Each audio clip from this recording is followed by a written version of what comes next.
Time for the 49ers Rush Podcast.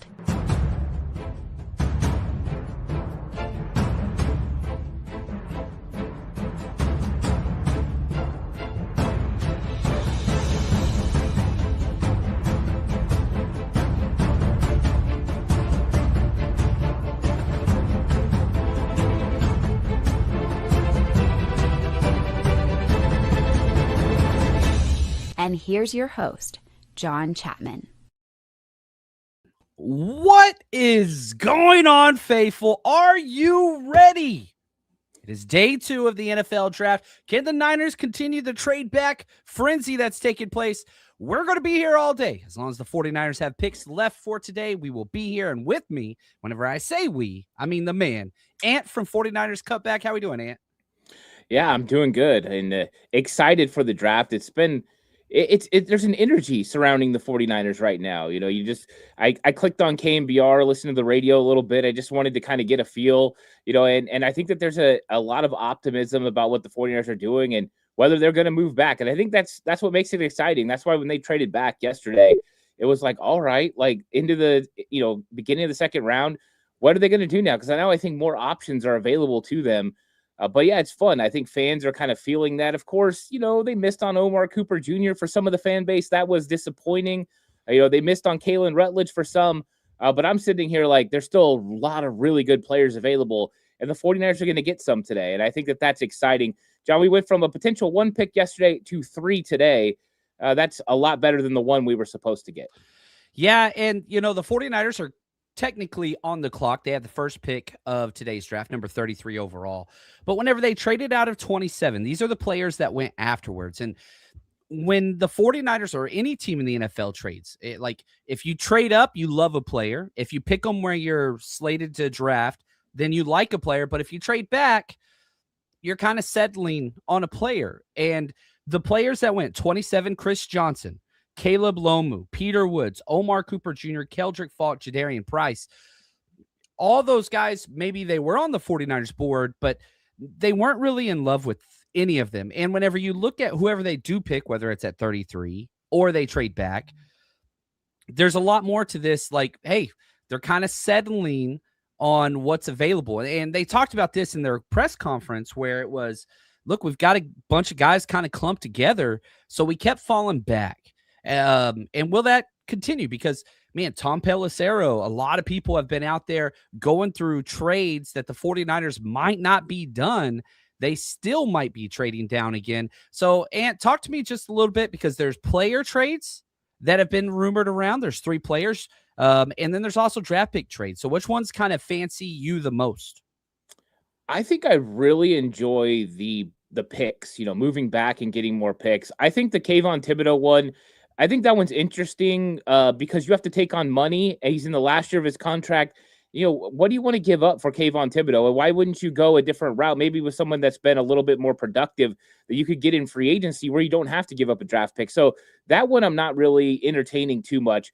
The Brian Thomas one, if the 49ers were dropping all the way to 56 and Brian Thomas was somehow going to be a part of that deal, I think that one's interesting. We talked about this a little bit on air yesterday. It was, hey, there'd be 3 years of control for Brian Thomas Jr. Is that worth it? And now it is in the second round. If you're going to give up a second round pick, potentially, you're only going to get 4 years of control for a wide receiver you take right now. So now that starts making sense value wise.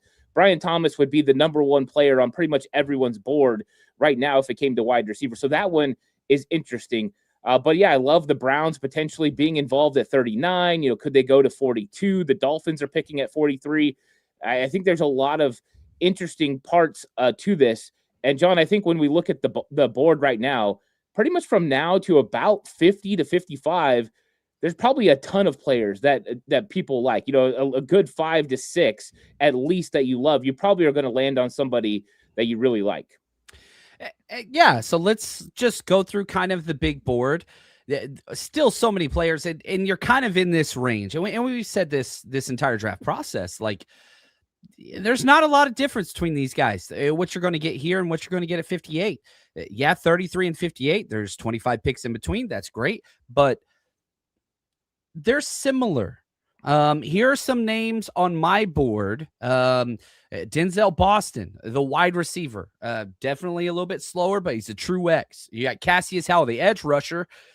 He's incredible. The stats, the film's great, just tiny arms. Jermod McCoy, amazing corner, would have went top 15. Major injuries. Avion Terrell, great, amazing tape. One of the most 49ers cornerbacks if there ever was one. He's slow. Chris Brazel II, man, elite athletic profile, doesn't run the full route trees, got some immaturity like issues.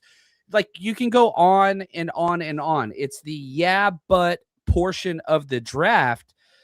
And this is where the 49ers and all their meetings and all the kind of, getting to know whatever these players kind of gives you a little bit of an advantage, perhaps. It may be a disadvantage as well, because you've got to project. These are not surefire picks any longer in this draft. You've got to be able to find a way to, all right, this guy's fallen, but we kind of like him because of this. So let's go over your big board and some of the guys that you still have available that you think kind of our best case scenario. I did not mention Emmanuel McNeil-Warren. I did not mention Chase Besantis. They're definitely in play. So let's go over your big board, Ant. Yeah, those are some guys that are, if you're looking at the top guys when it comes to safety, I actually have AJ Halsey ahead of Emmanuel McNeil-Warren. And I like Emmanuel McNeil-Warren, but I like Halsey a little bit more. I think he is a playmaker in a strong safety body. That's the best way to describe him. He's a linebacker as far as the way that he plays sometimes, but he's just physical. And I think he's got better coverage skills than people would think. So he would be one of the guys that I think would be interesting. I've talked about the fact that I think that, D'Angelo Pons is one of the better players in this draft. And I think now you're starting to get value for D'Angelo Pons. If he would have been in the first round, you talked about the but the height, he's just not tall enough. He's not big enough. Well, in the second round, you start throwing those things out the door. Just remember the 49ers drafted Aaron Banks and everyone said, but he's not very fast. And he proved a lot of people wrong for a short period of time. So this is kind of where you look at that. So I think he would be a cornerback that would be interesting. There's the two defensive tackles, that I kind of think could go here. You got Caden McDonald, Christian Miller. I'm not as huge on the 49ers going defensive tackle here. I think the way that they've kind of worked through with Chris Kasarik, they've met with a lot of guys that are going to be more in the fourth round, day 3, penetrating defensive ends. I think that's what they're valuing. So I'm not sure that those guys make sense.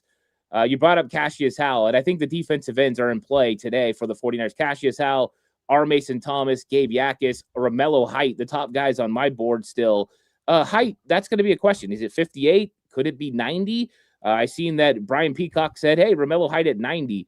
I didn't think he would be there at 90. I thought he's kind of like a 70 to 80 guy, but there's always a chance that he's there. But you're right. Chase Besantis is in the mix too. I think he's the best guard on the board. And then after that, I would go with Caleb Tiernan. And a lot of people would say Caleb Tiernan is a tackle, not with 32-inch arms. I think he's a guard in the NFL. I think that's what the 49ers would see him as. I think he needs to move inside. He would be another guy at the top of my list. I like Tiernan. a lot. Right here, Yatsik, he says, JC, is the depth of edge still better than at wide receiver? So if I'm just looking at first and second round grade players, for the wide receiver position, I have Boston, Chris Brazel, Chris Bell, very much in play, and Skylar Bell. So I have 4 wide receivers with first or second round grades. The edge position, I've got TJ Parker, R. Mason Thomas, Gabe Yakis, DDS, and Zion Young. So I have 5. So, and then once you get past that, the third round wide receivers, there are plenty. There are so many third round wide receivers. So, there's a lot of that and kind of what that looks like. You're going to be able to get a guy now that the Niners have maneuvered around the board. So again, today they have pick 33, which they're on the clock now. They have pick 58, which they've had that's their original second round tender. But now they have pick 90 in the third round, because you weren't going to pick from 58 all the way to like, what was it? Like 127. It was a while. Like you were not picking for a long freaking time. Well, now you don't have to wait as long. It's just kind of a full calendar, whatever, full rotation, 32 teams. That's going to make this board a little bit easier to finesse in the fact of you don't have to predict 2 rounds deep what's going to be there. You're going to be like, look, you've got 3 picks on day 2. Originally slated just 1. You walked into this draft yesterday before the draft started with pick 58 and all of day 2. Now you have 3. You didn't get your first round pick. You traded back, but you collected a lot of capital and you were able to add. You turned a 4th round pick into a 3rd and a 5th rounder. That's just good business as long as the player pans out. And so like that's kind of there. But back to Yatsik's question, where do you see the depth at with the draft board currently, wide receiver or edge? Because again, I bet pretty big that these would be a wide receiver or edge would be the first pick for the 49ers. I'm less confident about that now doing to the 2 trade backs, but we'll see here. What's your take just on the depth at those 2 positions? Yeah, I think there's still a tremendous amount of depth at both, and probably why they were very comfortable moving back. Because you look at the wide receivers, I got Chris Brazzell, Denzel Boston, Chris Bell, and Jeremy Bernard. I got those guys as my top 4, that are available. And then you get into kind of those guys right after that, Skylar Bell, Antonio Williams, Ted Hurst. And then you said just a ton of guys after that would make sense for the 49ers. I think maybe pick 90. You start thinking about if they do something else at 58, Zachariah Branch. I know he had the little off the field issue, but you need a return guy. That's something that, I think. Did you read that police report? It's pretty comical. Yeah, it is. It's pretty funny. Yeah. I kind of might bump him up in my stock just a little bit after that. Like I was like, oh, okay. Like it was just Officer Farva out there just causing problems. Anyway. He was like, get off the sidewalk right now. Yeah. Meow. Yeah. That's only 7. That's only 7. Some people are like, what the hell are they talking about? Anyway, Super Troopers reference. Yeah, gotta get a liter of cola. But yeah, there's so many edge rushers too. We talked about Cassius Howell a ton, but now R. Mason Thomas has got to be in the mix as well. Hyper athletic coming off the edge. I like him. You want a more complete defensive end. Gabe Yakus, you brought him up earlier. I think that he's in the mix. Then that's when you get to Joshua Joseph. And I don't know how you feel about Zion Young. I looked on Twitter a little bit today. Lots of conversation about Zion Young. I moved him down my board because of all the off-the-field issues that I was hearing. I don't even know if the 49ers have him on the board, but he's a talented guy too, and I think he's kind of in the mix for somebody here in the second, early 3rd round. Yeah, you look at Zion Young, much more complete kind of defensive end, 21 years old. He was arrested with a DUI, DWI, and speeding at 1:40 in the morning. Also had an aggravated assault charge in 2023. Got in a post-game fight in the tunnel with the fan after the Michigan game. And so, is this just a dude that, the DUI is one thing, it's bad decision-making for sure, but, why didn't he play at Georgia if that's what he's doing? You know what I mean? Like, what's going on here? So you got to kind of wrestle with that. How you're going to do that? But he's a fun player, super tight-hipped. I did not like his tape near as much as a couple of the other edge guys, but definitely a good player. I was kind of shocked at his testing. He came out, ran a 4.7. His acceleration was not what I thought it was going to be. The way he plays is burst and speed, and then he got up there and tested. I have a 3 on the speed and a 4 on the acceleration scale, and I was just like, what? This is what I thought he was going to bring to the table. So you've got the question mark of, all right, off the field stuff, but now you have the question mark of just speed and burst. He's 6'6", 262. That's ideal build. But you put him next to Gabe Yakus, who they're similar height, similar arm length, similar weight, similar all those things. Dude, I take Gabe Yakus in a heartbeat, and you don't even have to worry about the off-the-field stuff. And he's got a better athletic profile. And I think the tape is a little more consistent, too. I would be upset. Let's change the conversation to this, Ant. Is there anything that the Niners could do at this pick after the double trade back that would kind of upset you, albeit anything short of a kicker or a punter? But, is there anybody or a position where if they went like this, you'd be like, yeah, I don't really get it. I think this was a waste. I think if they went like Mike Washington, the running back, from Arkansas, I think that one would be kind of like, a little bit puzzling. I know you want to get more speed and athleticism, in influence into your offense and infusing your offense. But I wouldn't like that pick. I think that would probably be one. I don't think that's going to happen, but that's the only one that came to mind. Because if you draft a safety, and we've talked about AJ Halsey or Emmanuel McNeil Warren, at least those guys are coming in to compete, and you're getting a good player.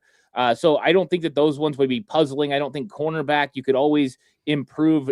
Why not bring in competition at the position? I just think it's like running back wouldn't make sense. Tight end, if you went like a Eli Stowers all of a sudden out of nowhere, I think that one would be shocking. And I don't think they're going to do that. I think it's going to be wide receiver, edge, interior offensive line, and then the possibility of safety. I think those are the four most likely. And then, I do think that they're interested in running back, but I think it's going to be a day 3 guy. And that's what kind of I'm hoping that they do. They wait till round 4 to go ahead and get their running back. It's one of the worst running back draft classes that I can remember. And you had 2 go in the first round. And shout out to man, I can't say this. YUG, I'm just going to say that. If you follow the NFC West trends, it's a quarterback or a running back. You look at the NFC West, all 3 other teams took picks. You had the best player available pick in Jeremiah Love for the Cardinals, which I thought was asinine. Their best position group heading into the draft was running back. Their best depth was running back. And what do? They go draft the highest running back in the past decade. And already Jeremiah Love is $20 million guaranteed more than the next running back in the NFL. I thought it was one of the worst picks ever. He's a damn good player, but when best player available goes wrong, you should be able to just have somebody say, hey, man, we have needs at every other position. This is the one position that we are not bad at compared to the rest of the NFL. Let's go through these. Tell me what you thought about the Cardinals pick and Jeremiah Love. Yeah, I thought that was a little high, especially we talk about positional value all the time. And that's one of the things you brought it up. They're going to pay him, at the wazoo. And what do they got? They don't really have a great quarterback in Jacoby Brissett. They got some weapons on the outside, but those guys haven't really worked out either. They've got a really good tight end in Trey McBride. But then you look at the offensive line. What is Jeremiah Love going to run behind? They haven't really improved that enough for him. So I think that you got LaFleur looking at Jeremiah Love and saying, hey, I got myself my own Christian McCaffrey type weapon. I'm going to use him to open things up for the rest of my football team. And that's great. The problem is he doesn't have the rest of the pieces around Christian McCaffrey like the 49ers did when they got him. So I think that that's a big problem for the Cardinals. And, Jeremiah Love's a good player. I don't see him making a huge impact, especially early on without weapons around him. Man, you look at Elijah Wilkerson's their right tackle starter, Isaiah Adams right guard, Froholt their center, Isaac Samalo, who I like, but his plays going down at left guard. Kendrick Bourne is a starting wide receiver for them. Like, they have needs all across their offense, and we didn't even touch the defense. Like, it's just a bad team. I thought that this was batshit crazy. And then, sticking with that theme, let's talk the freaking Rams. I don't know how much of the press conference everybody's seen, but Sean McVay definitely was not. We were happier about the pick than Sean McVay was. There's no doubt about that. They go get Ty Simpson. I don't know, man. It's just hilarious to me. I just think it was a terrible pick. Yeah, Sean McVay's presser is phenomenal. He hides nothing, right? I mean, this dude couldn't hide the frustration on his face. It was so good. I love seeing that. It was good to see Sean McVay a little frustrated, and I love seeing the smirk from John Lynch. And Kyle Shanahan was kind of, you could tell, trying to hide it, but they were excited about that pick of Ty Simpson.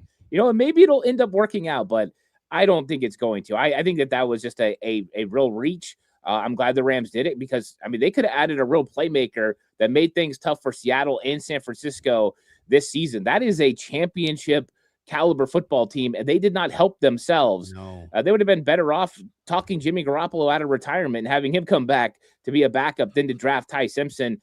Stetson Bennett is in the mix still, according to Sean McVay. That doesn't really seeing a lot of, I don't know. That one was probably the most baffling of all the picks that was done. It was my favorite pick. It was my favorite draft pick by far. I give it an A+. Shout out to Shilota. I hope I said that appropriately for the super chat. He says, hey, cheers from Brazil. Man, everybody, wherever you're watching, we did this yesterday. Let's do our roll call. Where are you tuning in right now? And if you're in the Bay Area, as specific as possible would be great. But where are you watching this? We've got a little over 1,000 people in the chat right now, which I really, really appreciate you guys. I know those numbers are going to grow. We are still 11 minutes out from the draft starting. But when the Niners traded up for pick 33, we had to bump up our time so we could get together and kind of, get all the conversation out before they're on the clock. But back to Shalota in the super chat. He says that McVay day one interview was hilarious. I think the Niners did great from a salary cap perspective and off draft value. What do you guys think of the Niners take Emmanuel McNeil-Warren? How would you feel about that pick if they took him right here at 33? I'm not in love with that pick, but I don't hate it either. I'm kind of okay as long as that means Raheem Morris is signing off, right? And he did a really good job last year with the Atlanta Falcons of finding 2 young players in Xavier Watts, and then from Oklahoma, I just went blank on the name. The guy with another guy with short arms. But are you talking R. Mason Thomas? No, I'm talking the safety, Billy Bowman, that they drafted last year. Yeah, another guy that, he was pretty solid, what they got there in Atlanta. So I think if you see him take a safety right here, he's vetted him. But I would be a little surprised if it was Emmanuel McNeil-Warren. I know a lot of people are making the comparisons to Nick Emmanwori. I was one of the biggest Nick Emmanwori guys last year, and I don't see the same player when I look at Emmanuel McNeil-Warren. I think their similarities are that they're really tall, they're really fast. And really, Emmanwori is a lot more athletic and fast than you get from Emmanuel McNeil-Warren. So I don't really get that comparison a whole lot. I would prefer Halsey in this selection to Emmanuel McNeil-Warren. But hey, we'll see what the 49ers do. If they go safety, they're looking to improve the position. John Lynch didn't sound like that was a possibility last night when he said they really liked the position, but they were always willing to bring someone in to compete. Yeah, I like that. And, we need to round out this conversation. We haven't talked about the Seattle Seahawks. They picked dead last, talked nonstop about trading back. They weren't able to. They took Jadarian Price, running back. So you got 2 running backs and a quarterback going so far, in the entire division of the NFC West. What were your thoughts just on Jadarian Price going to the Seattle Seahawks at pick 32? And I think he's a really good player, and they definitely needed to replace Kenneth Walker. Zach Charbonnet was injured towards the end of the year, so an investment in running back makes sense. But first round, I think that, a lot of people talk about, hey, all these teams go best player available and all that. I don't think Jadarian Price was the best player available. Seattle Seahawks definitely drafted for need. So it is a little bit of a reach, but they're also going to be drafting at the end of the second round. It's not like they could, get a guy. Jadarian Price probably wouldn't have been there when they were drafted again. So they had to go ahead and take him now, but I don't think they wanted to. I think they wanted to be in that 35 to 45 range with a trade back and then take him then. So that's good news for the 49ers. Seattle wasn't able to acquire an extra pick and had to take their guy a little bit early. Dude, it's pretty cool going through all these names. Hey, man, we've got places. It's crazy. Germany, Brazil, Philippines, England, Wales, Scotland, and Arkansas, which is up there on the list with all those other ones. I love this. This is so cool. And for the people overseas, right here, Tobias, he's watching in Sweden. It's already 1 a.m. there. So, yeah, man, we respect the commitment. And if you are somebody that was overseas, stayed up all morning to watch the draft yesterday, and you didn't even walk away with the pick, that is a badge of courage that you get to wear now, which I'm super pumped about. And right here, Lukey, appreciate you, man. He says, Schefter said 49ers had talked throughout the day about trading the first pick of round 2, number 33 overall selection. So far, no offer has been enticing enough. What are your thoughts if you were in charge? We're about to be on the clock here in about 7 minutes out. Let's go ahead and put on our predictive hats. I want 2 answers, Ant. What would you do? And what do you think the 49ers will do on the board at 33? You can talk trade back. You can talk whatever it is that you're kind of feeling here. Yeah, I think if the right trade back was available, that's what I would be entertaining. And, I kind of brought this up last night. I'd be willing to go back into the early 40s because of the way that the board is played out for the right draft compensation. And that's really where you're going to get the most value is with a little bit further drop back. And I think that they could still get a really good edge rusher there. We talked about R. Mason Thomas. Well, he might be available at that point. Maybe you don't go with Cassius Howell, but you could get an R. Mason Thomas. And I do think if they were going to go ahead and select, which I think they might end up selecting, I don't know if they're going to get the trade they're looking for. I think it could be an edge player, but I'm not sure it's going to be Cassius Howell. I think that the fact that they passed on him last night makes me think that they weren't all in on that, and maybe it looks a little bit better now. But I think that, there could be an edge player that goes right now. Yeah, there you go. And, just kind of refreshing, this is the 49ers, top 30 visits list. The only one that's a possible target here at 33 probably is Denzel Boston. That's still there. Omar Cooper gone, KC gone, Caden Proctor gone, Caleb Lomu gone, Ihanachor gone, Lawrence gone. And I said this on Twitter earlier.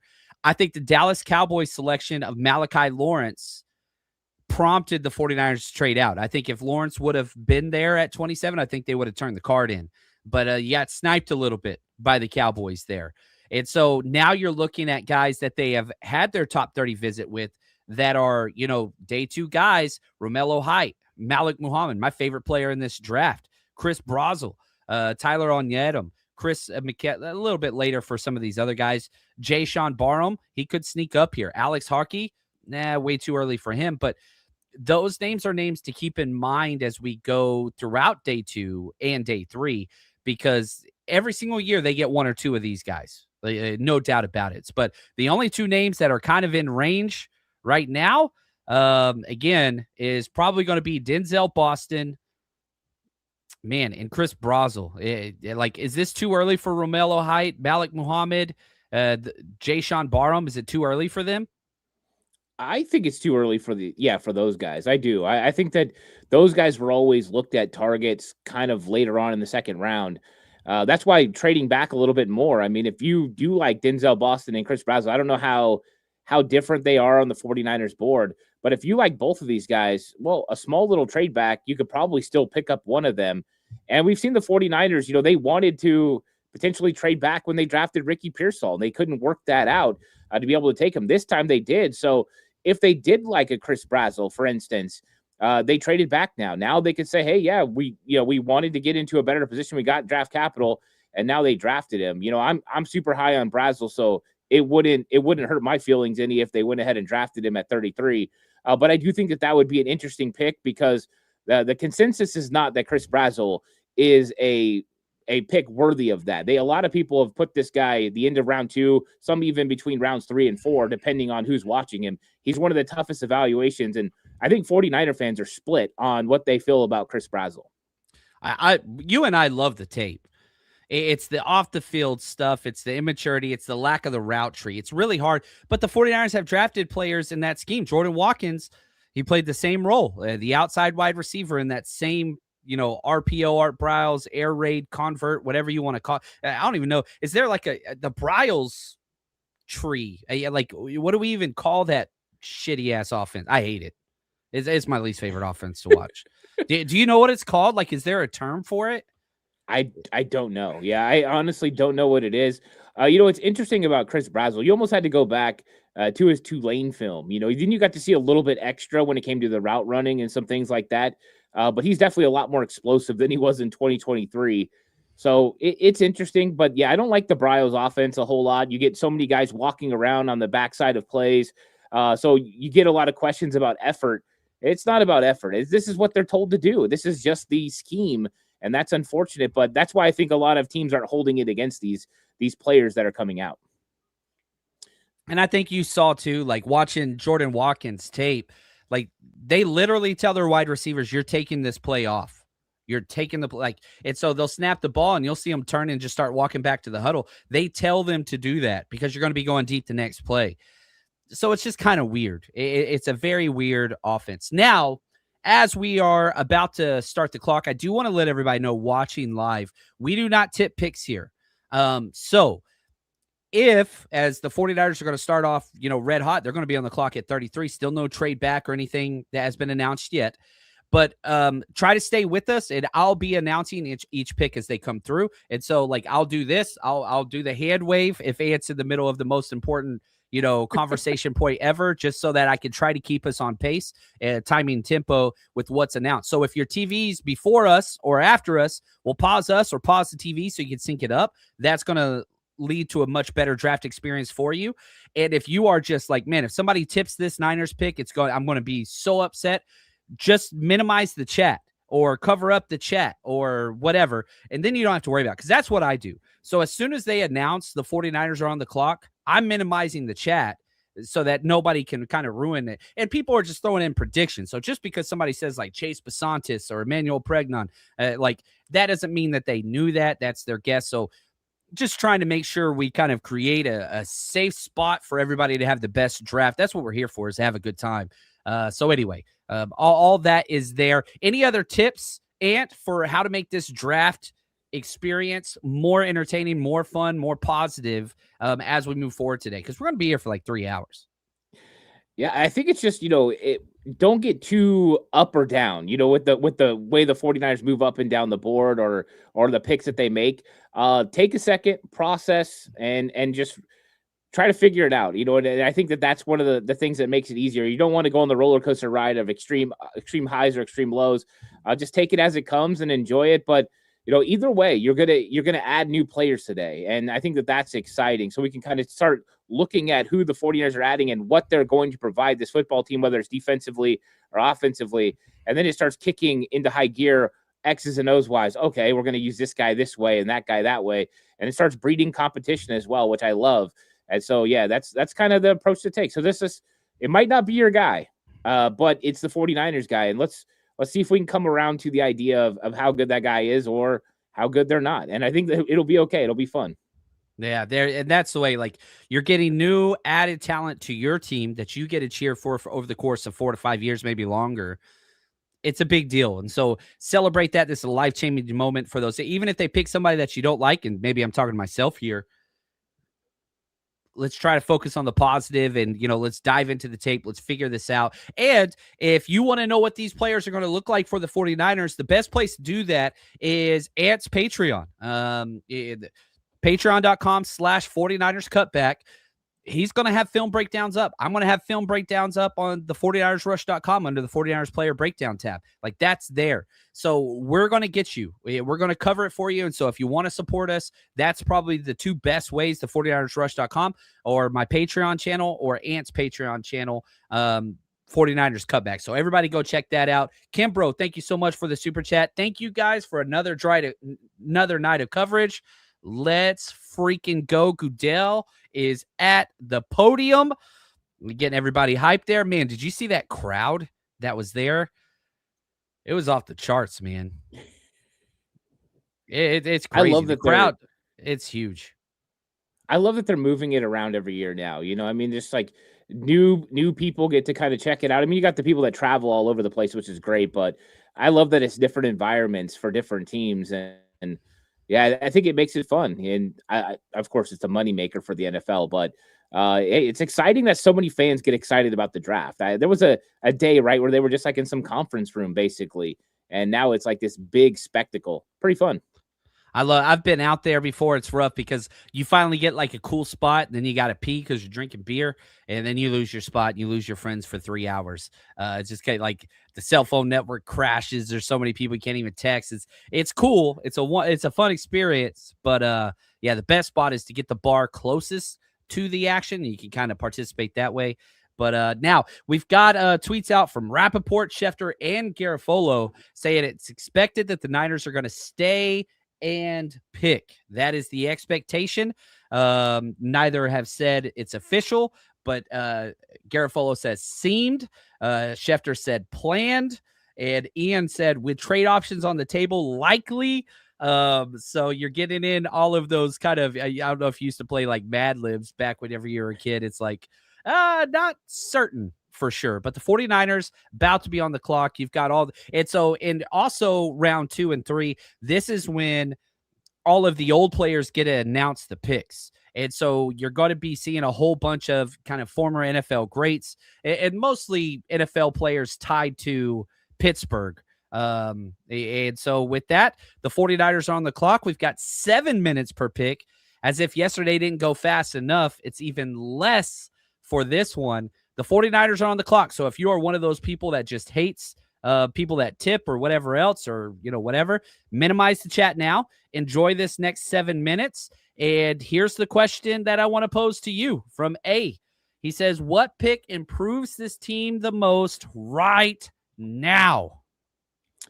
I think there's actually 3 positions that can improve this team right now. I think when you look at the designated pass rusher or an edge player. They definitely still have a need for that. Now, with all the financial, space that they've created cap-wise, they could also address this outside of the draft. So I don't want to say it's all tied into the draft, but I think that would make a lot of sense. You have a need at offensive guard, and now that you're in the second round, positional value, you throw it out the window. We've seen them draft Aaron Banks.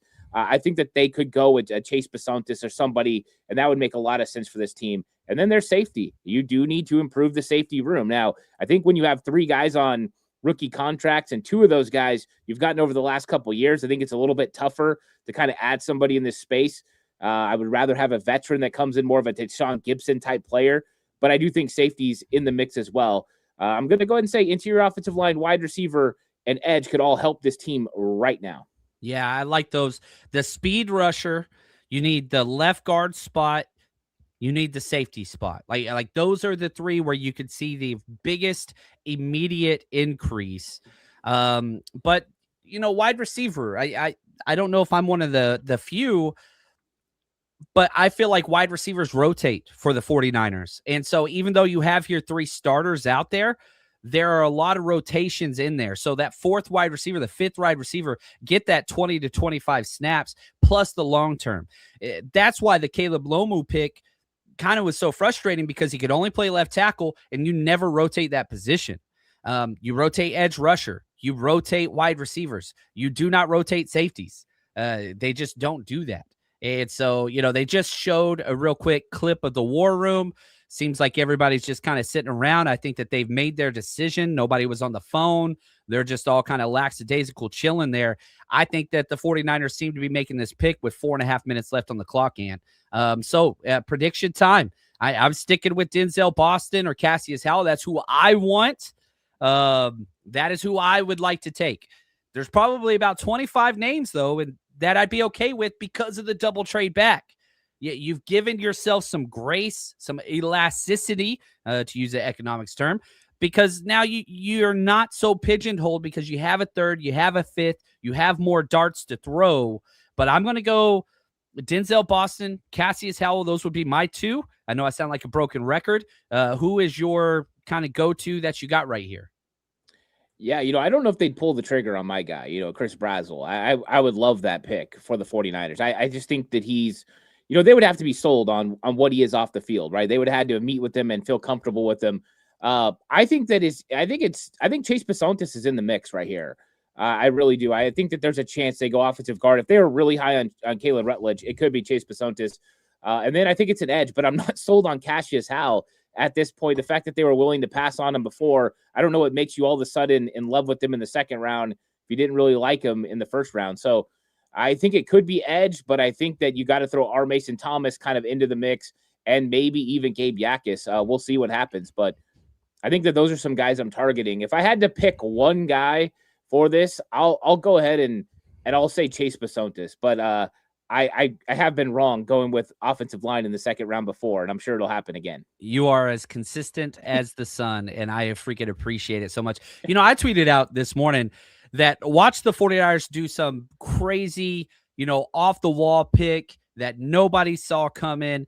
And I wouldn't be shocked. And I think that you could kind of stomach it after the double trade back. But it's what I think outside of like running back or quarterback, I would be pretty much cool with what they're doing here.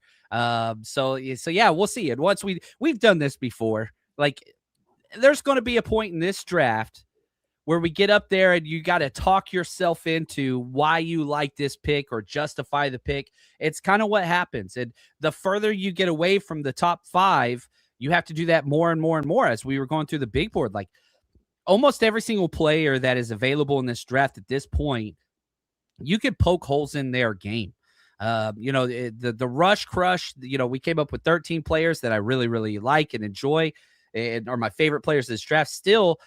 Yeah, but like that's just what it is. So once you're here, it's kind of beauty in the eye of the beholder. And the 49ers, this is well attested to. It has proven they have the most unique board of any team in the NFL. The pick is in. So the 49ers are not trading back. Those of you who have waited and waited and waited for, the 49ers to go get their whatever pick, it is there and it is taking place. So John Lynch is on the phone. My assumption is he is talking to whomever they are picking and just did the whole handed the phone over to Kyle Shanahan. So, like, we'll get the audio from that phone call at a later time. But the pick is in. And is it Andy Lee who's announcing the pick for the 49ers? Is that right? Yeah, I think so. I think I did see Andy Lee was going to be making one of the picks. I didn't remember if it was going to be this one or if it was going to be like pick 58. I think it was supposed to be 58 originally. Okay, gotcha. Yeah. But yeah, Andy Lee doing it. Hey, good punter for a while. Great punter. Yeah, played for a long, long time for us. I think at some point he paid for almost like half, like the entire NFC West. But yeah, he's been out there for a while. I will say this: if they draft a kicker or a punter at any point in this segment, prepare for F-bombs and anger and probably a broken camera or two. I'm just letting you know. Oh, there's Nick. I see my boy Nick and Lee Gallen on freaking NFL Network. I love it. With the Iron Man mask on. Shout out to Nick, the Godfather, Lee Gallen, Flackers. Paul Hope, I know you're somewhere smiling right now, man. Hope everything with the family's okay. We love you guys, you and Tracy. Just want to let you know we're praying for you. But man, yeah, the 49ers pick is in. They are represented out there well. Saw lots of familiar faces that I always see out at the 49ers Rush road trips, all those things. So the pick is in. Roger Goodell is I think that's Goodell. No, it's not. It is good old Andy Lee. Here we go. Pick number 33. The first pick in the second round of the 2026 NFL Draft.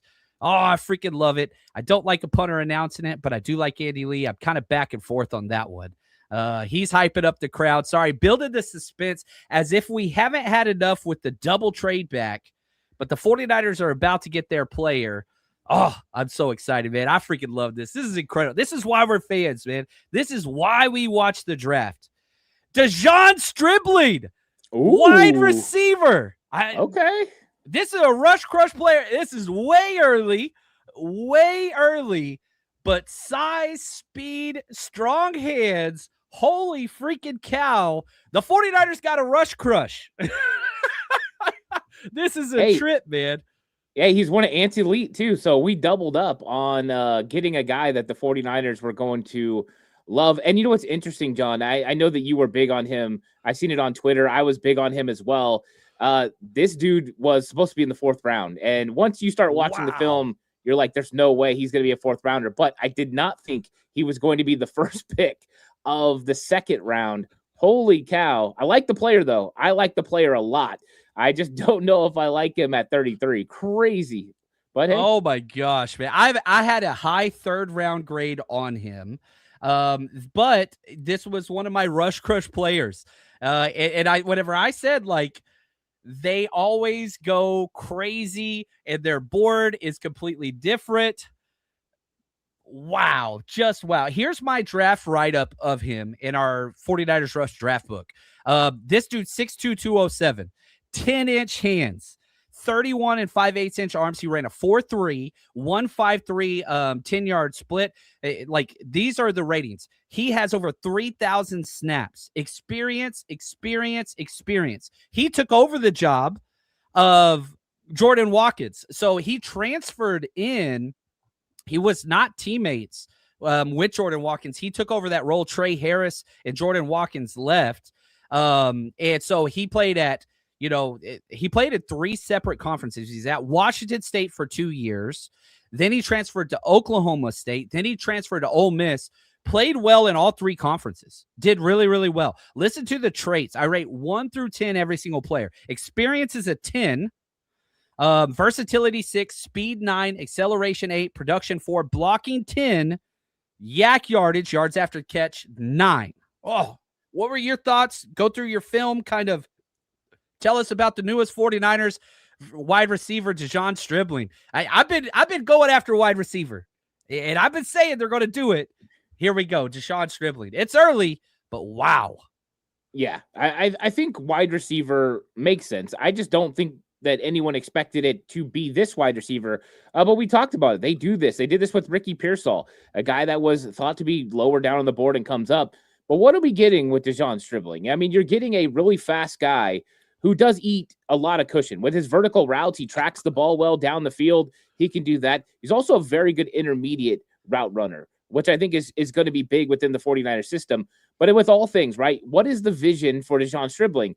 It's a guy that early can run that power slot role if you need him to. A big physical body, 6'2", 207 pounds, but with more speed than a guy like Juwan Jennings. So he's got the ability to threaten a team vertical up the middle of the seam if you put him there.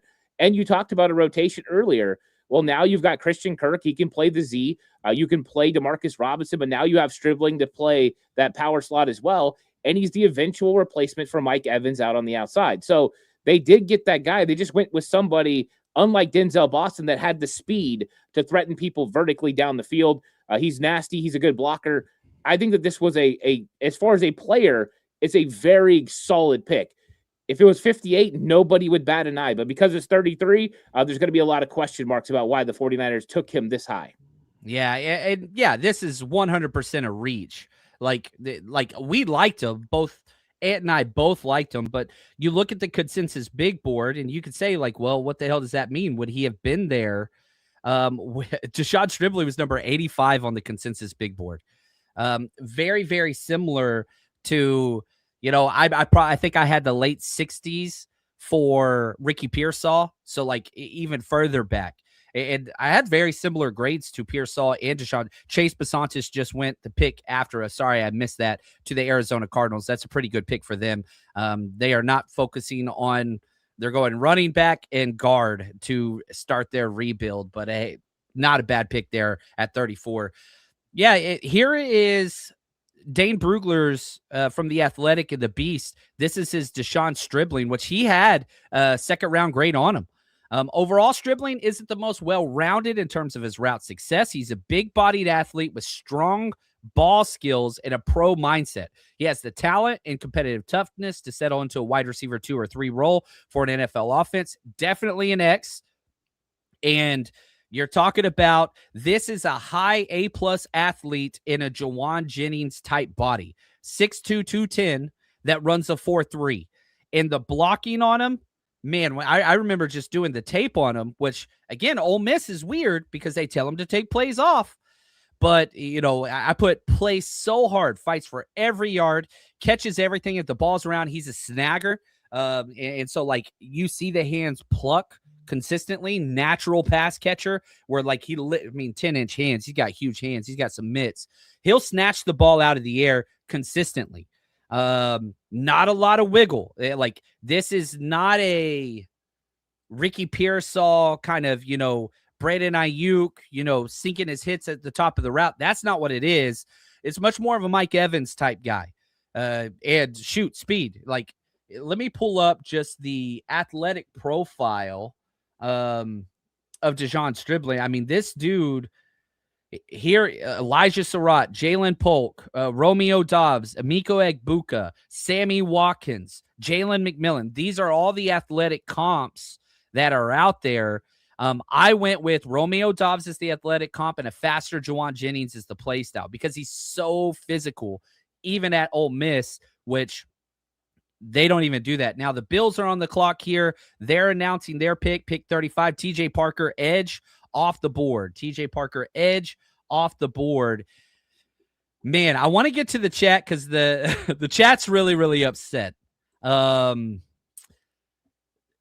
to the people, Ant, that are upset. Let's approach this. Let's look through their eyes how this is so much of a reach, because it is. This is a major reach. But kind of talk to us a little bit about that. Yeah, I mean, I think that where they drafted him is always going to be the concern.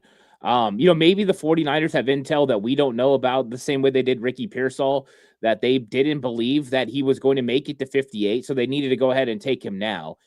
But I do think that it's okay to call it a reach. Now, he's got to live up to this draft pick, and the 49ers, of course, they have a vision for him, and that's always one of the things that I think people don't really understand when they look at a draft pick, as what is the vision? And you brought up the Juwan Jennings comparisons. Well, you're replacing Juwan Jennings. You can't pay him $15 million anymore to do what he did. Well, now you can find a player that can do it for a lot cheaper. And he's got a little bit more athleticism. And I think that adds to what the 49ers are able to do, especially with creating separation for players underneath. This is going to help Ricky Pearsall. This is going to help Christian McCaffrey and George Kittle, as he's going to be able to kind of drive some people up the field. And what do we want to do? We want to get a better run game. Well, you need a guy that can block. Yes, you also need a guy that can threaten teams vertically, and he can do that because the film shows a guy that can threaten when it comes to eating up cushion of these cornerbacks. So I think that was a smart move for them. He's not small. He's big and physical. He's fast. So I think that those are the things that they're looking at. I think it's just the shocking part is they took him as the first pick of the second round. But, this is kind of what they do. They find their guys. And they don't care what anyone else's board. They don't care about consensus boards. They care about what they say. They're convicted on their players, and they were convicted on Deshawn Stribbling, so they went ahead and took him at 33, weren't willing to take a trade back, which makes me think that there was somebody that was coming up that they thought might take him within the next 5 or so picks. Yeah, and I mean, again, they had conversations for 17 hours to trade back. They just like this guy. And, man, born in Hawaii, was a 3-star kind of prep and fought his way up through multiple things. Like, that is the thing. So if I'm trying to sell you on Deshawn Stribbling, it's experience, it's athletic profile, it's size, and it's just catch everything. Like, you look at what the 49ers just went through with Juwan Jennings, who we all love. Dude had the second most interceptions when targeted, and that was Mac Jones and Brock Purdy. Think about all the passes off of his hands. Deebo Samuel, same thing, drop rate. Was top 10 in drop rate again last year with the Commanders. You're going and getting these guys that catch the damn ball when it's close. And you have an accurate quarterback, one of the most accurate quarterbacks in the NFL. Yeah, he's got a couple that are just kind of crazy. But this is somebody that, and again, somebody asked about his injury history. He had a broken wrist in 2023 and missed half the season. That's it. And this is somebody that's played 3,000 plus snaps. This guy has 55 college starts. 55. Now, he's 23 years old. He's a little bit older. But what is the critique that we always have whenever Kyle Shanahan drafts wide receivers? They can't get on the damn field. They can't figure out the playbook. They can't, because playing in Kyle Shanahan's system, it's the most advanced for the wide receiver position out there. Well, this dude's been in not one, not two, but 3 major conferences on 3 separate teams. And again, they don't all run this, Art Briles offense, whatever, but he's got some experience in that. And now he gets to learn behind Mike Evans. And shoot, you have competition now. He could be a big slot. I don't think that you put him in Z, but you can do some reverse wide receiver screens with them. I think that this is an X wide receiver, which I value big time. This is a rush crush. One of my 13 favorite players in this draft. Is it early? Yes, it was. We got a trade, not with the 49ers. The Texans and the Raiders traded. So pick 36 and 117 goes to the Texans. Pick 38 and 91 goes to the Raiders. So just jump it up a couple spots, swap to 3 and a 4. Could have done that trade if you wanted to, but the 49ers chose to stay there. And we got a super chat, a question here. I'll let you take this one away, Ant. Yeah, it says Watkins has yet to play. I think you might have popped the wrong one up there. Yeah, I did. It's going quick. The chat's going quick. Yeah, thanks so much for the super chat. 49er Joe 10 says, Ant, where did you get that hat? I think I just got it off like NFL Shop back in the day. I think it was actually like a couple years ago now that I've had this hat. Really love it, but I don't know if you could even get these anymore. I get questions about the hat all the time, and I haven't seen them anymore since. So, yeah, I love these ones. I wish they would bring them back. I'd probably buy a second one just so I had it. But yeah, no, I love the hat too. Yeah, so I'm getting a lot of Kyle looked pissed in the war room. I think that's just the way Kyle looks now. That is just kind of what he is, sadly. But yeah, we'll see. Caden McDonald just went to the Texans. They traded up for Caden McDonald. So yeah, that's where that is. Congrats to him. He goes and gets paid. I freaking love it, man. I don't know, like. The thing I'm probably most upset about is now I have to go watch more Ole Miss tape, which I'm not excited about because I hate that damn offense, but that's okay. I am excited because I do like this guy. I really, really do like this guy. I'm super freaking stoked just for getting a player that I like. I think the 49ers got better. I think that he could rotate. He could help in right now. Deshawn Stribbling can. But with the long-term plan of him, being a starter for sure. Yeah, I think that's what they're looking at too, is you've got to eventually have the replacement at X, right? And so you got a guy that can definitely do that. And I know a lot of people were talking about Jordan Watkins last year. There's a big difference between Jordan Watkins, who the 49ers drafted last year, and Deshawn Stribbling. Even though they went to the same school, these guys are not the same player. And they both are super fast, but Stribbling is doing it at a bigger body. He's more physical. He does things a little bit more different than Jordan Watkins. And so you're getting a guy that just plays so strong as John flexes again. You got to love that. But yeah, I think that this one is going to work out. And I know a lot of people are saying, hey, he's probably going to redshirt or whatever. I don't think this is a redshirt player. I think when you look at the 49ers roster, the 49ers want to be able to rotate wide receivers. They want to have guys that can make plays. And this dude has something that not all the other wide receivers on the team have, and that is that speed, but in a big body, right? Jacob Cowling is super small. He can't do things with his body physically that Deshawn Stribbling can do, but he's faster than Demarcus Robinson. He's faster than Ricky Pearsall. He's faster than Mike Evans. He is faster than Christian Kirk. You added a real speed threat to your team, but in a big physical body, and I like that part of it. I think the biggest thing is still going to be everyone's going to come back to, hey, you drafted him at 33, though, and then that's going to be it. But if somebody would have taken him before 58 and this was one of their guys that they were convicted on, well, then they were willing to kind of overdraft a little bit to get the guy and make sure they got the right guy. Yeah. Drew, appreciate super chat. The 49ers process is flawed. The constant reaches. I don't want to hear about him not being ready to play. Well, that's kind of what they did this offseason is they addressed almost all their needs at premium positions.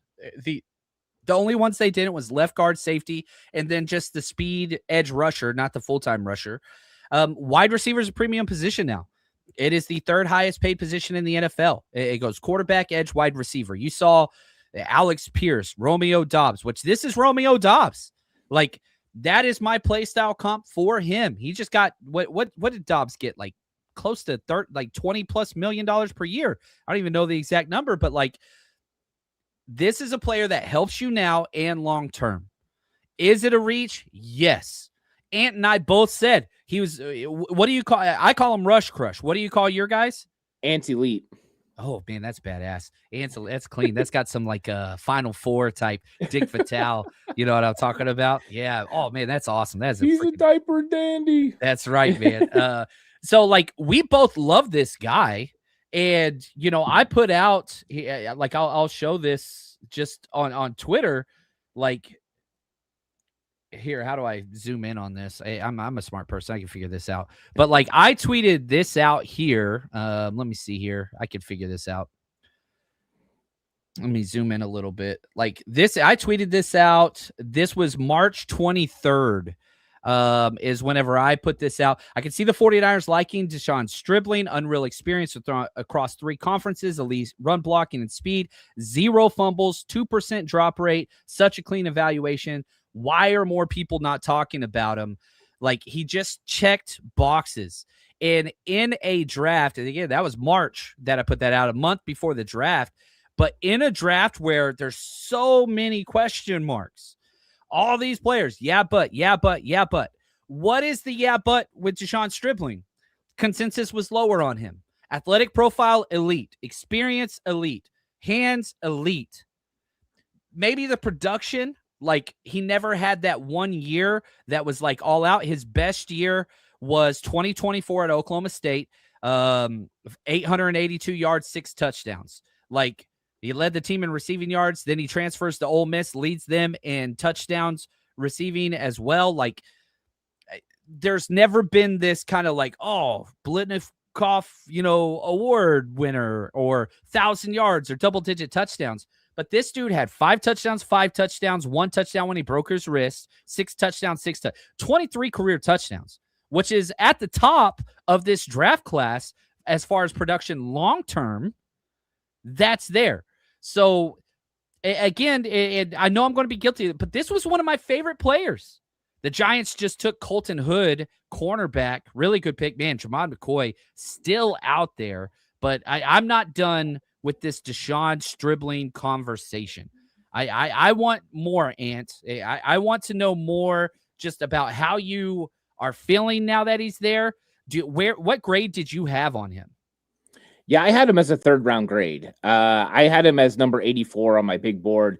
I thought that was kind of a sweet spot for him. And you brought up, a March tweet. I did the same thing in March. I like wide receiver Deshawn Stribbling as a possible mid-round option for the 49ers. Big, physical, good hands, can run block.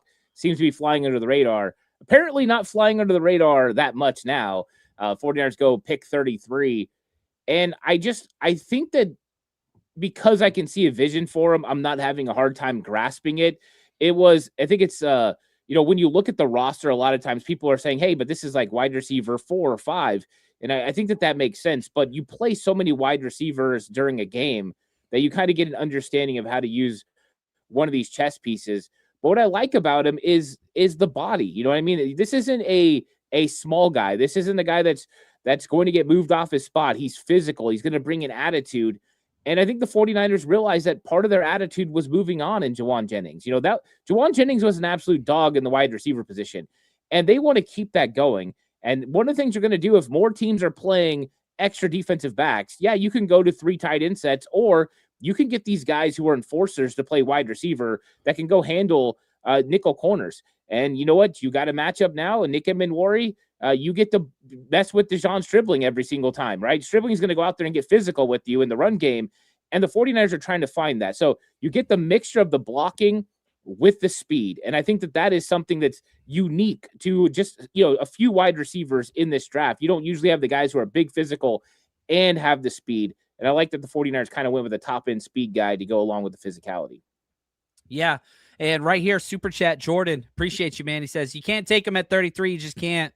58, maybe. The double trade back is huge. I think that is key. We had the position right. They wanted speed. They wanted size.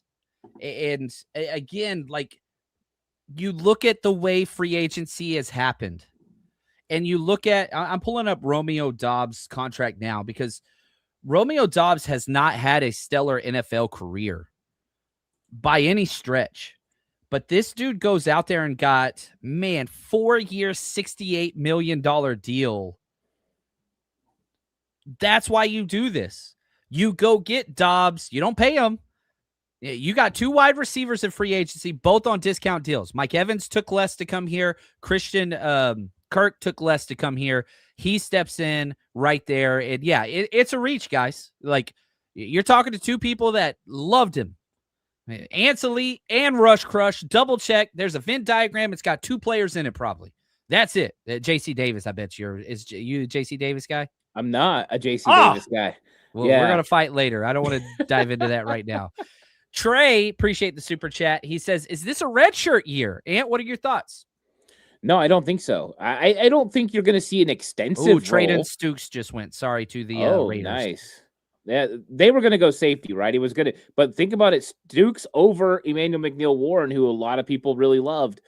So that's interesting. Yeah, I mean, I don't think it's a redshirt year. I think that you're not going to see him a ton, but I think you're going to see him, in the mix. I think Kyle's got an idea of how he wants to use him. And that's why I don't believe Kyle's upset. John Lynch has to make sure Kyle Shanahan feels comfortable with players that are going to work within his offense. And so Kyle definitely signed off on this. I'm guessing This is probably a Kyle guy, if it's truth be told. Kyle picks the wide receivers, right. Not John Lynch, not the draft. No. Kyle picks them. So if Kyle looks upset, it's because he just got drunk last night or he got in a fight. No. Kyle is the decision maker there. I hope people understand that. It's a little different than Les Snead, who was there and hired Sean McVay. That is different. So Kyle's in charge. And the thing is, I get that people are frustrated right now, right? We've spent, the better part of 3 months talking about Casey Concepcion, Omar Cooper Jr., Denzel Boston, all these guys, and then they go with Deshawn Stribbling. I think the thing that we know is that he's a 49er fit. And now we just got to hope that he lives up to what the 49ers believe he is. And now he's going to have to go prove it on the field. But you're right. This guy played in multiple college conferences and was successful everywhere he went. And I think that speaks volumes for who he is. So I like the player. I think we're all in consensus that we don't love it at 33. If this was pick 58, I could wrap my head around it a lot better. But I'm willing to take a step back and let this thing play out because I do think that he's a scheme fit, and I know that they got a really good plan. I don't think it's a redshirt year. I think you're going to see him out there making plays. I think he's going to fill a lot of that power slot role, which I think they desperately need. Yeah. I'm going to Dane Brugler's The Beast right now. These are the strengths for Deshawn Stribbling. And shout out to Yasik. He says, does Stribbling remind Kyle of himself? Which Kyle one time said after was it Jordan Watkins? No, it was Ricky Pearsall. After he drafted, well, why'd you draft him? He's like, it kind of reminded me of myself back at his UT and Duke days. Here are the strengths listed by Dane Brugler for Deshawn Stribbling. Well-built frame, sculpted arms, torso, legs, clearly works on his body. Uses the jab step to evade press and enter his route. Quick to accelerate in a straight line, allowing him to stack corners vertically. That was another thing. Like, that's the Mike Evans #1 trait. Stacking corners vertically and having a big wide receiver body. That's what it is. That's what he brings. Steady hands away from his body. Had one drop in 2025 only. Competes with a physical mindset and plays strong on back shoulder targets. Brock Purdy's got to develop that because now you've got not one but two back shoulder target guys. Impossible to defend if you're a corner. You got to stay up on top and you got to break and come back underneath. That's one thing I want to see developed in this Shanahan system. Let's see. Ball tracking skills are a strength in his game. Willing blocker who makes an impact in the run game. Accountable with pro-ready mindset. This is a quote from an NFL scout. Quote, he's got that Hawaii chill, kind of quiet, but trains like he's a Marine. Priorities are in order. End quote. Served as a team captain this last year. His first time. Joins Ole Miss and becomes a team captain right off the bat. Productive at 3 different programs, combined for 10 catches, 218 yards in 2 games versus Georgia. That's NFL level talent that you're going against. You're talking back-to-back production in the 2 games against them in games that matter. So, again, none of those are my words. That's Dane Brugler. But, yeah, I want to go to this. We've got a couple more super chats that I really want to get into. But, Azul, explain why you can't take them at 33. Well, you can. The Niners did. But, yeah, what would you say to this? I don't know. There's probably no player that you can't take wherever you like them. And I think everyone's big board looks drastically different. You know what I mean? I think that especially the teams, they're going off scheme fit. They're going off, how players eval, how they fit within your locker room, right? What are they going to provide your team in the long run? And I think that there are some that are projection. I think this is a little bit of projection as well, because you see what's going to happen down the road. So I wouldn't say, even though you use the term reach, you're just talking about the consensus big board reach. This might not have been a reach for the 49ers at all. They might have him right in this range, which I think is perfectly okay, as a pick is going to happen, I think, pretty soon here from Cleveland. Denzel Boston just went to Cleveland. So, yeah, the Browns, I mean, they drafted KC Concepcion and Denzel Boston. So that wide receiver room with Judy is kind of shaken out a little bit now from them. But, yeah, Denzel Boston, top player on my board, he is now off the clock. And, again, somebody that plays that X role, but he just didn't have the speed. And now you go get Deshawn Stribbling that runs a 4.3, which, yeah, 4.3 is 4.3. Pretty damn good. Kimbro says, JC Ant, mock the next pick. Let's focus forward, take a step back from Deshawn Stribbling. The 49ers are on the clock. We're at pick 39 right now.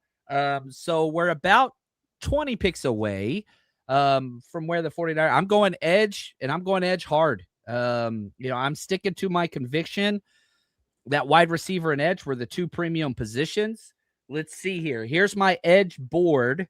R. Mason Thomas, Cassius Howell, Gabe Yakis, Danny Dennis Sutton, Zion Young, Derek Moore, Joshua Josephs, Romello Height, and a couple guys that I throw in kind of long shot, Kieron Crawford, and I'll put Jashawn Barham in there as well. So I'm going edge. Who's going to be there at that point? Part of me wants to just say Romello Height, who they met with. I think I'm going to go Romello Height. That's probably who I'm going to put in there right now. Yeah, actually, when I put out my mock yesterday, that's why I had going 58 was Romello Height. I thought the 49ers would go wide receiver. I had Casey Concepcion. Of course, he was off the board. And then I thought they would go Romello Height. I think that when you look at him, he's very much like Byron Young, who the Rams drafted when Raheem Morris was there. I think that there's a lot of similarities between them. We've seen what happens when he rushes opposite of a really good pass rusher and David Bailey. I think he can provide some juice off the edge. I do like that. I would like to throw out a little bit of a wild card. What if the 49ers went Caleb Tiernan at 58? R. Mason Thomas just went off the board to the Chiefs. Well, there you go. R. Mason Thomas gone. He's gone. So Cassius Howe's arm length is a real problem for a lot of NFL teams. So the people that were wondering if arm length is an issue, it is. And that's another reason why Caleb Tiernan is not going to be a tackle probably in the NFL, right? He's going to play offensive guard. But I think if you're looking for competition, I would keep him kind of in the mix. I have him as the 61st best player on my board. They're picking 58. I think that'd be pretty close. So I would say edge is probably the most likely, but I don't want to throw out the chance of an offensive lineman, a Caleb Tiernan, a Jennings Dunker. I think Dunker probably a little bit further down. I think he had a lot of juice coming out of the Senior Bowl. I don't think that maintained. I think it fizzled a little bit. There we go. Tommy in the most Tommy way ever. I love you, brother. Appreciate the super chat. Trash pick reach. Why can't they draft? Why? They haven't drafted the second most all-pro players in the NFL of any regime out there. But yeah, there's always these crazy ones. I said, even in my draft evaluation, this is a very high floor player. I don't think that this is like a bust type player. We'll have to see how it pans out. I'm going to ask the chat. I want you to put in your grade on a 0 to 10. 0 to 10, you use decimal points, whatever. How do you grade the 49ers trading back twice? You have to account for that. Trade back twice. You picked up a third and a fifth, and you got wide receiver Deshawn Stribbling. How do you grade the pick of Deshawn Stribbling? We got 5, 2, and I'm curious, your answer is 0. 0 minus, which doesn't make sense in the Arabic numeral sense, but I respect it. We've got a 9. We've got a couple high ones. 7s. We've got some high ones. Majority are pretty low. FFF 0. Yeah, I wonder how you feel, Doug. But we love you. And it's okay if you're pissed. 8.2, a minus 7, solid 6 to 6.5. What would you give it, Ant, if you were grading this one? Yeah, I think I would give it a 7. I think you look at positional fit. I mean, as far as what the 49ers were looking for a wide receiver, he fits. I think it's just where they drafted him. And I don't know. I wish I had a glimpse of their big board. My guess is he was probably somewhere in that range. He was Cassius Howell just went to the Bengals. Sorry. So here we go. Run on edge rushers, by the way. So that's something to kind of watch now as R. Mason Thomas, Cassius Howell. And one thing, John, and I got to bring up this player.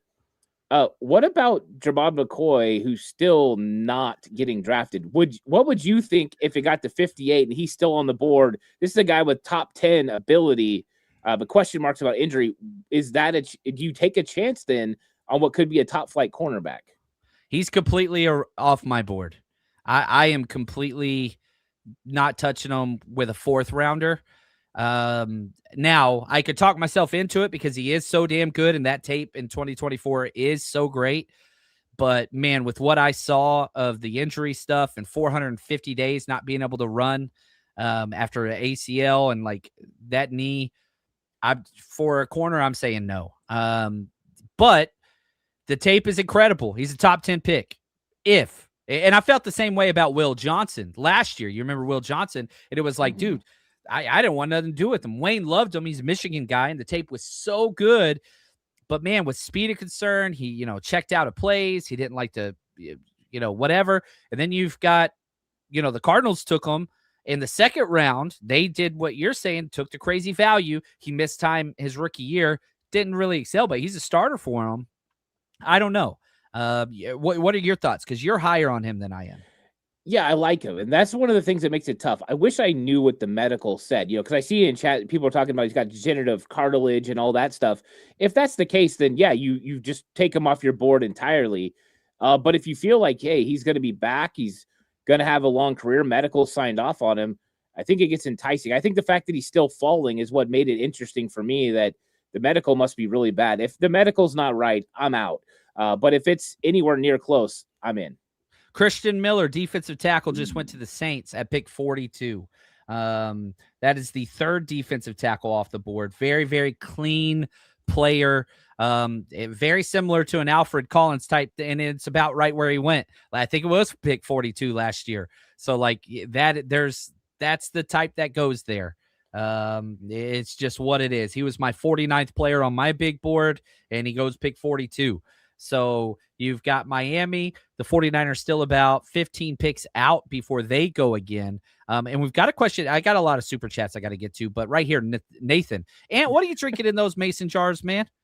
Yeah, I got water in one of them because you always have to have water when you record for a long period of time. I actually have an extra water bottle just in case. And the other one, I'm just sipping on a little Diet Dr. Pepper. I got that going too. Just kind of nothing crazy. Just, simple soda and water. There you go, my man. Mason jars, you never know. Got that moonshine. I know you ain't. James, appreciate the super chat. He says, this is the thing from a scout. Okay, I like this. Quote, hey, boss, the world says we get this dude 4 rounds later. Maybe we get a glaring need who is a perfect scheme fit. What do you think? Shanahan, you're fired. I think now Deshawn Stribbling is a scout's pick, though. Scouts prefer the athletic profile. Coaches prefer the tape.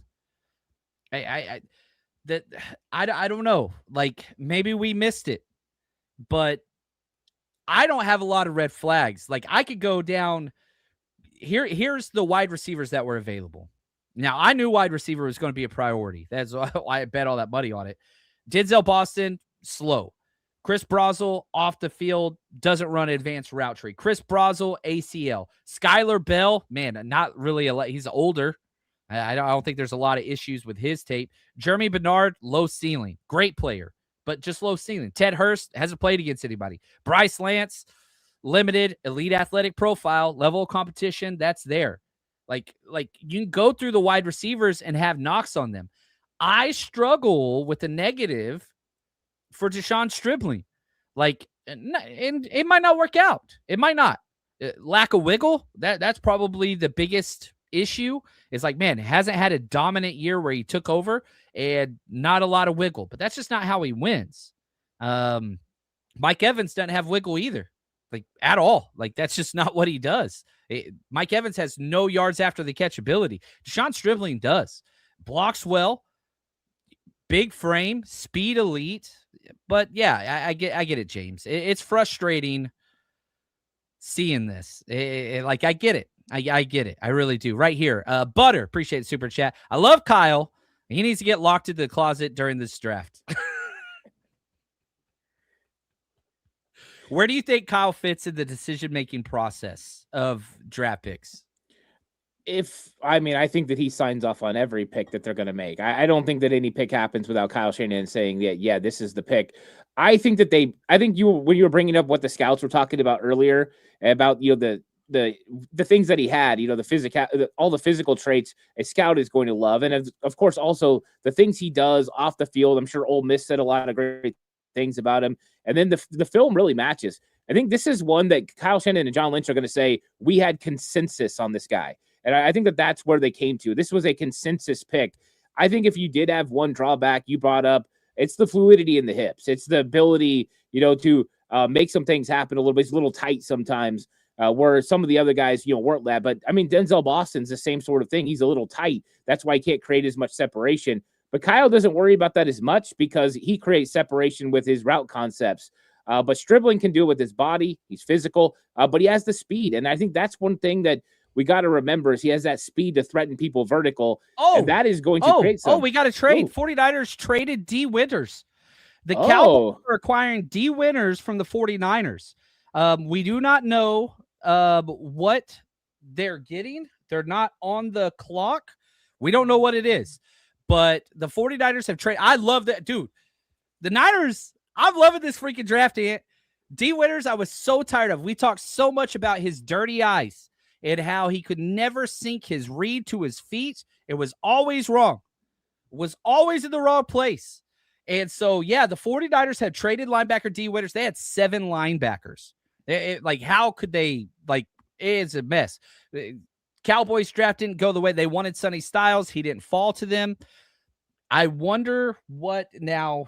Let's see here. Let's look at the picks that Dallas has. Let me refresh my draft pick trade chart. Probably going to be like a 4th or 5th rounder. My guess is Dallas Cowboys were like, look, we're going to be taking a linebacker here soon, or you trade us our guy. My guess is going to be for their 5th rounder, pick 152.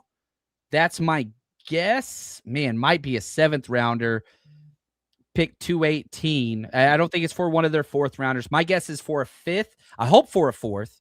But my guess is D Winters for pick 152 from the Dallas Cowboys. But again, I'm just, spitballing here. What are your thoughts initially just on trading D Winters in that linebacker depth chart? Yeah, I thought it was going to happen that they were going to trade a linebacker. I didn't think it was going to happen in the draft. I thought it would happen post, the training camp, just in case. But I mean, if you're going to get value for one of your guys, 49ers needed to add draft picks again. And D Winters is probably without a spot. This is probably a good sign. Here we go. So Jacob Rodriguez just went off the clock at pick 43. So yeah, okay. The linebacker the Cowboys wanted that have been linked to and mock drafted to nonstop is gone to the Dolphins at 43. I love Jacob Rodriguez. He was a rush crush guy. They're going to build their entire defense around him. Fun player. But sorry. Keep going, Ant. I apologize. Oh, no. I'm glad you brought that in because that's probably the exact reason why Dallas pulled the trigger on making this trade.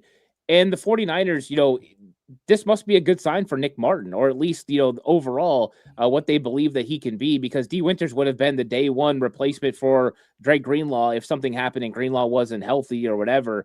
So now it kind of changes the depth chart. And now you got Nick Martin, a part of that mix to go along with Fred Warner. You still got Tatum Bethune.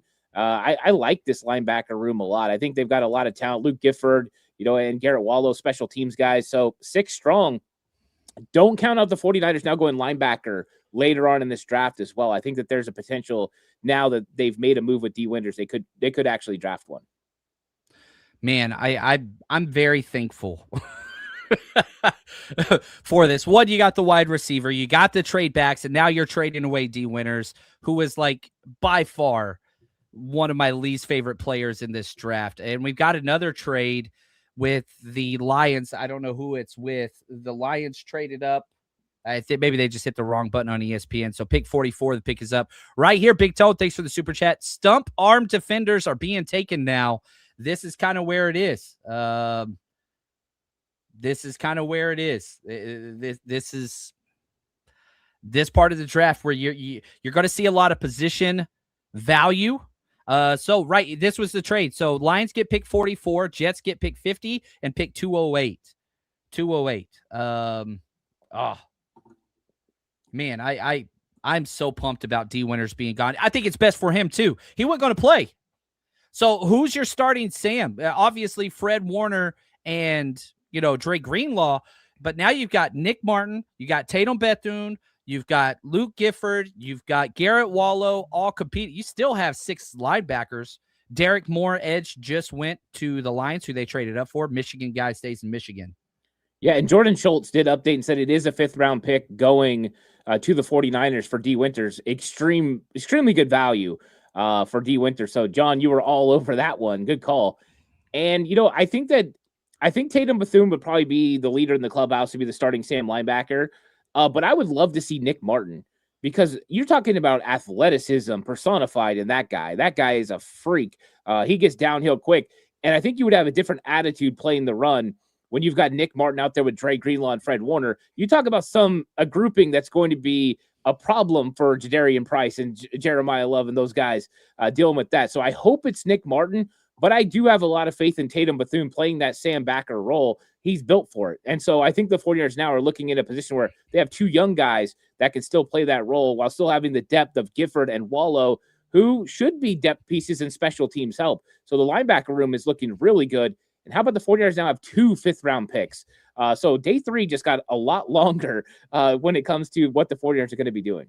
Dude, I love that trade. So I cannot believe that they got that. I really, really can't. That is huge. So, yeah, they picked up pick number 152. This is for Matt Mayoko, Dallas Cowboys. So, D Winters straight up. So, now you've got 8 picks in this draft.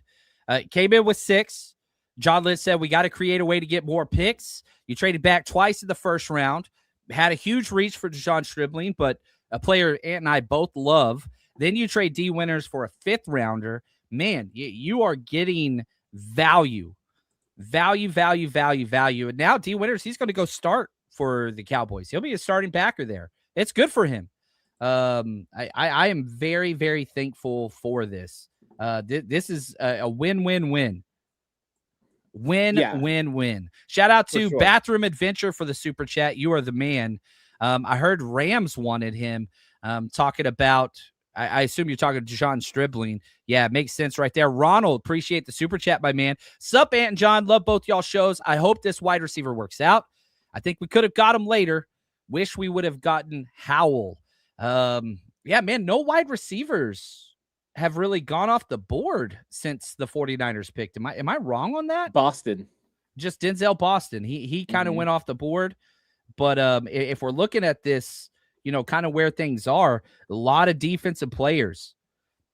Man, a lot of defensive players. Goodness. There's been 3 offensive players out of 12 picks.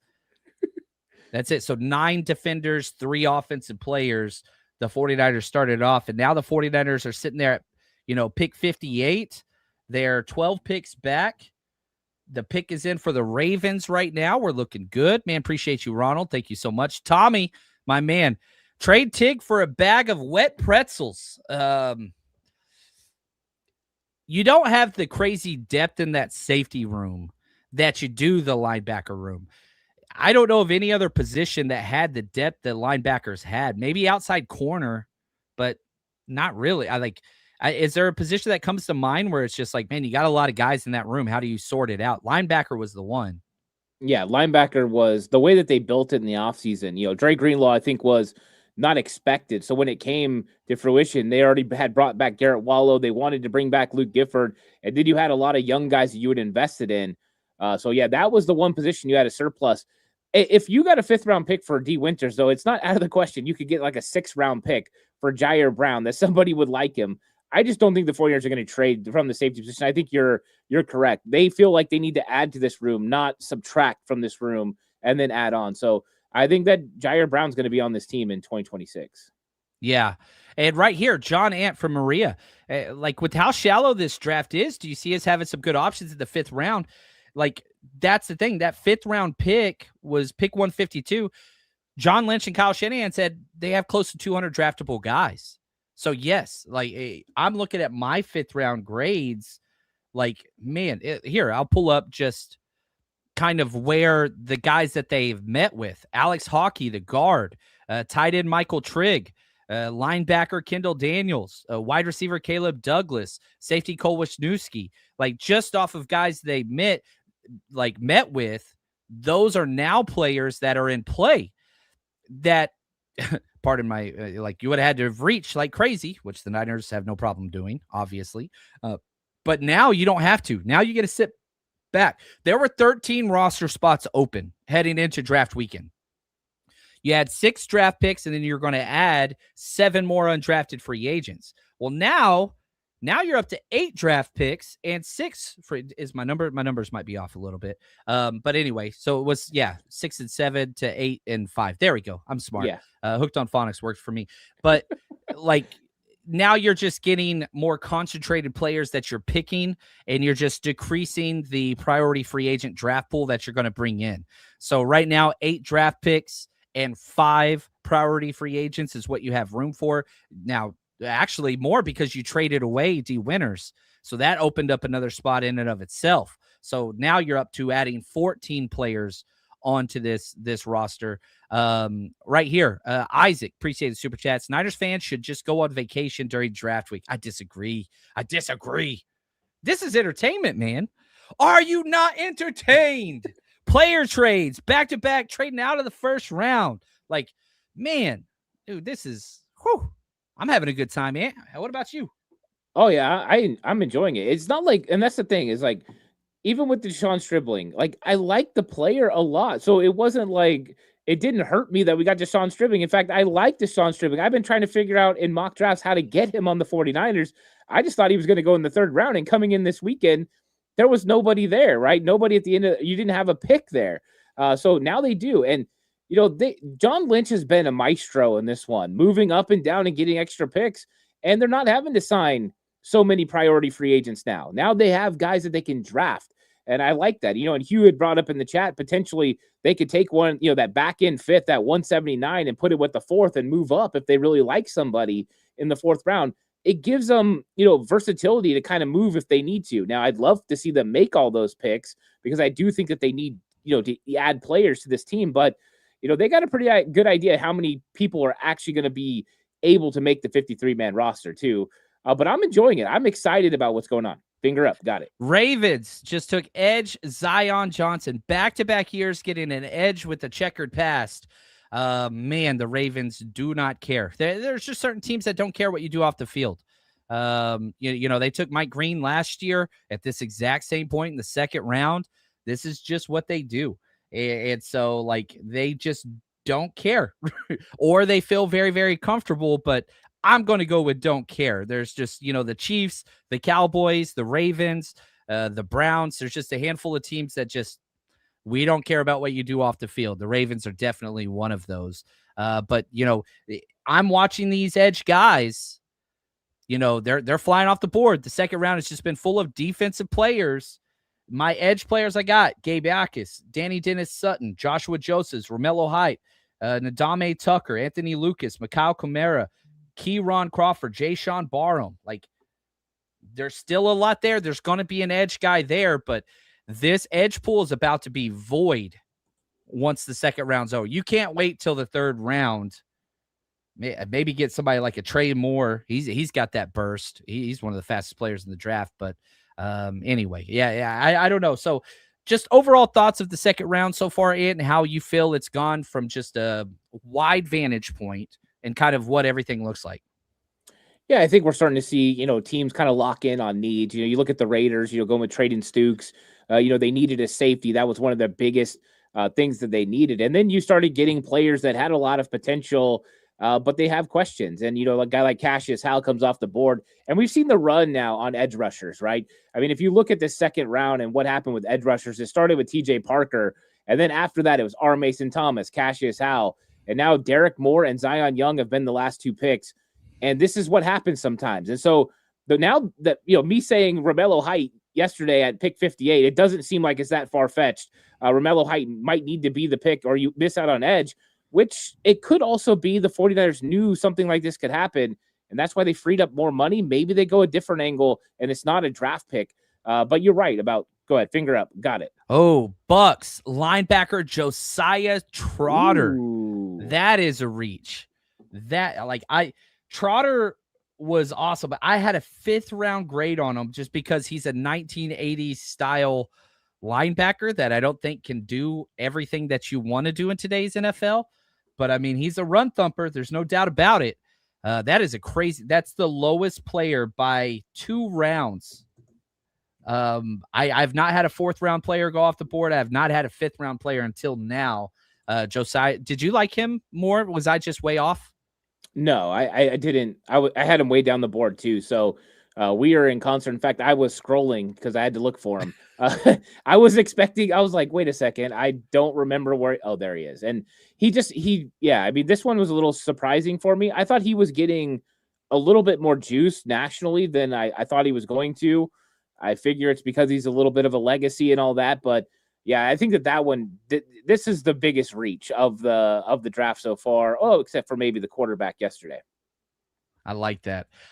Real quick, guys, we're going to take just a quick moment. I just want to say, if you are traveling to any 49ers game this year, come party with us, 49ers Rush Road Trip. But even more special than that, if you're going to Australia, we have full travel packages together. Here are your details. 49ers Rush Road Trip is going down under. The 49ers and Rams play in Australia to open up the 2026 season, and we got you covered. We are now taking deposits in a partnership with X Hospitality and True Fan Travel. All you have to do is go to 49ersrushroadtrip.com, and you can sign up right there and get your deposit in. It's $499 deposit, but here's the kicker. fully refundable all the way until the end of May, which that's going to give you several weeks after the official announce of the schedule. But we're trying to build this out and make sure that we have spots for everybody that is serious about going. So, however, if we fill up our spots and you didn't get your deposit in, then I hate to say it, probably not going to be able to travel with us. We're covering direct flights from San Francisco all the way to Melbourne. We've got 4-star hotels. We're all going to be staying together. I can't announce that until the NFL announces. They've got a lot of red tape on that.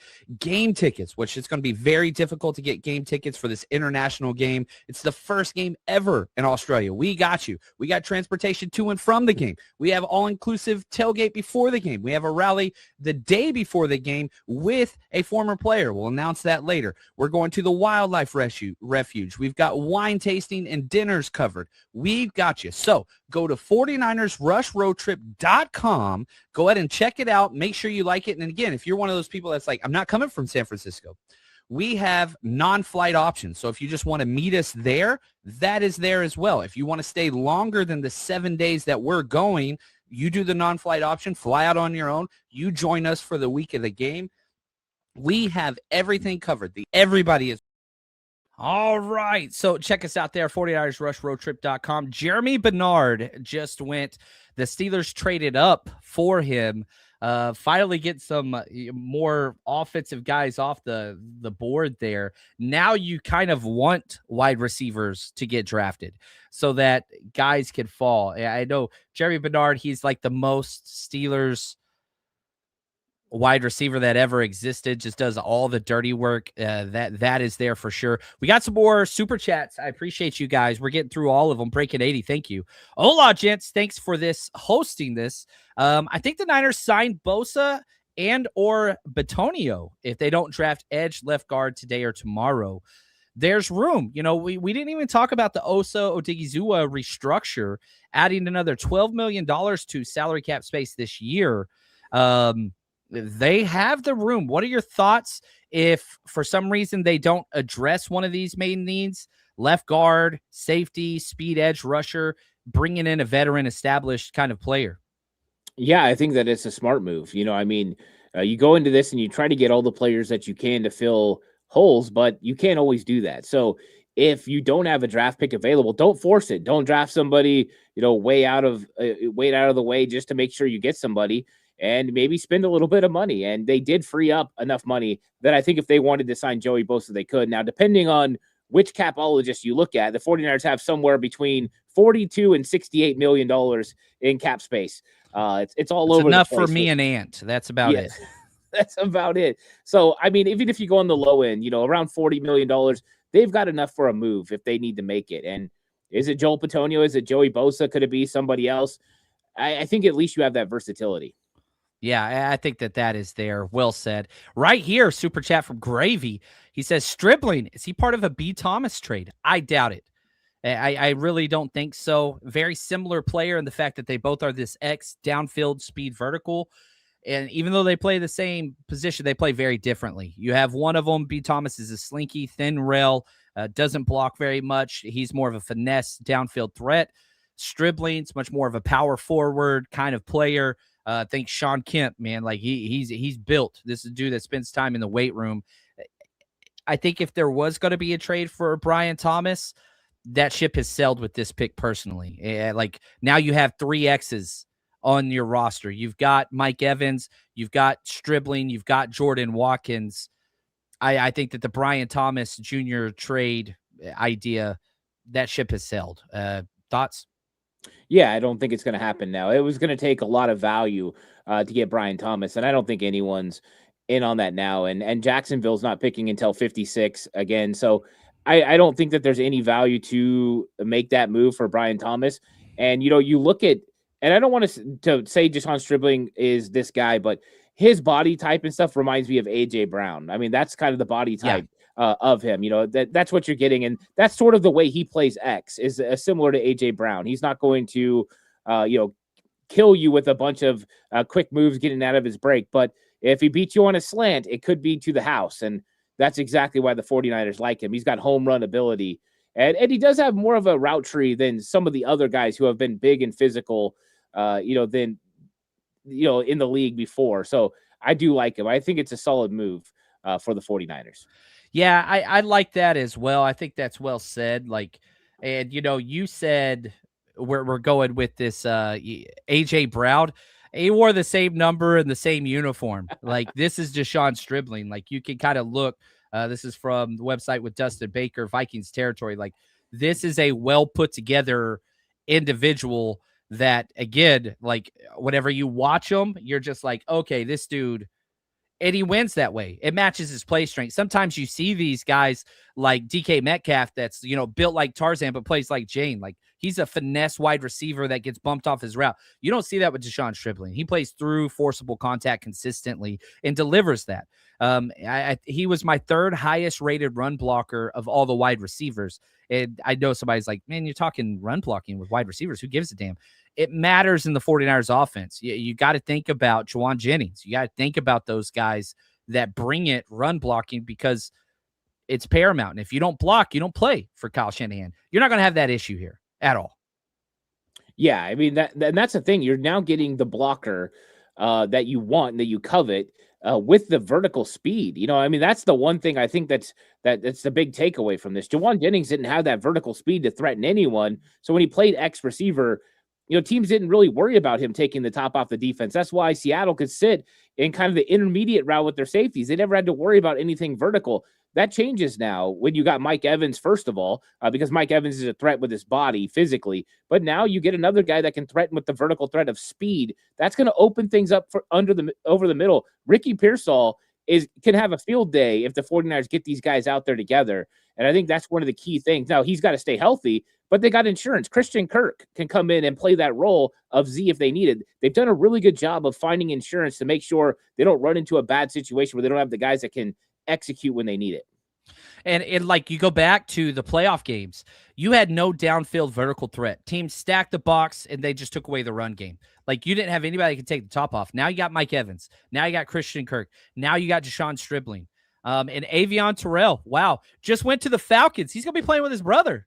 Look at that, the Terrell brothers for Atlanta. That's kind of cool. You don't get to see that a lot today. And, Avion Terrell was the second highest player on my board. I think very, very good corner, very, very good tape. It's just, man, whenever that speed came in at his pro day and the injury, it was just like, man, this dude is slow. But that's pretty cool. Jack, what's up, man? Appreciate the super chat, my good friend here. Good thing the genius had 17 hours to overthink it. Who needs a speed pass rusher when you could have a redshirt wide receiver that took 52 spots too early? Jack is gonna Jack, and I love it, man. Hey, a lot of people are going to be upset. And, if we were clickbait guys, we could rile y'all up and get the pitchforks ready and all that kind of stuff. Let's go. But I'm sorry, the film and the notes, if you're one of those people that's just like, I just don't want busts, I'm tired of busts, this dude has one of the highest floors in the draft. He's done it not once, not twice, but 3 separate schools, 3 separate conferences, 3 separate levels of competition. He had success everywhere he went. Now, is this going to be a 1,000-yard receiver and 10 touchdown guy in the NFL? I don't know. Definitely not for the first 2 years while Mike Evans is here. But, man, he's a chess piece. When was the last? I mean, the 49ers don't have 1,000-yard wide receivers very often. I think you had Brandon Ayuk, you had Debo. That's it. Each of them had 1 year. Obviously, George Kittle, but he's the tight end guy. Yeah, I don't know. I'll continue to push back on that. Jared, appreciate super chat. John, my friend, I just need you to read this, nothing more. Okay, here we go. At pick 58, I'm hoping the 49ers take the best available kicker or punter, end quote. He said not to say anything else, so I'm just going to divert to you, Ant. Ant, take it away. Not going to happen. Sorry, Jared. But, I would love to see John's response. If that happened, we'd probably get the whole stream taken down. It would go crazy all of a sudden. But yeah, luckily we don't have to worry about anything like that happening. And I don't expect them to take a special teams player unless it's a return guy, which I think is in the mix at some point, probably once you get to like round 3. But with them taking a wide receiver, do they have space for another one of those guys? Is there a running back that could do that? Is it maybe one of the defensive backs that can handle it? I think that's something else they need to address. I don't think right now they have a legit guy minus Jacob Cowing, and I'm not sold on Jacob Cowing being the 49ers return guy. Maybe Jordan Watkins could do it, but I don't know. I kind of wanted them to be able to get someone. That's why I liked Casey Concepcion. I think he would have made sense because of that reason. Yeah, I think Jordan James would be back there. I'm pretty sure he'll be one of the kick returners. I think Jordan Watkins, punt returner, Jacob Cowan, punt returner, kind of seeing where that goes. Dale DeMott, good friend. Eat, Sleep, Fantasy, my man. Appreciate the super sticker. Appreciate you, brother. Right here from Daddy Wolf. Thank you, man. We traded D Winters to the Cowgirls for a 5th. Dude, I'm so stoked about that. Like, that is just getting better, and getting cheaper. And so now you get another dart throw for a player that you found out last year did not fit. It just did not fit. And so it's good for D Winters. I absolutely love this. I like that more than the trade back in the first round. I am ecstatic. Lee Hunter, defensive tackle, just went to the Panthers. They're going to pair him next to Big O Brown. And, man, they're building up front. Lee Hunter, defensive tackle from Texas Tech, goes to the Panthers. Yeah, I like Lee Hunter. I think that's a solid pick. I kind of had a 3rd-round grade on him. And so I think that probably because I was looking at the 49ers and what they were going to do, and Lee Hunter, to me, would have been a lot like C.J. West. And I actually like C.J. West a little bit more than Lee Hunter with his ability to get across the line of scrimmage and make things happen. A lack of production for Lee Hunter was kind of interesting for me, but yeah, they're pairing, some big bodies, and everybody's looking to stop the run and everybody's looking to get after the quarterback. And he's one of those guys that can do it. Yeah. Right here. I like this. John, he says, you can't judge the picks until you see them in camp. You never know. You don't. And like sometimes like Fred Warner, 3rd-round pick, that dude, you knew day one he was the guy. Sometimes you just know. Dre Greenlaw, you knew right off the bat that dude was the guy.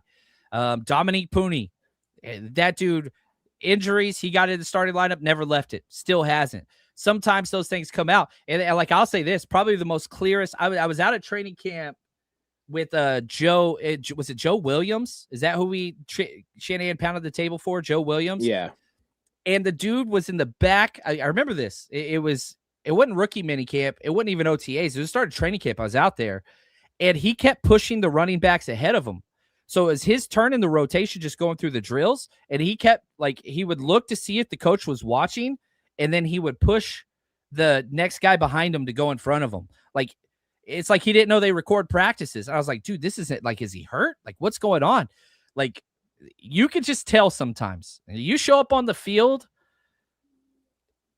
things happen or change. But I'll tell you this about Deshawn Stribbling. He showed up not once, not twice, but 3 times in 3 separate schools at 3 separate conferences and was the guy from day one. So, like, I like that. Now, the NFL's a whole different ball game for sure. But I'm pretty excited. Let's go over his PFF grades. Do with this what you will. His overall grade was a 75.9 last year. He had a 75 grade against man, 69 grade in the run game, and blocking was a 77.9. 10 missed tackles forced, 0 fumbles, 23 career receptions. And probably my favorite thing about him, we did 200 plus players, 1 through 10 on 49ers fit scale, 10 out of 10. And I think I only gave, let me see here. Let me search this. 49ers fit 10. Oh, let's see here. Yeah, I think I had 16 10 out of 10 grades. And so he is one of them. So, like, I will say we kind of nailed that one just a little bit as far as just fit goes. Rush crush, Ants elite, trust the process. John and Kyle did great last year's draft. They've done great in the last 2 drafts. It's very easy to sit there and say, man, the Niners suck at drafting. You can't say that the last 2 years. You have so many solid contributors in back-to-back years that you plugged in. Yeah. I mean, I think you look at the 49ers, too. They've had success when they feel like they have a consensus. That was one thing John Lynch talked about. When they are consensus on a player, it usually works out. When they have guys that they're trying to decide, think about like Jacob Cowing, and they're trying to figure out which way they're going to go, or even a guy like D. Winters, they were trying to decide between him and Jalen Graham. And they ultimately, neither one of them really worked out. But when they have consensus, it works out. Guys like Fred Warner, and George Kittle and guys like that. So I'm not saying Deshawn Stribbling is going to be one of those guys, but what I am saying is he's a clean prospect who definitely fits what the 49ers like to do. He's a scheme fit, and he overall is a good individual. This is the kind of guy you want to plug into your system. He's good for culture. He's good for getting out there and playing hard and being physical, and he's got some size to him. And size and speed is never a bad thing. I think that he's going to be a really good fit. I think the only question mark for people is going to be where he was taken. And you know what? It doesn't matter if he goes out there and he plays well. If he plays well, all this goes away, and the 49ers look like they made a great pick. And I think the thing is, I like the player so much that I can overlook where they took him because I think that he is a good player that fits. Yeah, the fit is a big deal. There's no doubt about that. All right, we got the Jets. They are walking up, and man, we really haven't had enough time to spend just because, man, we've been diving into kind of nothing but Niners, which I freaking love. The Jets had 3 first-round picks yesterday. They walked away with David Bailey, Kenyon Sadiq, and Omar Cooper Jr. What are your overall assessments? 3 first-round picks. What do you think of those 3 players?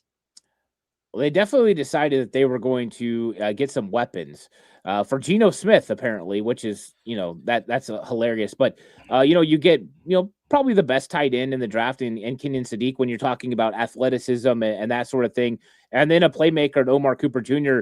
They're definitely going to get some guys that can create and make some things happen. I'm a little surprised that they spent so much in a tight end and then a wide receiver and invested because they even traded up as they go ahead. Your boy D'Angelo Pons, they just drafted corner. You saw it. I know you're really, really big on him. Yeah, I like him. I think that he's sticky. You know what I mean? And so I do think that this is a nice replacement. They traded away Sauce Gardner last year. But what is the idea for D'Angelo Pons? Are they going to have him play the nickel? They're going to have him play outside? I think he's a dynamite nickel as far as coverage. I don't know if he's physical enough, play in and play out. I mean, he plays tough, but, is he going to hold up? But I think that that's a good pick. This is my favorite pick that the Jets have made, so far over day 1 and day 2, because I think D'Angelo Pons is a legit NFL player. And all you want to do is go back and watch what he did against some of the better wide receivers, and he was really good. It didn't matter if they were bigger, faster, stronger. D'Angelo Pons was good. Yeah, I like that. Right here, Breaking 80 of the Super Chat. Thank you, my friend.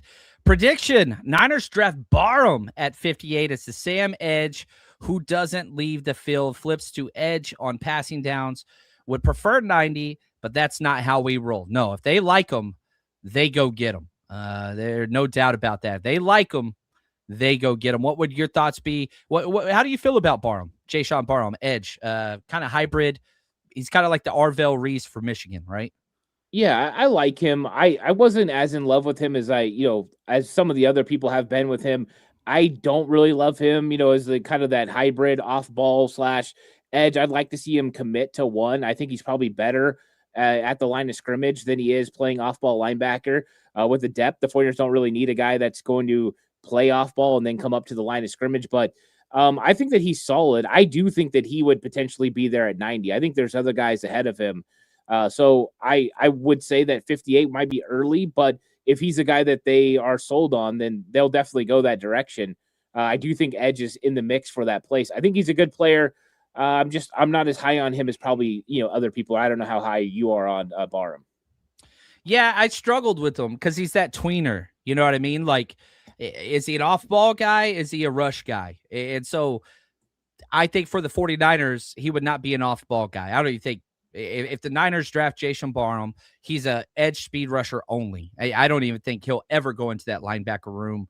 I just don't see it. Now, you could talk about, Raheem Morris and, what they did with Jalen Walker and kind of whatever. I don't think it's that. I think he would just be a speed off the edge guy only. But shoot, I know Crocker loved him. His burst is there. It's just, man, let's figure out what he can do well consistently and if he could play into that role. But that is a little bit of a search. Jake Golday, linebacker, Cincinnati, to the Vikings off the board. He was a fun player to watch. Yeah, he is a lot of fun. Yeah, he's a lot of fun. I like him too. The length, you know what I mean? The size, the length, the speed. I think that was a pretty solid pick at linebacker. And it makes sense. I mean, when you look at what Minnesota's trying to do, they needed another guy, and I think Jay Golday's a solid one. I think when you look at some of the other linebackers that were available, I think a lot of teams, a lot of people are going to be surprised that you see Anthony Hill Jr. and CJ Allen and those guys still on the board. But once you see Golday play and the length and stuff that he plays with, he's very talented. Dude, let's update. This is the NFL big board. Players still available. Man, Emmanuel McNeil-Warren's still there. Like, everybody's like, dude, he's still there. Jamad McCoy, Anthony Hill Jr., I love him. I prefer him over Barsham big time, and I think he could play linebacker and edge, but whatever. Chris Brazel, Emmanuel Pregnon, Gabe Akis, Jalen Kilgore, Zachariah Brandt, Skylar Bell, Kyler Lewis, Max Clare, A.J. Hossey, C.J. Allen, Bud Clark, Jason Barham, Brandon Sisse, Connor Liu, Keontae Scott. I think Keontae Scott's on the short list for sure. And I'm going to come in and say this. My number one player this draft, and I'm just going to stick with 49ers 10 out of 10 guys. You know who I'm going to say, don't you? You already know. I do. Malik freaking Muhammad. Why not? Like, I want edge, and I think that's a bigger priority. But, like, Niners met with him. He's a perfect 10 out of 10. He's my number one player in the draft. What would your thoughts be if Malik Muhammad went to the 49ers? How would you feel about that? I think it would be interesting just because of the investment they made in the offseason, with backup cornerbacks. They bring in Nate Hobbs, they bring in Jack Jones, and it feels like they're more reinforcing support around De'Amon Lenoir and Renardo Green. But, I mean, if you want competition, and maybe they want Renardo Green to have competition, that's the kind of move you make because, Malik Muhammad, he's a guy that out on the outside, he's sticky. And that's one of the things I love. I love those guys that are sticky, that drive on the football extremely well, get a lot of passes defended.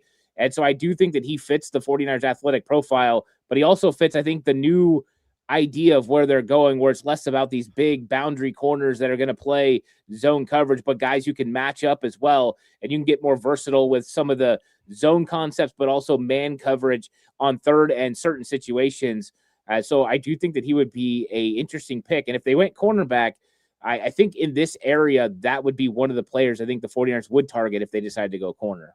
Yeah, and a lot of people say they're going defense for sure. I think running back's on the short list. I think tight end is on the short list. I think left guard is on the short list. So those are the three offensive positions.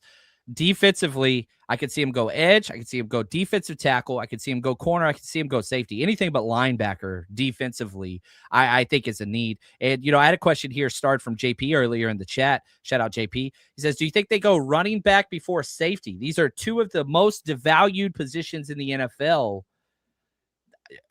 I think they're going to draft both of these, but the running back position sucks, man. I really hope. I would be the most upset if they took a running back like Mike Washington here. I'd be very upset. But, I mean, it's a need. It is a need. So what are your thoughts on JP's question? Yeah, I think that you're going to get to a range probably in the third round, once they get to that pick 90. If they don't go safety, it might not be value to go safety in the fourth round. They might not get anybody that could step in and have a chance to play. So that might answer his question real quick by the end of the day. I think running back is also interesting, but the thing is like, who is that guy? Like I love Jonah Coleman. When they go Jonah Coleman in round 3, I don't think you go any earlier than that. And to me, he's the next guy. Like he's the next best running back on the list. I just don't know when that's going to be. I love Jonah Coleman if he's available in the 4th round. I'm not as huge of a fan of him at 90. I want it for him. I don't want it for the 49ers when it comes to value. So I would say they probably end up going running back in this draft. I'm not sure they're going safety. I haven't been convinced that they're even going to value the safety position. Yeah, they only met with one, Cole Wisniewski, and he's like a linebacker. I'm not even sure he is a safety. He's big nickel more than anything. But throughout this whole process, kind of do with that what you will. Here we go. From 5-star Hustler, appreciate the super chat. Love the Stribbling pick after watching the film. Guys, the film should tell you more than consensus boards or any of those things. Ant and I are going to have draft breakdown films up on Stribbling out the wazoo. It'll be up on the 49ersrush.com, my Patreon channel, which is in the link in the description of this video. And then also, Ant's going to have it up on his Patreon. If you've enjoyed your time with us, there's 4,000 people watching this right now. I'm so thankful and honored. I cannot believe you are spending time with us, and I'm so thankful. Support us. This is how we feed our families. So check it out. And also, I do have to announce we're going to be having a Jerry Rice Tier Zoom hangout on Monday at 5 p.m. I haven't posted the details yet, but all the subscribers to my Patreon, we get together on Zoom and we're just going to talk through the draft once it's done. Monday at 5 p.m. Pacific time. So sign up. We got a 7-day free trial up over on our site. Ooh, Brandon Sisse just went cornerback. I was out on him. One of my least favorite players. I graded this thing. He just went to the Packers at pick 52. Were you higher on him than me? Because I kept watching him, and every time I did, I bumped him down. Yeah, I had a late second round grade on him. I didn't think that he was a player the 49ers would ultimately target. But, I didn't think he was a bad player either. So this doesn't surprise me when you look at the scheme that the Green Bay Packers want to run. Yep. This is kind of a scheme fit for them. Makes sense. I was just out on him for the most part. He wasn't one that I was really enjoyed, but I did think he was a late second. Yeah. Back to the second part of 5-Star Hustlers super chat. Kyle will scheme him open, and he will be an issue after the catch. Huge yak guy and a downfield threat. Like, that is the thing. Like, he's not the biggest separator, even though, separation isn't an issue, but he's not like KC Concepcion or, any of those guys or Ricky Pearson. No. This is a much more down the field, vertical, stretch the field. Like, you've got to be worried about hitting deep and then the back shoulder fade. Now, he could do a lot of the yak stuff, but Kyle Shanahan and Brock Purdy are kind of moving away from that. That's not Brock Purdy's strength like it was Jimmy Garoppolo's. It's, find the open guy, get the guy the ball. And the biggest problem has been drops and contested catches, that lead to interceptions. That's not what Stribbling does. He had one drop the entire year. Amazing hands. Oh, yeah, Pat McAfee walking out for the Colts at pick 53. We're 5 picks away from the 49ers being back on the board. I don't know. Trading back now for the 49ers kind of doesn't seem like you've added a third rounder and 2 fifths. Like, do you still keep adding picks? I mean, if the right situation comes up, sure, right? It gives you firepower later. It all comes down to when you get to 58. Do you have 3-4 guys that you like? Maybe you trade back. I think it's interesting. I like that. Right here, man. Shout out to Sean. Appreciate you, man, in the super chat. He says, for those of us who just got off work, John, can you read off your pre-draft write-up on the pick? Yeah, this is in the 49ers Rush draft book. Here's my film write-up on Deshawn Stribbling. Insane experience across multiple major conferences with over 3,000 snaps, most of any wide receiver in this class. Insane speed and size combo, A-plus blocker, and a yak guy. Should be getting more love. Was the true X at Ole Miss, but that offense is weird. I hate evaluating that offense. Plays so hard and fights for every yard. Catches everything, even after tipped passes. Natural hands pass catcher. Snatches the ball with his hands extended. Tight-hipped, not a lot of wiggle. Straight line, start-stop speed is elite. Only one that was better in this entire draft class was Chris Brazel, and then that Cincinnati freak dude. No issues going over the middle. Tough, stacks corners with the best of them. That was my Deshawn Stribbling film write-up. CJ Allen, linebacker, just went to the Colts as well. So catching you up there, Sean. Thank you so much. CJ Allen, man, he fell quite a bit. And you want more linebackers going because the Niners just traded away D Winters for a 5th rounder. And that room is still packed tight. So you're wanting wide receivers. You're wanting linebackers. What other position? And quarterbacks and running backs? Like, I don't want running backs to go. I do not want them to take a running back. Yeah, I mean, running back, there's just really no depth at it, right? I mean, Mike Washington, Jonah Coleman are kind of the next 2 guys for me. And then after that, you drop a little bit of space, probably day 3 guys for pretty much everybody else that's going to get drafted in this draft. So, yeah, I would love to see running backs go early. Somebody take Mike Washington off the board. I would be good with that. I think even some of the tight ends, I like some of the tight ends. I think the 49ers are going to take advantage of that, but I don't think it's going to be day 3 for tight ends. Yeah, man, Oscar Delp, that would be the guy. And Max Clare, I like Max Clare. Just the injury history kind of pushes me off. I'm not a big Eli Stowers guy in the 49ers scheme. You've never seen Shanahan use that. Doesn't mean he couldn't. But again, if I'm looking through my Kyle Shanahan offensive scheme lens, Eli Stowers, man, refuses to block, converted quarterback, athlete for real, but It's like Brock Bowers only. And you can use that, but he's not Brock Bowers either. He's good, but man, I would take Oscar Delp. I'd take Max Clare. You just got to be comfortable with the injury history there. He's missed so much time. The Eagles are on the clock. Their pick is in. Craziness always happens. Brian Westbrook, one of the funnest running backs of all time. Talk about a perfect pairing with him and Andy Reid. Like, you got Christian McCaffrey and Kyle Shanahan. Like, that was perfect. Roger Craig, Bill Walsh, perfect. Brian Westbrook and Andy Reid. It's peanut butter jelly, right? Like, it's just perfect scheme fit. Yeah, the guys fit, and that's the thing. You find these guys that are just fits, and yeah, he was one. Now, I think Westbrook was one of the funny ones when I watched the fan run into the pole as he's chasing the train. I think he was wearing the Westbrook jersey. That's why I always remember Brian Westbrook. That's just one of the best things. He's running and boom. Eli Stowers, we just brought him up off the board to the Eagles. So they went and got, talk about overhauling. A.J. Brown's gone, by the way. They trade up for Mekhi Lemon, your guy. Then they get Eli Stowers as well. They signed Dallas Goedert to a 1-year deal. But, man, they're trying to surround Jalen Hurts with some pass-catching options with A.J. Brown going over to the Patriots. Bruzzini kind of confirmed that one. Yeah, that whole story is crazy, by the way. But, yeah, they're getting weapons for Jalen Hurts. And I don't know what's going on with that. I think it's always interesting with Jalen Hurts and the Philadelphia Eagles in general. It feels like him and Nick Sirianni are kind of hot and cold. And so I think that they needed to improve the offense. The offense couldn't get it done against the 49ers in the playoffs, and that was a makeshift 49ers defense. They were not a team that has they're not a championship caliber offense. They have a decent defense, but their offense is just not up to snuff, and they've got to get a lot better. Ooh. Nice of them to infuse a little bit of a help. trade, not for the 49ers. The Patriots just traded up. So we've got a little trade action. There have been a lot of trades today. It really have been. I'm not seeing. Yeah, Chargers trade pick 55. Patriots give up 63, 131, 202.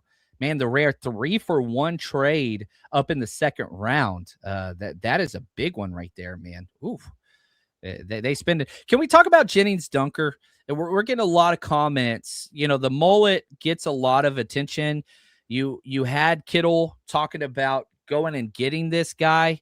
He's played right tackle, but I think do you see him as a tackle guard? He's got 33.5-inch arms. I think he's kind of just a tweener guy that could play right tackle, could play inside. What do you think about Jennings Dunker? Yeah, I looked at him as an inside guy. I think when you look at his skill set, I think his lateral quickness and things are things that need to move inside. Now, his testing wasn't that great. This isn't the guy that tested well when it comes to getting the second level and fitting within the scheme. And I think that's why some people cooled on him. I think they looked at him at the Senior Bowl and it raised his stock. And then people really dug into the film and he started slowing down. But I think when you look at him, I mean, he's a good prospect. I think he's more of a late day 2 guy. I think if you got him somewhere between 75 and 100, you'd feel pretty comfortable with the pick. And I think that he's going to be a solid NFL pro, but I think he's more of an interior offensive lineman. He could play right tackle in the right scheme. I just don't know if he's a great scheme fit for the 49ers with the athleticism and how he moves in space. He looks like he's struggling a little bit. He's not the most gifted athlete in space, and that's what the 49ers need when they're looking for interior offensive linemen that can press the second level. And that was my issue with Emmanuel Pregnon as well, who tested even worse than Jennings Dunker. Like, the athleticism's just not there. The tape is good. And Tyler Booker, there's a need in the NFL for guys like that. I'm not so sure the Niners covet that as much. Aaron Banks was about as extreme as it got, and they didn't like that. But Pregnon and McNeil Warren are still on the board. People were clamoring for them at pick 33. They're still there. But the 49ers, we're 3 picks away. And, edge, I'm still sticking with edge. And, Gabe Akis is my number 1. Danny Dennis Sutton, Joshua Josephs, Romello Height. But I'm going 10 out of 10 49ers fans. I'm sticking with this idea. Danny Dennis Sutton's a 10 out of 10. Romello Height's not a perfect 10 because of the run game, but he's really, really high on that list. And I'm going to stick with my man Malik Muhammad. It's down to those 3 for me.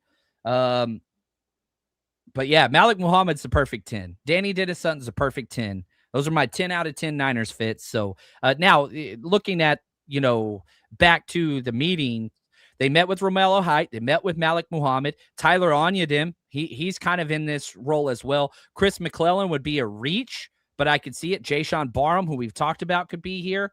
What are your thoughts if you're predicting, 3 picks out?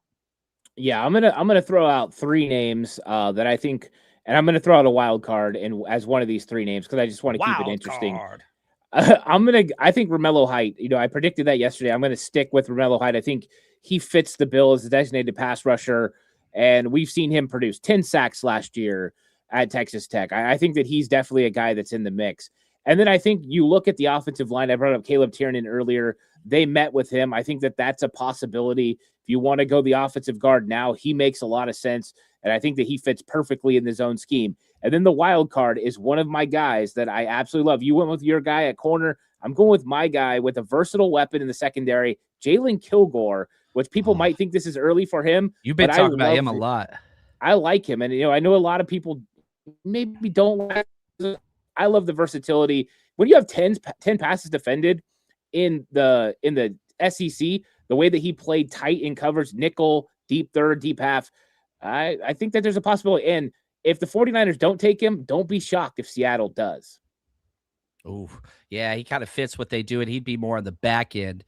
Shout out to Thomas. Appreciate the super chat. Look at that. The DKK. I don't even know what currency that is or how much money that is. I'm going to assume it's $1 million, and I'm very thankful for your generosity. I think it's Denmark, right? I think that's Denmark. Anyway, he says pool party time at pick 58.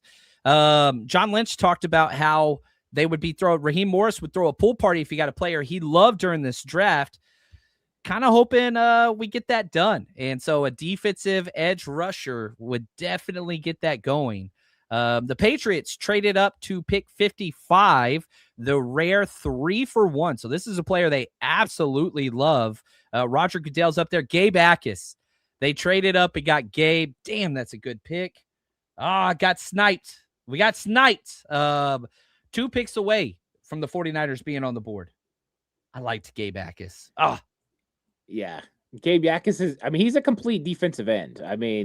He can play all 3 downs. I don't think he has the explosion, to be a designated pass rusher. But if you're looking for a guy that can win, can move inside, has some versatility, I think he's one of those guys. I wonder if he was too much like some of the other guys that the Niners had, but he's a really good, solid edge player. And I think he fits for sure. There we go. The Niners are going to go guard or safety, talking Pregnon or Kilgore, then be signing Joey Bosa soon after the draft. If they don't get an edge rusher by the 3rd, you're going to be bringing in some free agent experienced players to get up there. It's just what it's going to be. Pick number 98 tonight, going to Minnesota for a Jonathan Grenard trade. Compensation pick. The Eagles traded for him. So the Eagles just traded for Jonathan Grenard. And so it gets a little bit more difficult with the free agent guys out there, Ezra. Now you're down to Kayvon Thibodeau or maybe somebody else that hasn't been brought up yet. But yeah, the Eagles, this is what they do, man. They always get those edge rushers. Jonathan Grenard was a captain for them. They give up a back-end 3rd rounder. That's basically what we gave up to get Osa. Osa's in his prime. How old is Jonathan Grenard? He's been around for a while, right? Yeah, I don't remember how old he is. I think he's only 4 or 5 years, something like that, right? Yeah, he came in 2020.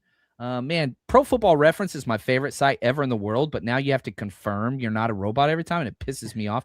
He's 20. He's about to turn 29 this month. So, same age. That's a damn good trade. Basically, what we traded for Osa, they traded basically the same thing there for Jonathan Grenard. So Eagles always the most active team out there.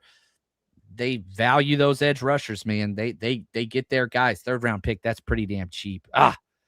It kind of makes me mad. It's the money. He's going to make $20 million and he wants 25. Go. Oh, big reach. Nate Borkacher, tight end, Texas A&M off the board to the Jags. And the Jaguars have like 3 tight ends. They got that's crazy to me. Where did I even have Nate Borkacher? I was low on him. Yeah, I remember I went through a couple of his tapes. This is the first player I don't even have ranked. I watched a couple. I watched like 20 snaps. I was like, dude, I don't think I'm going to have like a 6th, 7th round grade best on this guy. He goes to the 2nd round. Maybe I was way off. And I watched a lot of Texas A&M tape because almost their entire offense is getting drafted. And the thing is this, like they didn't develop anybody. Every single Texas A&M player on offense, and you could even say defensively last year as well, like no development. So like you're betting on the athlete and what they are. That's a like first player that I did not have graded off the board. What were your thoughts on him? Yeah, I had a 5th round grade Okay. for him, but still, I mean that's pretty crazy. 2nd round, 5th round, that's a big difference. Interesting guy. You know, I mean he was solid, but you're right. I mean, I did not see that pick coming, especially with a guy like Oscar Delp still on the board. Even like a Sam Roush, I mean, would have made sense a little bit earlier. Yeah. So that's interesting. I love it. That's a great pick for us. Man, so the Bears pick is in, which means the 49ers are now on the clock. Both stations are on commercial. Right here, shout out to Craig. Appreciate the super chat. I'm hoping for Anthony Hill Jr. I love him.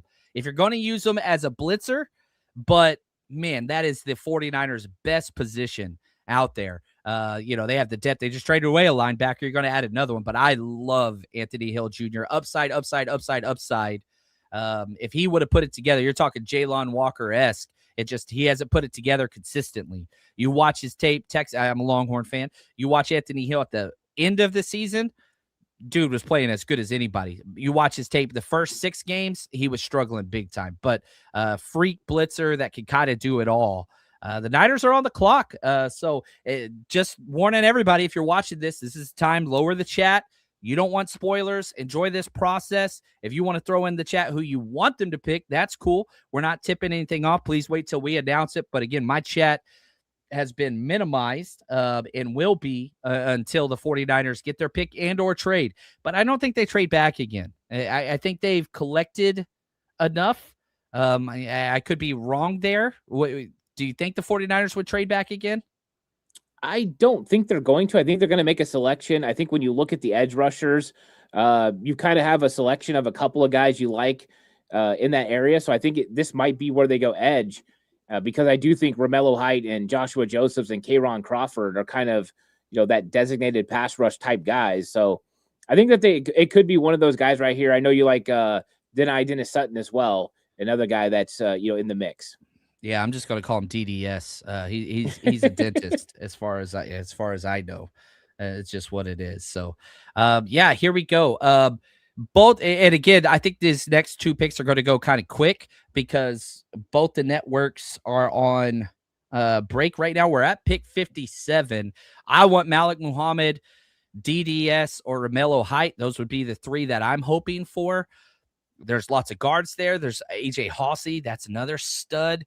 What about wide receiver? Is it possible that they would go wide receiver? Chris Brosel's still there. Would they double dip at that spot? I mean, that would be kind of crazy to go with both 2nd round picks being wide receiver. I mean, but too. I'm looking at my board. Chris Bell is still there as well, right? Like he didn't get drafted either. You're talking about another playmaker in the open field, and he's coming off an injury. Those 2 guys are still, high up on the list. I mean, I don't think they would. I think they would go another position, but I mean, those guys are intriguing. And I think that Chris Bell's injury reasons, that's why he's still on the board because he's a solid player that probably should win already. So the Eagles trade for Jonathan Guard was way more. They gave up a 2027 3rd rounder and a 3rd rounder this year. So they gave up 2 3rd rounders. This is the first time we've seen any 2027 capital used. Now they get back a 7th rounder. And the Vikings took some of the cap, but that's 2 3rd rounders. I was about to say, man, the Eagles got insane value right there. 2 3rd rounders, different story. That makes a little bit more sense. Yeah, I was like, damn, just 1 3rd rounder for an edge? That's crazy. It's 28. 2 3rd rounders, the first team to kind of vacated any 2027 draft capital besides the Cowboys. Man, that is a big in the Colts, which you don't want anything in common with the Colts and Cowboys when it's coming to personnel decisions. Those are 2 of the absolute worst planners out there for sure. Yeah. Does that affect the way you see that trade at all? No, I mean, I already thought that the financials behind it, I mean, this guy wants a contract extension. And so my belief is that you were going to have to pay him even more. And so that's why I didn't think you were going to get as much, as far as draft capital, because Grenard wants a new contract. But he's a good player and he's got a lot of upside. And we know that he'll fit that Philadelphia scheme and they need pass rush. So it makes sense. They swung and missed. They got Jalen Phillips for just a little bit last year. Now they're sending more draft capital out to pick up another edge rusher.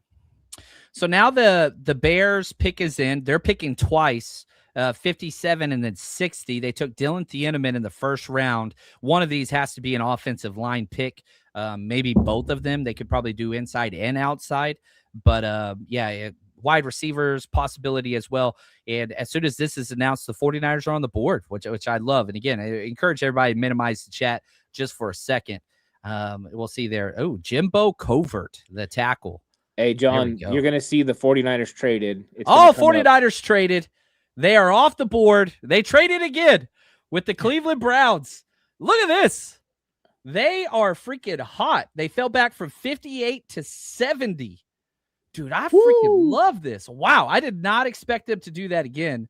From 58 to 70, that's 240. That's an 80-point jump. Let me look up the trade chart. So what does Cleveland have that's worth 80 points? 107. It's going to be 70 and 107. It's exact point match. So the 49ers are about to pick up another fourth. Dude, I love this. It hasn't been announced yet, but I'm guessing it's 70 and 107, which is almost an exact point for point. Dude, Niners, man, they are just, whew. We didn't think they were going to do it, but collecting picks. My assumption is this will bring them to 9 picks on the day, and they're just about to own the third, fourth, and fifth round. They have multiple picks there. They traded out of the second. It helps them with salary cap, whatever else. Dude, it fell back 12. That is a big fallback right there. There we go. It's official. Adam Schefter gave up pick 70 and 107. Also receiving pick 152. Whoa. So it's a 2 for 2. I like it less. So 58 and 152 for 70 and 107. So the 49ers paid a premium there because it was almost an exact. Now, wow. I really don't like that trade. Man, so yeah, they gave up 152. I don't like that at all. Did they have 152? Like, you're not even. That was the pick you just got for D Winners. Yeah. So you're basically trading a third rounder, man, a second and a fifth for a third and a fourth. Yeah, they lost on the point trade. Man, I don't know why they threw that fifth rounder in there. But you move that pick up from 152 to 107, so it jumps up 50 spots. I don't know. I think you sent too much. You sent a little bit too much there. Yeah. I don't like it. People are very upset. 152 is from the Cowboys. Yeah. They got fleeced by the Jets yesterday. That's 2 trades that are below value. Bad move, sick of this crap. People are upset. They blew their whole draft. I love it. I don't think that this was a positive trade. If it would have been straight up, then yeah, but throwing that extra fifth in there, which, man, I don't know. It's not like, yeah, they overpaid big time to fall back, which means there's more guys that they didn't like, or, a huge group here. They just got guys in this cluster. Sid, yeah, I'm with you. WTF. Yeah, I did not. I was cool with the trade whenever I didn't know it was a 2 for 2. It was a 2 for 1. Yeah, this trade is a bad trade, in my opinion. You gave up 58, 152. You got 70, 107. Don't like that. My guess is nobody wanted to trade up. And, man, so you fall back 12 to jump up 50. You didn't get value here. Yeah, the only thing I could think is that they needed a pick to be in the 4th round around that range for a certain player that they're targeting. But you're right. The value-wise, I don't love that, right? I mean, maybe maybe the 179 would have been like, okay, that one, made more sense. 152 though, it's a little bit higher. Yeah, I liked it a lot more when you first read it off, and you were going through the value chart. It seemed like it was going to be a really nice trade back for the Niners, but I have a little bit more questions about it. So it's going to be interesting to see what they do. I liked 9 picks better than 8, and right now that's not happening. So that's interesting. Yeah, the Bears took Logan Jones, my number 1 center in this draft class, rush crush guy, and the Browns straight up for Emmanuel McNeil-Warren. They waited for him to fall. They traded up and got him, and now you've got the Texans. They're on the clock. They're taking Marlon Klein, tight end, Michigan. So Logan Jones, center, Emmanuel McNeil-Warren, safety, Marlon Klein, and the 49ers trading out of a round. They traded out of the first twice. They traded out of the second once. That is 4 trades on the day. Or on the weekend so far with the D Winters trade, and just kind of, I hate the trade and the fact that, man, you had value in that trade that you gave away D Winters, and maybe this is the better way to look at it if you're trying to enjoy this trade. You traded D Winters to jump up all the way to the 4th round now is essentially what that looks like. But that's me putting a little bit of sugarcoating on this. I not a big fan of that trade. The trade calendar, the trade calculator did me wrong. It served me quite nicely up until that point. But, there's 2 trades that the Niners did where they got extra value. No, let me take that back. There's 1 trade where they received value. There's 1 trade that was exactly spot on. And there's 2 trades where they lost value. But I talked about this the day before the draft, where if you want to trade back, you're not going to be getting value or extra. And that's kind of showed up. That showed up there. So yeah, I did not like that. So anyway, the 49ers are now, let's see, we're at pick 60 and we're about 8 picks out. Ant, how you doing break wise? We are 2.5 hours strong and running. I would recommend one of us taking a break. Do you want me to step away first, then you come back? Yeah, let's go ahead and let's do that. You go ahead and take your break, and then I'll see you back in a minute. There we go. I'm high-fiving Ant's in control. If all hell breaks loose, I'm not going to be near as long as Chuck. So anyway, all right, Ant, it's all you, brother. All right. Yeah, so right now we're sitting at pick 60. The Titans pick is in. The Rams are on the clock. And, I think that the Rams, because of the scheme fit we're getting here at the end of the second round, they're going to be targeting some of the same players that the 49ers will. And there's a little bit of a fall here now for the 49ers as they'll be going, to pick 70, which we weren't really expecting to happen. So it's going to be a little bit of a time period here before the 49ers pick.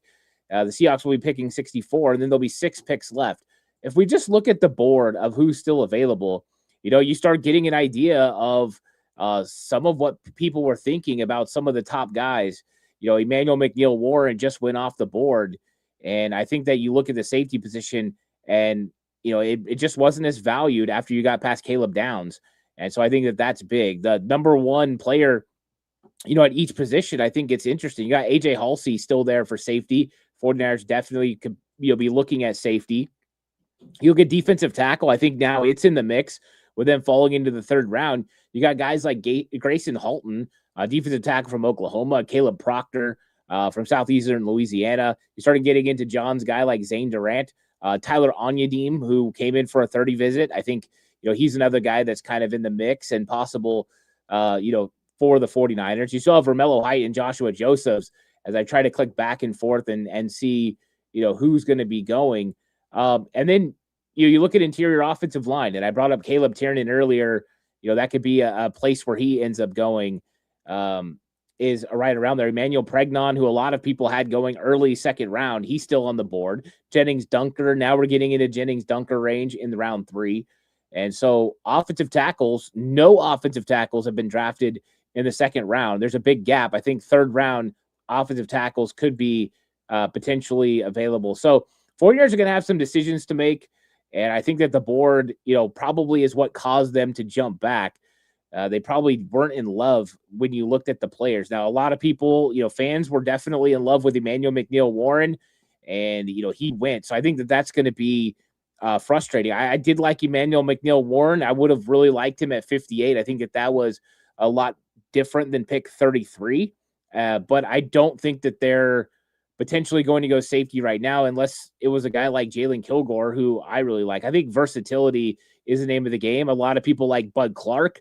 I think that he would be a possibility in round 3. So safety's there. I think it's still likely that now you're starting to talk defensive tackle becomes a real potential target for the 49ers. I don't think it was in round 2, but I think now that you've traded back into round 3, there is a chance that you go defensive tackle.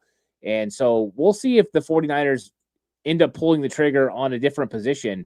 But John, that was actually super fast. John, quick, broke sneaky, the sound barrier. Quick, sneaky, quick, breaking the sound barrier for how quick you were able to get out of there. But no, I was bringing up, John, that defensive tackle now becomes in the mix.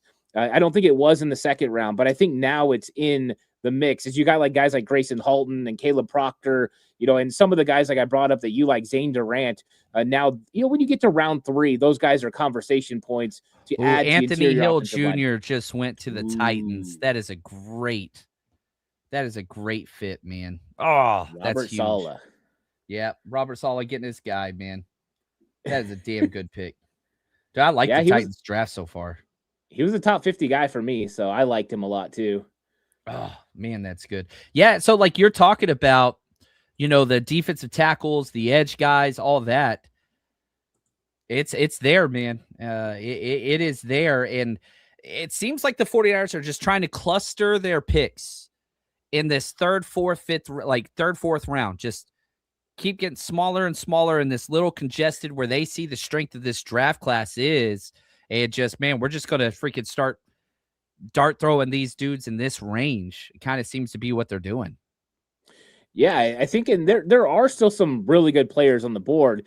It starts making some of the meetings with some of the guys they had, right? Like, you talked about Malik Muhammad earlier, right? Now, third round, tremendous value. You think about Tyler Onyedim, third round, potentially a lot of value there. So, and now even Chris Brazzell, now that he's still on the board, the beast was right?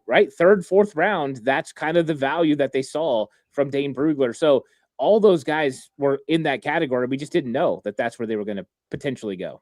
Yeah, and I mean, the off the field and medical, that's what I always go back to. Like, you and I, we do the research, we watch the tape.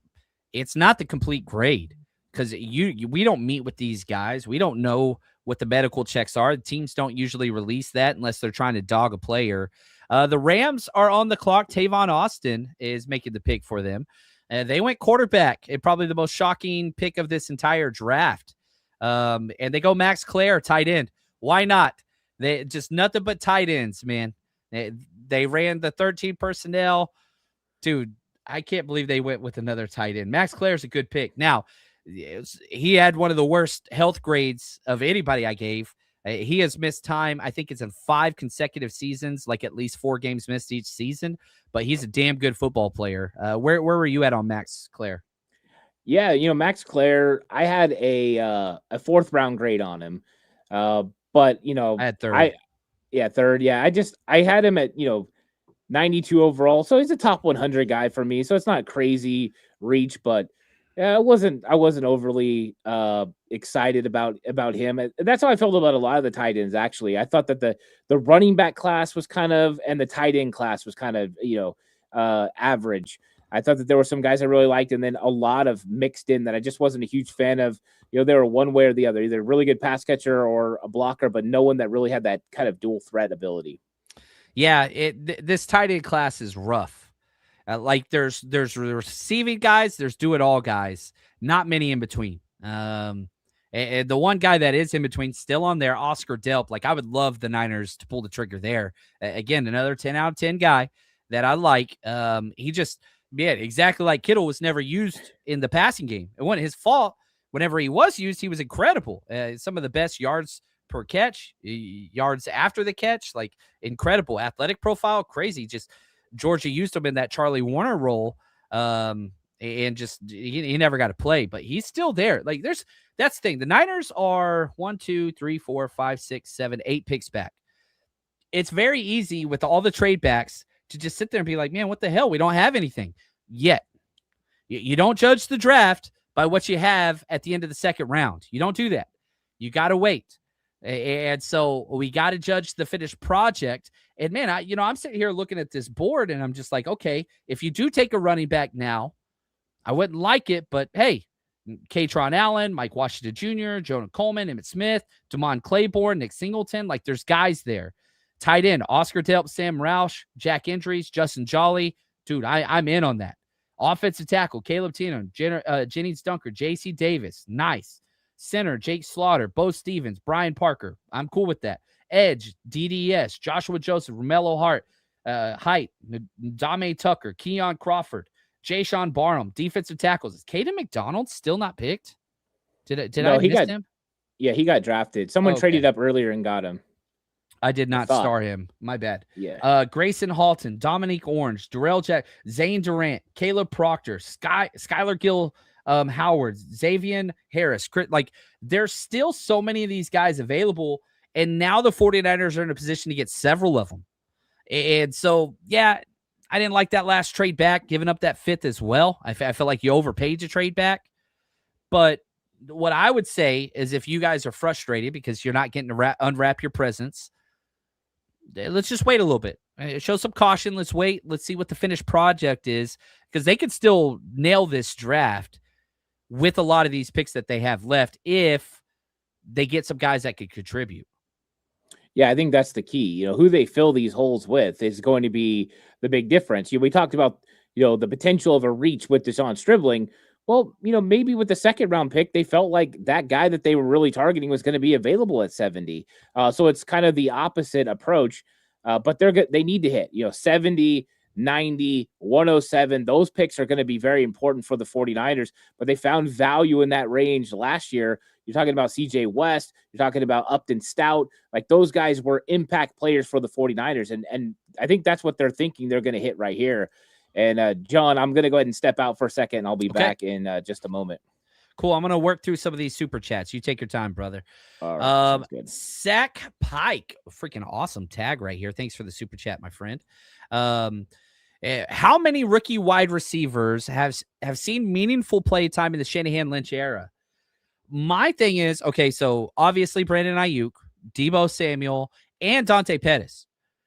Now, you could also throw in Trent Taylor and Kendrick Bourne.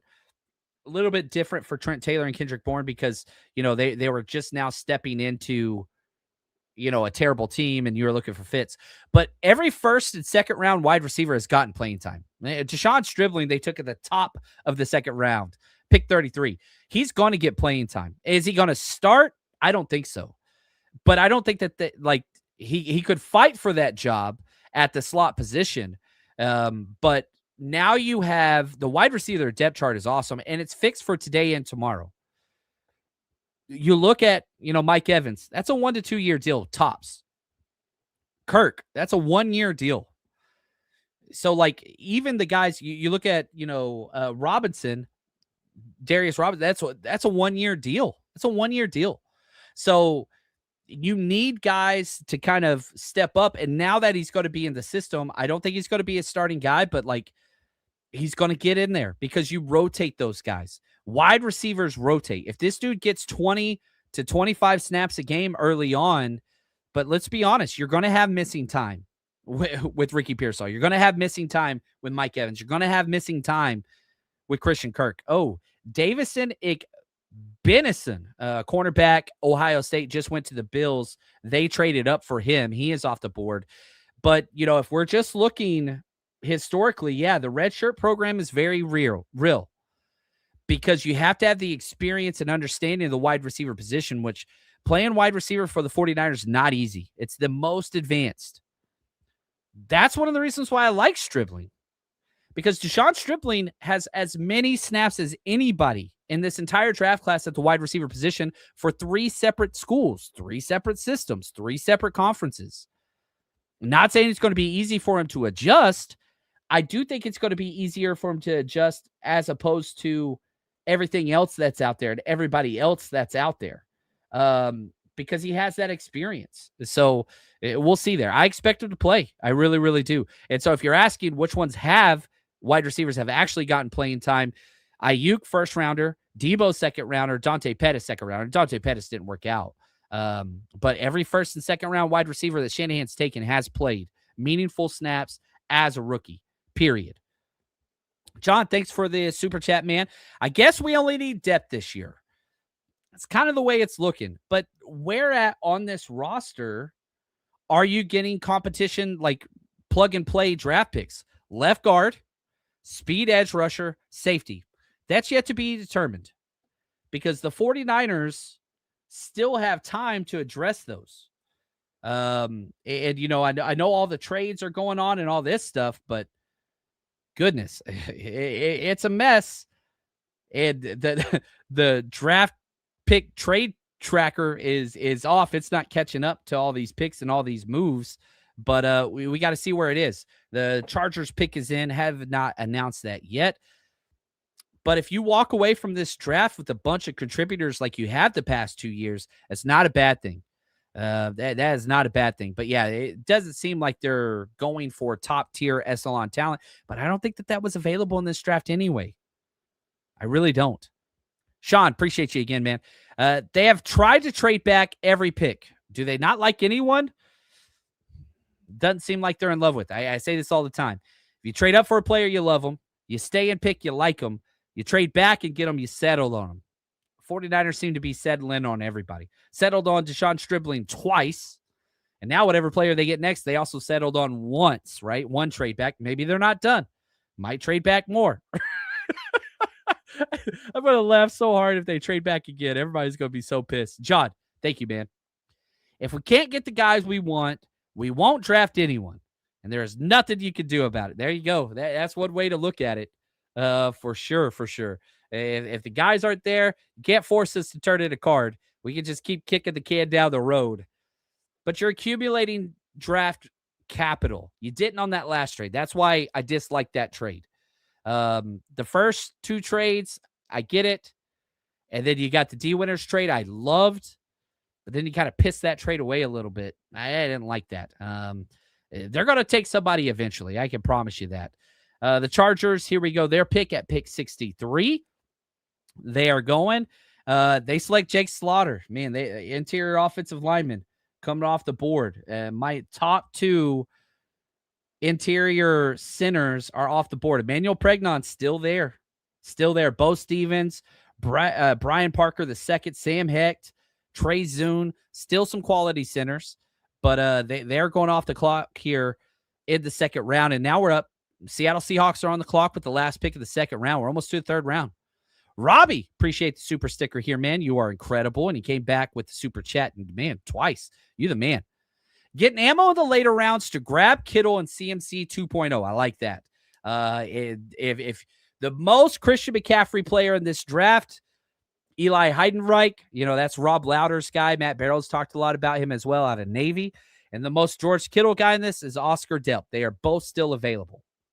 So, yeah, if that's your thought, hey, man, you walk out of this draft with those two guys, I would not be upset. I really would not be upset. There's still so many guys. Like, I'm looking at just my Rush Crush guys. This is the Rush Crush range. Third round. AJ Halsey, safety, LSU. Would love him. Malik Muhammad, we've talked about him enough. Zane Durant, Sky Gill Howard, the defensive tackles, love them. JC Davis. I like him way more than Ant does. Oscar Delp, Skylar Bell. I doubt they go wide receiver again. Like, those are my Rush Crush guys left in this range. The Niners have a chance to snag two of those guys. You already got one Rush Crush, which I love. Let's just keep stacking it. But you look at kind of where the 49ers are. You've got pick 58. Let me refresh this. I want to make sure this is accurate here. Just going through all the 49ers picks. They've traded so much. Yeah, here we go. I'm glad I refreshed it. You've got pick 70 and pick 90 this round. So you got 2 third-round picks. You had no third-round picks to start. Now you got 2. You have 4 fourth-rounders, which you had 4. You traded one of those away, and then you went and got it again, and then you got a 5th-rounder as well. So here are the picks that are left for the 49ers. The Seahawks pick is in. They're on commercial break on both channels, so they're not announcing that anytime soon. 49ers have 70, 90, 107, 127, 133, 139, 179. 2, 4, 6. You still got 7 picks. You have more picks now than you started. Still to come. 49ers walk out of here with 8 players. All right. We would have all been happy with that before the draft started. You would have said, man, 49ers going to walk out with 8 players, only had 6 players. Everybody wanted trade backs. Be careful what you wish for, because the Niners have given you not 1, not 2, 3 trade back situations so far. And it might not be done either. Glass City, thanks for the super chat, man. 49ers clearly think the value in this draft is rounds 3 and 4. It's where all my Rush Crush guys are. Yeah, I would say in second, third rounds, but they said third round. They're out of that. Right here, is this the year the most we have traded in 49ers history? John Lynch tied the all-time record his first year as 49ers GM 2017, tied the most trades ever in NFL history for a draft. This one's getting close, especially if you throw in the D winners, you throw in the Oso Digizua, you throw in all those. Ant, you ready to come back in? I'm going to give you a thumbs up. Oh, the big man is back. My man. What's up, buddy? So yeah, not too much has happened. The Seahawks are on the clock. They're about to announce their pick.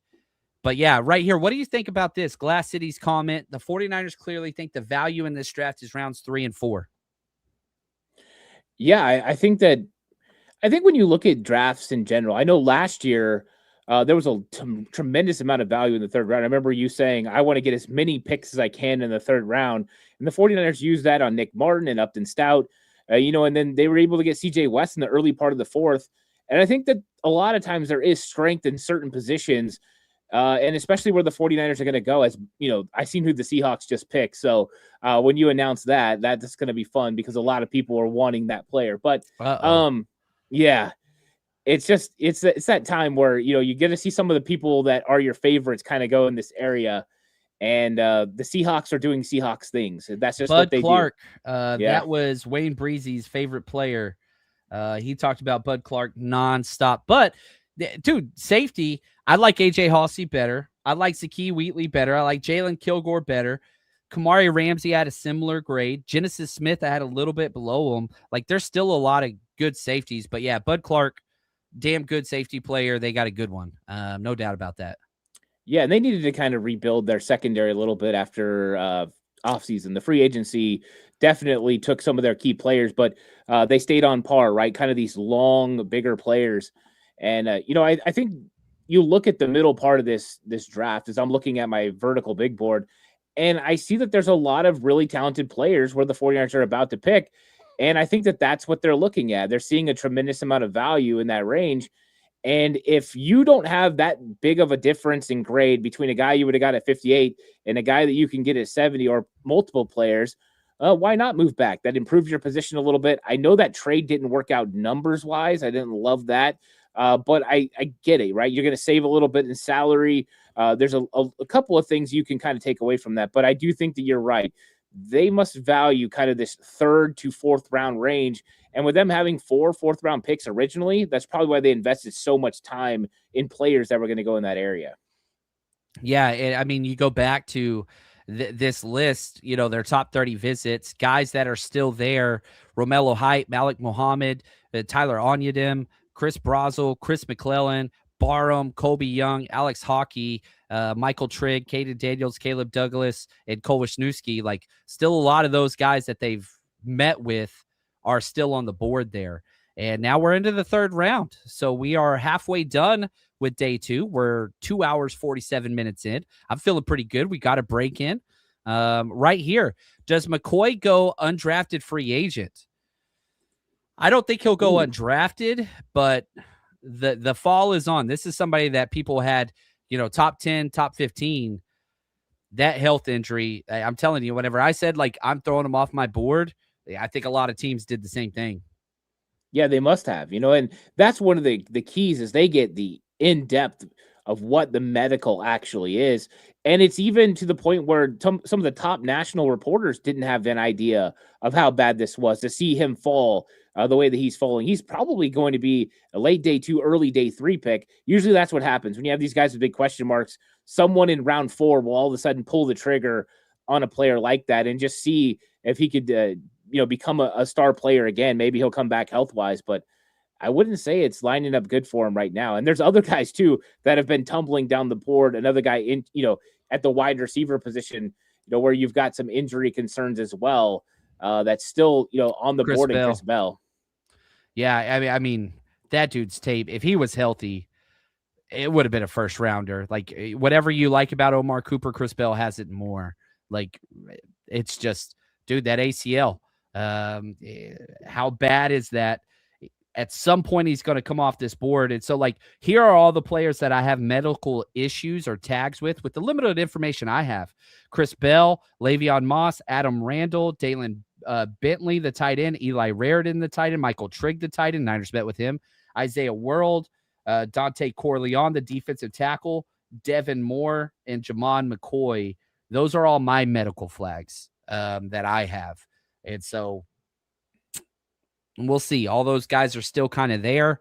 But, man, I go through every single player, all 200 plus that we graded, and try to dive into their injury history and catalog how many games they missed. Since, Kinlaw, Niners haven't really gone after those players. Yeah, I think that's also a smart play. You don't want to run the risk of getting players that can't produce for you on the field. 49ers have been burned by that. I mean, and even with players that stayed primarily healthy in college, right? Just recently, you've had guys who played a lot of snaps, guys like Jacob Cowing and Ricky Pearsall, that have also had injury. So just because they stay healthy in college doesn't mean they're going to stay healthy in the pros. Right. 49ers are doing their due diligence, so to make sure that doesn't happen, because you need guys who can produce. And one of the things is staying healthy. And so I think that the 49ers are definitely taking that into account. And I have no problem with it. If I had in-depth knowledge of the medical, I would probably make similar assessments, because I don't want guys who can't play. I want guys who are going to be out there on the field, even if they're not quite as good as the guy who's oft injured. I'd rather have the guy that's going to be out there playing and producing. Yeah. Right here, Randy, our entire practice squad will be punters because not all 12 of them are going to make this team. Yeah, this is going to be a tough roster. The 49ers were able to retain every single player from last year's draft class. It was a big draft class, too. I think it was like 11 guys, 10 guys, whatever. They kept them all. They're still on the roster now. Probably not going to be the case whenever they do the 53-man cuts. But, if we're looking at a general overall consensus of this draft class, this roster is going to be as competitive as we can remember. Last year wasn't competitive at all. It was so easy to predict the 53. Ooh, Carson Beck just went to the Cardinals in the first overall pick of the 3rd round. I love it. I love it. I love it. I love it. I'm so thankful the Rams and the Cardinals have taken quarterbacks. Dude, I had a 5th round grade on Carson Beck. Like, there's zero chance. Not zero chance. I don't want to say zero chance. There's not a lot of chance the ceiling is there long term. They're going to be in the quarterback market again next year, as they're in full-on tank mode. Like, I don't know. I think the Cardinals have had a horrible draft. I think it has been awful. Yeah, Carson Beck, I had a 5th round grade on him as well. I just, I don't know. I don't see it. This isn't, to me, a franchise quarterback. And I love it. In fact, I have been a huge fan of what the NFC West has done. I mean, minus the Bud Clark pick by Seattle, I think, and Jadarian Price is a good player too. Like, Seattle's probably done the best of the NFC West so far, I would say. And so, but the Rams and Cardinals, like, yeah, you got a really good running back, but you're paying him out the wazoo, and then now you go with Carson Beck. Like, I don't know. I think that they're really struggling right now, and that's good. That's good for the 49ers. Cardinals stay down, and Rams don't get better. Yeah, Cardinals got Jeremiah Love, one of the worst, best player available picks ever. Great player, but your number one positional strength going into the draft was running back, and you took a top 3 guy, Chase Besantis, who's the left guard. That's good pick. I like that. And then you get a quarterback that's not even having an opportunity to be the long-term guy or the present guy. He'll start at some point this year, no doubt about it. But, like, I don't know, man. They're going to be in the quarterback sweepstakes again next year. So, yeah, I think that this was pretty rough, man. Shout out to the Cardinals. Cardinals going to Cardinals. I don't know what else to say. And Michael Bidwell, yikes, man. Just Absolutely yikes. I don't know what to say. Like, it's funny because a lot of times we'll be doing like draft prep and shows and talking and, speculation. People are like, you don't know, like you guys, whatever, blah, blah, blah. And then you see what these teams actually do sometimes. And it's like, man, like you could trash us. That's cool. Yeah, like warranted. I'm just a guy in my office screaming into a mic. I get it. I think we've done pretty well so far. I would take Ant and I's draft approach against what the Cardinals have done for the past 3 decades without even a hesitation. We have dominated them in what they do. The Colts dominated them in what they do. The Browns have had back-to-back good drafts. I had to pause there on the Browns. I like what they did last year, and I kind of like what they're doing this year. Yeah, I mean, there's some good stuff happening with the Browns. I think they're going to turn some things around. Last year they went heavy on quarterback. Maybe one of those guys will finally work out. But I mean, they've got some good wide receivers. Go ahead. Tyler Onyedim off the board to the Broncos at pick 66. This was one of the 49ers targets that they kept. Another Texas A&M guy, elite traits, not consistent film, but just hasn't been coached up well. He took over the role for Walter Nolan. A lot of guys liked him last year. But yeah, Tyler Onyedim, one of the guys the 49ers met with off the board. 49ers are now on the clock in 3 picks, so they're 3 picks behind. Yeah, and Tyler Onyedim was one of my anti-elite guys, so he goes off the board. I liked him because I really liked the length. That was one of the things I loved about an interior defensive lineman that has 34-inch arms, and you could see that on film. Like, he was able to do some things, and it was a position move. He went from playing at Iowa State, where he played more of a 5-tech, to moving inside for Texas A&M. So there was a transition, and it felt like he could be a real penetrator and a problem. So that's a good pick. I liked him a lot, and I think I would have been talking about him when the 49ers came up. So at least that clears that up a little bit about one of the defensive tackles I think the 49ers would have been in on. Yeah. Right here from Chew P. Wowies. Choopy, what's up? I appreciate it. Love the optimism, but it's time to kill the switch on Lynch. What does the past Super Bowl winning teams have? An amazing general manager that drafts very, very well. Man, I don't think John Lynch makes the decisions. I really, really don't. I think it's Kyle Shanahan.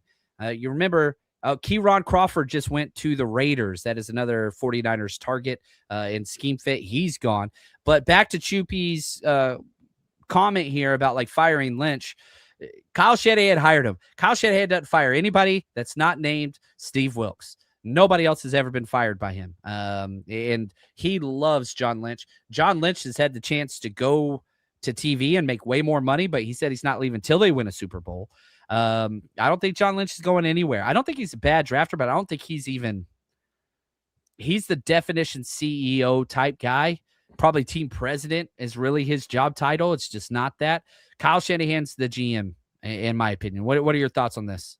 Yeah, well, I think you've built, or John Lynch and Kyle Shanahan together have built 2 teams that made it to a Super Bowl. Yeah, and I think that's the name of the game. I don't think it's John Lynch's fault that the 49ers didn't win in 2019 and 2023. I think they had the requisite talent to be able to win. They just didn't finish. And so I don't really go with that thought process that John Lynch needs to go, especially before he makes his second pick in the draft. I mean, they've made 1 selection so far. It's like, let this thing play out. Let's see what happens over the next, couple days. And then people can make more assessments about John Lynch. But the truth is, we're not going to know about this draft until we get into the season. These guys start playing, and probably for a couple years from now, what these guys end up being. And I think that's one of the keys. But let's not forget, last year's draft, it did produce a lot of players that are going to help this football team now and into the future. Man, and so I kind of want to go back to that. Let's look real quick. As the Niners are 2 picks out, the Eagles pick is in. You look at just the team draft, like what the team drafted last year. Mikael Williams, dude, looked exactly like what you wanted until the ACL tear. Like, yeah, pass rush needs to get better, but he was awesome. Alfred Collins, amazing shining bright points, led the teams in forced fumbles, fumble recoveries. He's got to learn to win early and be more consistent, but flash plays, you're very happy with what you got. Nick Martin, biggest question mark. Injury, now different scheme a little bit. It's going to be a little different. Nick Martin's a question mark, but you just traded D Winters. So yeah, a little bit of faith there. Upton Stout, I think the best pick of the entire draft.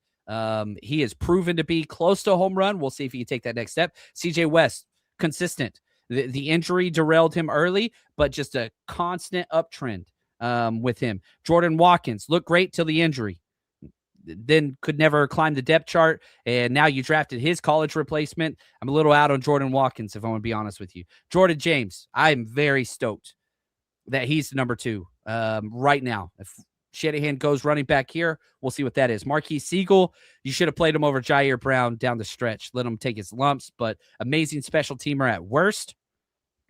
Safety, we'll see. Curtis Rourke, man, he's the heir apparent to the number 2, the Canadian Cannon. We'll see what happens there. Connor Colby started week 1. Now he's guard depth. That's where he should be.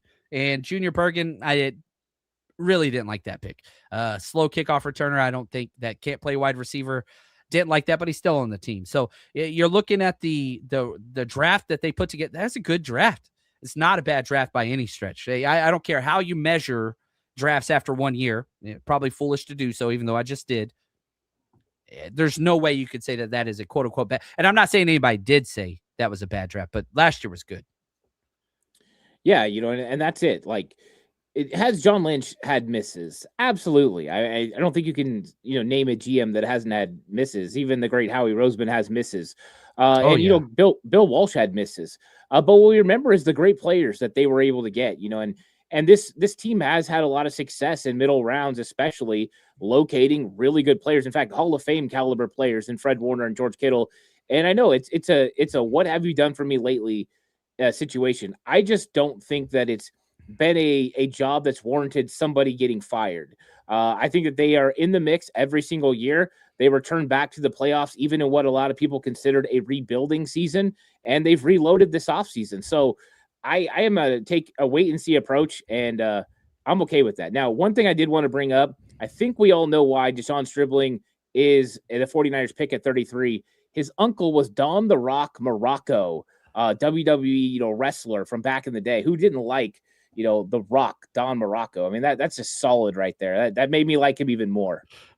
I know there's a very large WWE contingent. I don't know who that is. Is that the Rock's dad?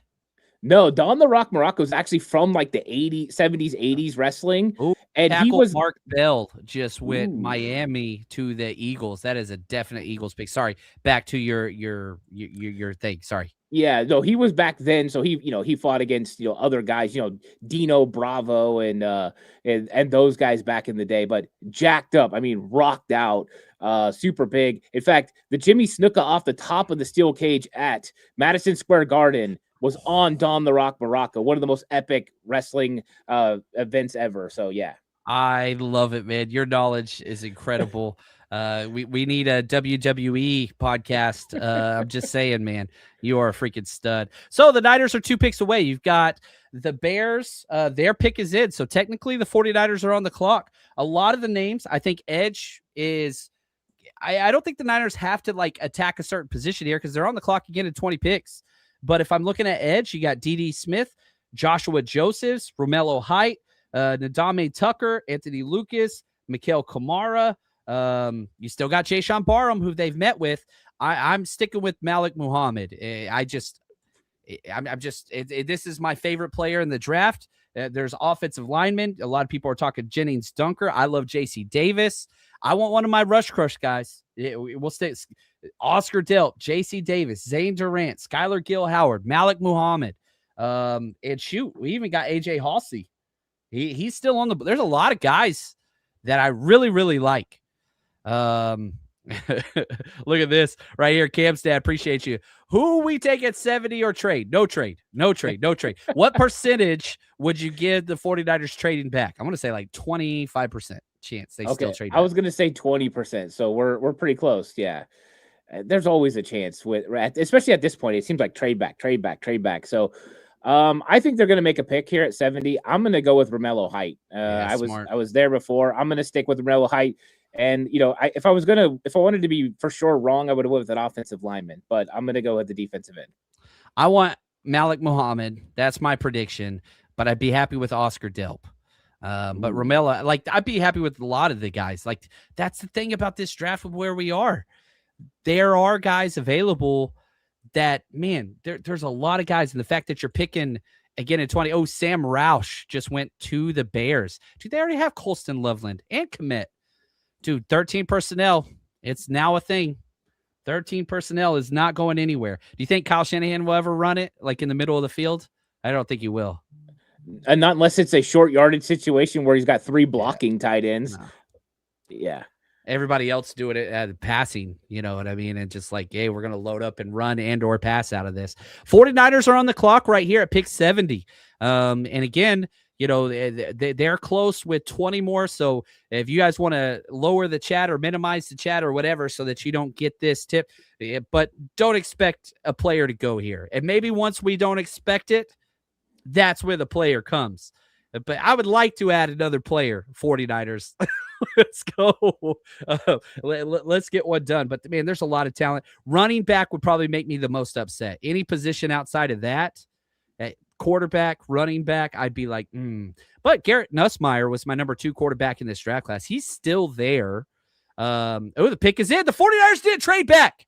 The pick is in, ladies and gentlemen. The pick is in. Ant, do you want to announce this pick? You haven't announced them. I've been the one announcing. Do you want to announce this pick? Sure, I'll announce the pick. All right. Unless you see it before I do. If it doesn't come up in time for me, you go ahead and do it. But see, I'm off the TV. I got the phone here, and so they're announcing it right now. Here we go. Andy Lee's up there. Oh, come on, baby. It's going to be somebody we've never heard of. Romello Height. Ooh. My man Ant. Woo! There we go. He's cooking. He's cooking. He's cooking. There we go. Talk to us about your man, Romello Height. The 49ers met with him. He's on the list. They get there. I said wide receiver, edge rusher, wide receiver. Talk to us about Romello, my friend.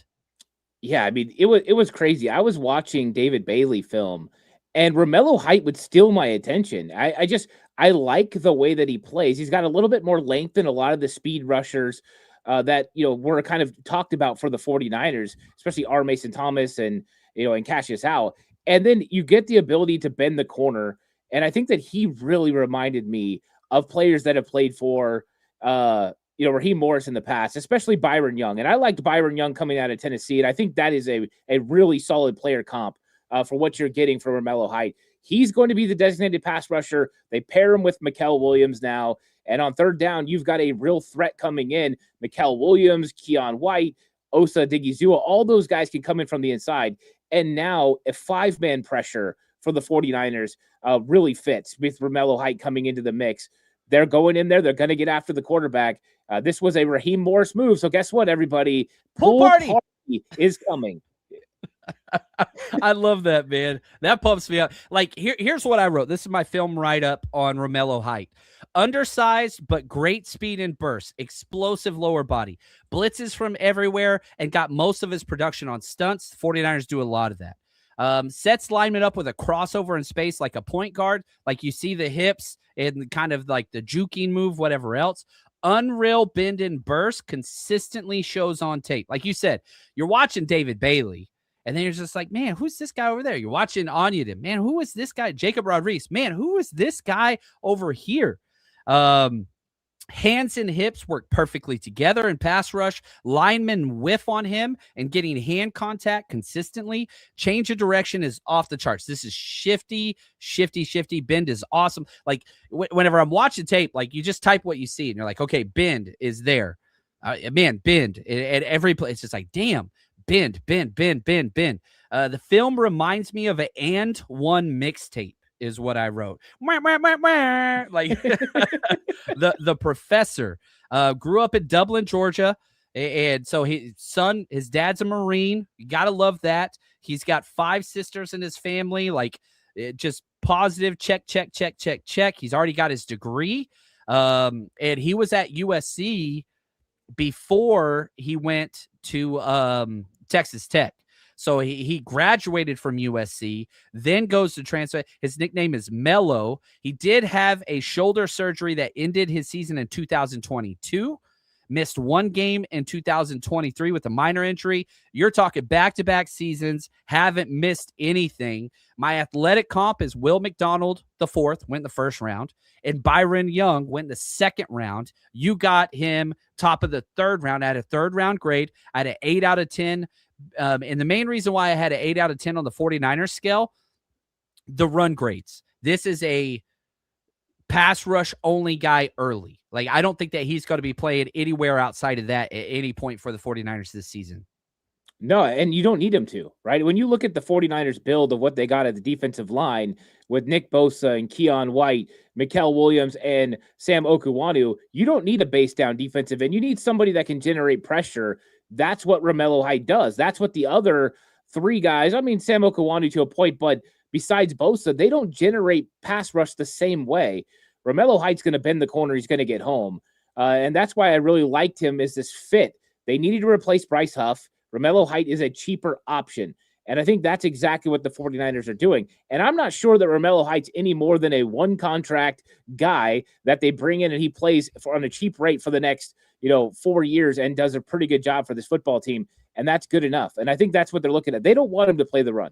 They want him to get after the quarterback. So when you see second and long, third and long, expect to see Romello Height on the field. And then the way that he does it on the inside is going to be interesting. Is it going to be Osa Digizua, who's got pass rush ability? Is it going to be Keon White and Mikael Williams? Is it going to be a mixture, all three at once? It's going to be fun. What they're doing, though, is they're investing again in the defensive line. That's what you had to have. And they needed a designated pass rusher, and this was a good spot to get one. Yeah, and for you guys, like, he graduated from USC, which, they've got whatever. Here's American pop culture. That was his degree. American pop culture. Like, I didn't even know. But he graduated back in 2024. This is the new NFL, right? Or the new NIL. You graduate, stay, and get paid. And Texas Tech bought that team just like Indiana did. Like, that's just the way that it goes. And so he's got a lot of that time. Was accepted to the Senior Bowl, all those things. He's 25 years old. The Niners drafted a 23-year-old 5-year player, and you drafted a 25-year-old 6-year player. So, like, they're getting guys. You talked about it being a one-contract deal. This dude's old. He's played in 50 games, 6 years, Auburn, USC, Georgia Tech, Texas Tech. This dude, again, like John Lynch talked about, like, those are all the schools that this dude went to. Auburn, USC, Georgia Tech, and Texas Tech. You're talking both the players the Niners have drafted played a ridiculous amount of football experience-wise, multiple schools, multiple conferences, older. These aren't redshirt players that you're bringing in. They're experienced guys that excel at what you're looking for. Yeah, there's a vision for them, right? I mean, that's what you're doing. You're not just drafting guys. You're drafting players that you have an idea of what they're going to do within your system, and that's why Romello Height was one of Ant's elite. I mean, they're 2 for 2 right now. Oh, my man! Yeah, right now we're rolling on the Ant's elite. I love this pass rush moves, and you brought up some of the change of direction.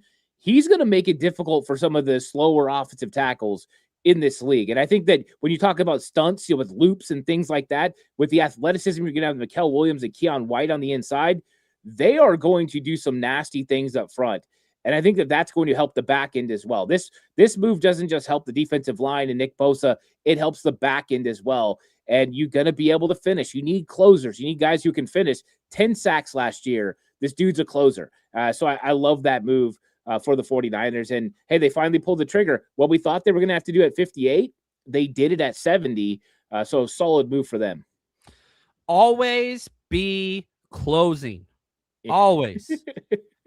First prize gets a new Cadillac. Second prize gets a new steak knives. You know what third place gets? You get a new damn job because you're fired. You're fired. Anyway, sorry. That's about as good as Alec Baldwin, Glengarry Ginn Ross I could do. So the Commanders are up picking currently, and they take Antonio Williams, a wide receiver, which 49ers met with, but they already got their wide receiver. We are wanting more wide receivers to go off the board. Is that correct? Is that a fair thing to say? Because the Niners are picking, they're back up again in about 15 picks, 17 picks. So, like, man, Niners, this is kind of what they forced everything into this third, fourth, fifth round vortex. And so it's going to be a little bit of a tornado here of picks. And we'll be live again tomorrow. As long as the 49ers have picks on the clock, we'll be sticking around. So if you were with us yesterday for 3.5 hours, we were past 3-hour mark now. We'll be back tomorrow. Brian Carter 99 is going to be joining us with some of his day 3 sleepers. He specializes in that. Right here, we got a question. How many Ant Elites do you have? They're trying to figure out how selective you are. You can lie. Don't lie, but you could. I have lie. 15. Oh, there you go. Yeah. There you go. It wasn't too far off yours. Yeah. No, I had 13. If I would have had 15, Romello would have been one. I gave him an 8 out of 10 because of the run game. Right here. Here we go. Put that coffee down. Coffee is for closers. Damn, my man, Tommy. That is great. So many great scenes. Man, the amount of actors in that movie, incredible. The Bengals pick is in. Dude, I'm pumped about Romello Height. I'm pretty excited. Now, here are the positives from the Beast on Dane Brugler about Romello Height. Oh, Takario Davis just went. That was another Niner target to the Bengals. So, yeah, he was a guy that I thought had a chance to go for sure. Takario Davis out of Washington. So here are some of the positives of Romello Height from Dane Brugler's Athletic. I want to make sure I'm on the right profile. Here we go. Defined athletic muscle and has very low body fat in his frame. Same thing for Deshawn Stribbling. Age, same thing for Deshawn Stribbling. Experience, same thing for Deshawn Stribbling.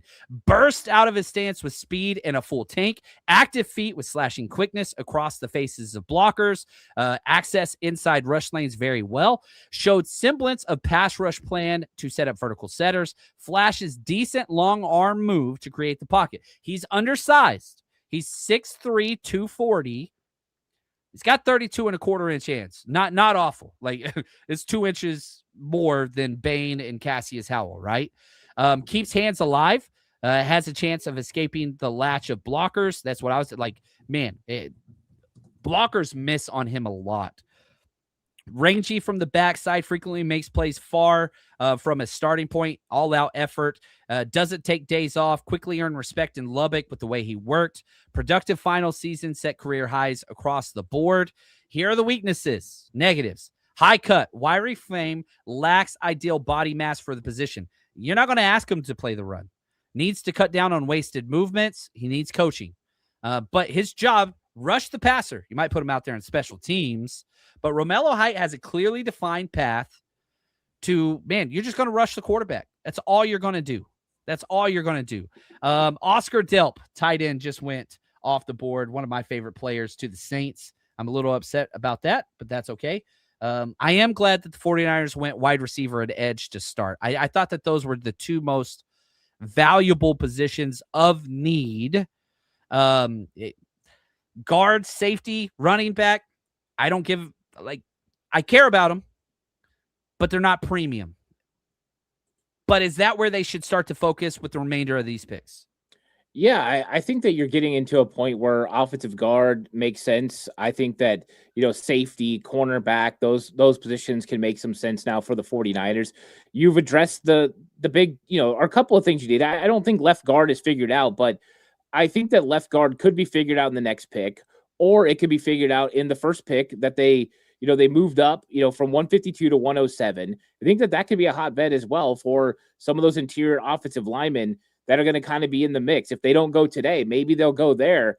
So I think that they're positioned well to be able to go after a guard and still be able to get possibly another player that they really like kind of at pick 90. And I'm excited to see what they do. But I love the fact they've went offense with a need and defensive line with a need. And I know a lot of people will probably say wide receiver wasn't a need, but I think looking ahead at what you were losing from, losing out on Juwan Jennings, you're getting a guy that you feel can do that now until eventually he can do another role. So it's a now move and a later move. And so I think so far they're doing a good job.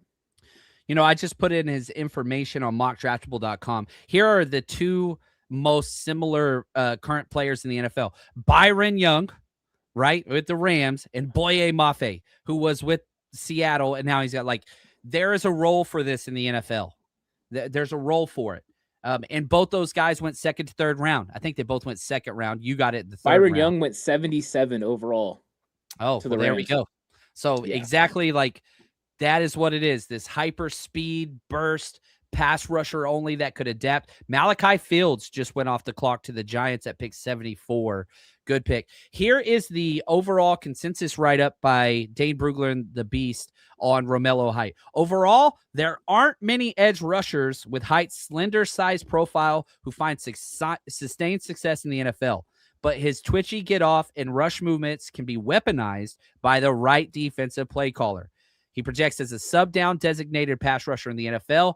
Guess what? You've got, pool party time. Raheem Morris just did the same damn thing with Jalen Walker. He only has to do half that job. He got to do half of Jalen Walker's job. You ain't got to do the hard part. You just got to rush the passer part. Yeah, and I think it's a good role if you can have a specialized player for it.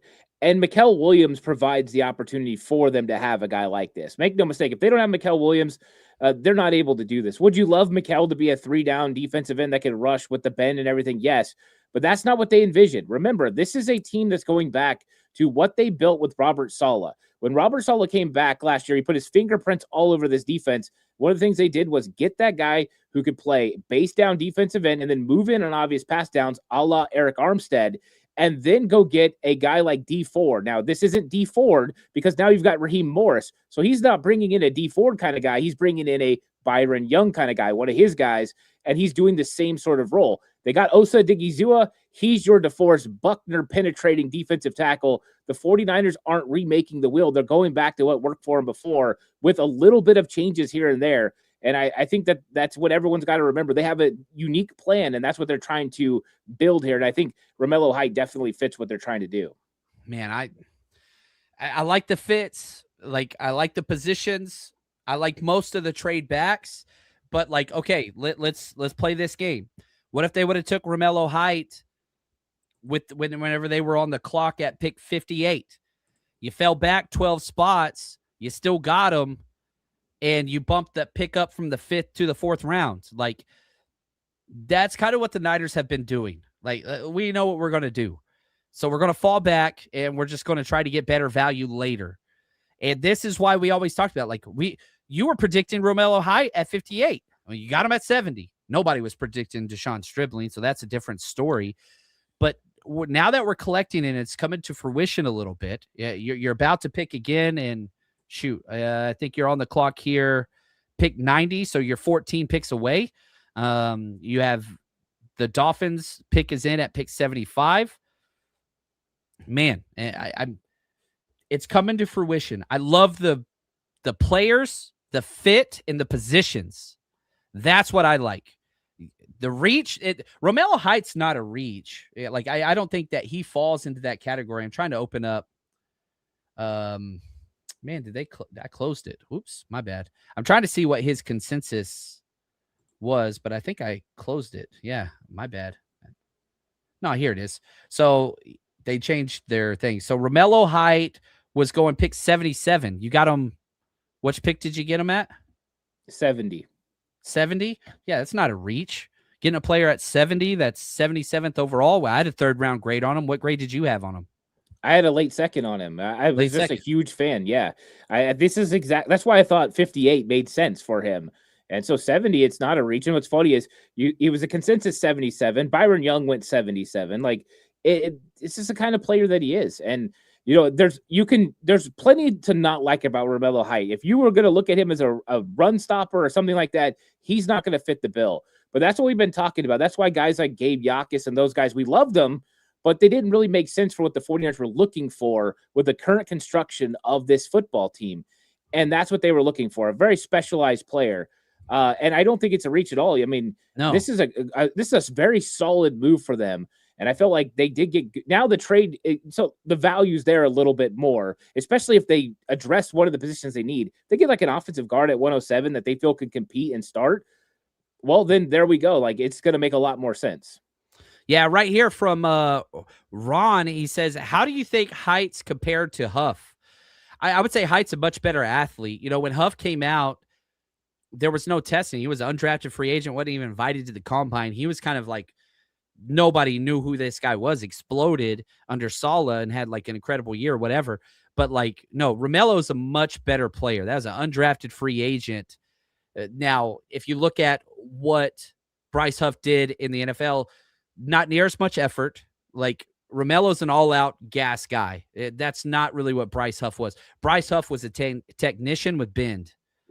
The bend is probably the closest thing that's similar. The size is the closest thing that's similar. The athletic profile is not comparable at all. Like, it's funny because a lot of people would always reference Bryce Huff as like a speed edge rusher. He was slow. He had a good first step, but like, he was not a fast player. Ooh, Caleb Douglas, wide receiver. Niners met with him. That is a reach. That's another reach, right? Like, he is a 5th, 6th, 7th round guy.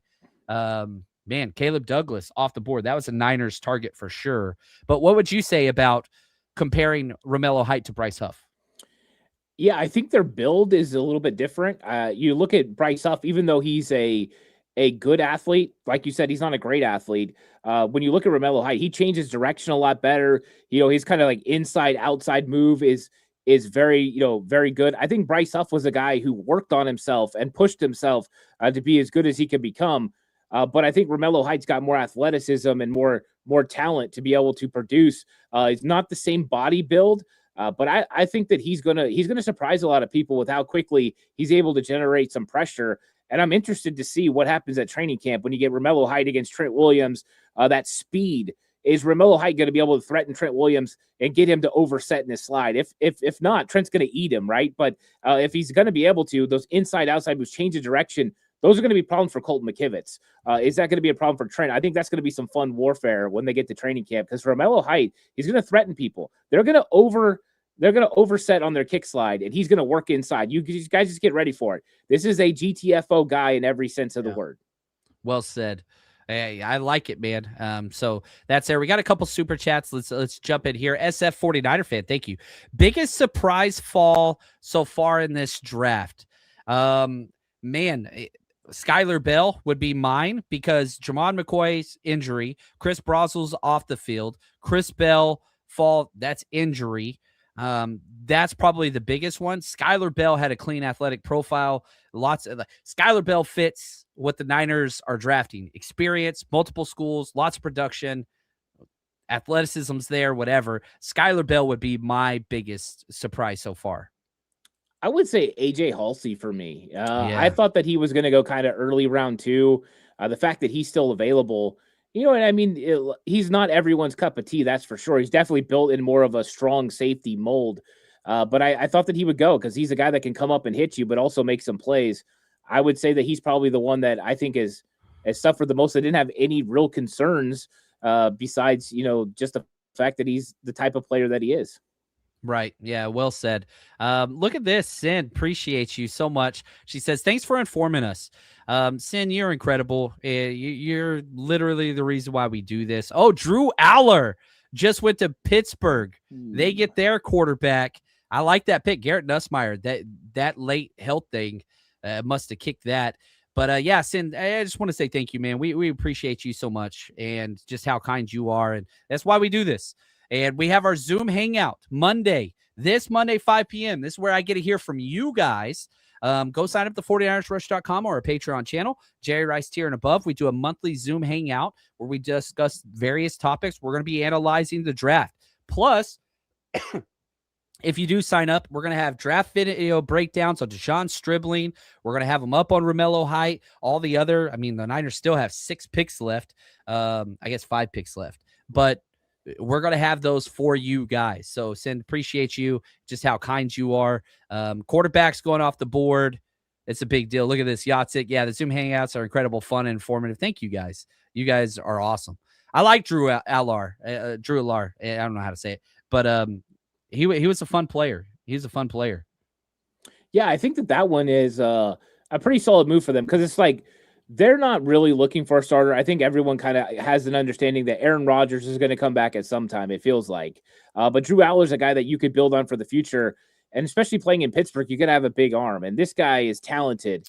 So he just got to get it all figured out. But I think that's a solid pick for them. I think that's good value here in round 3.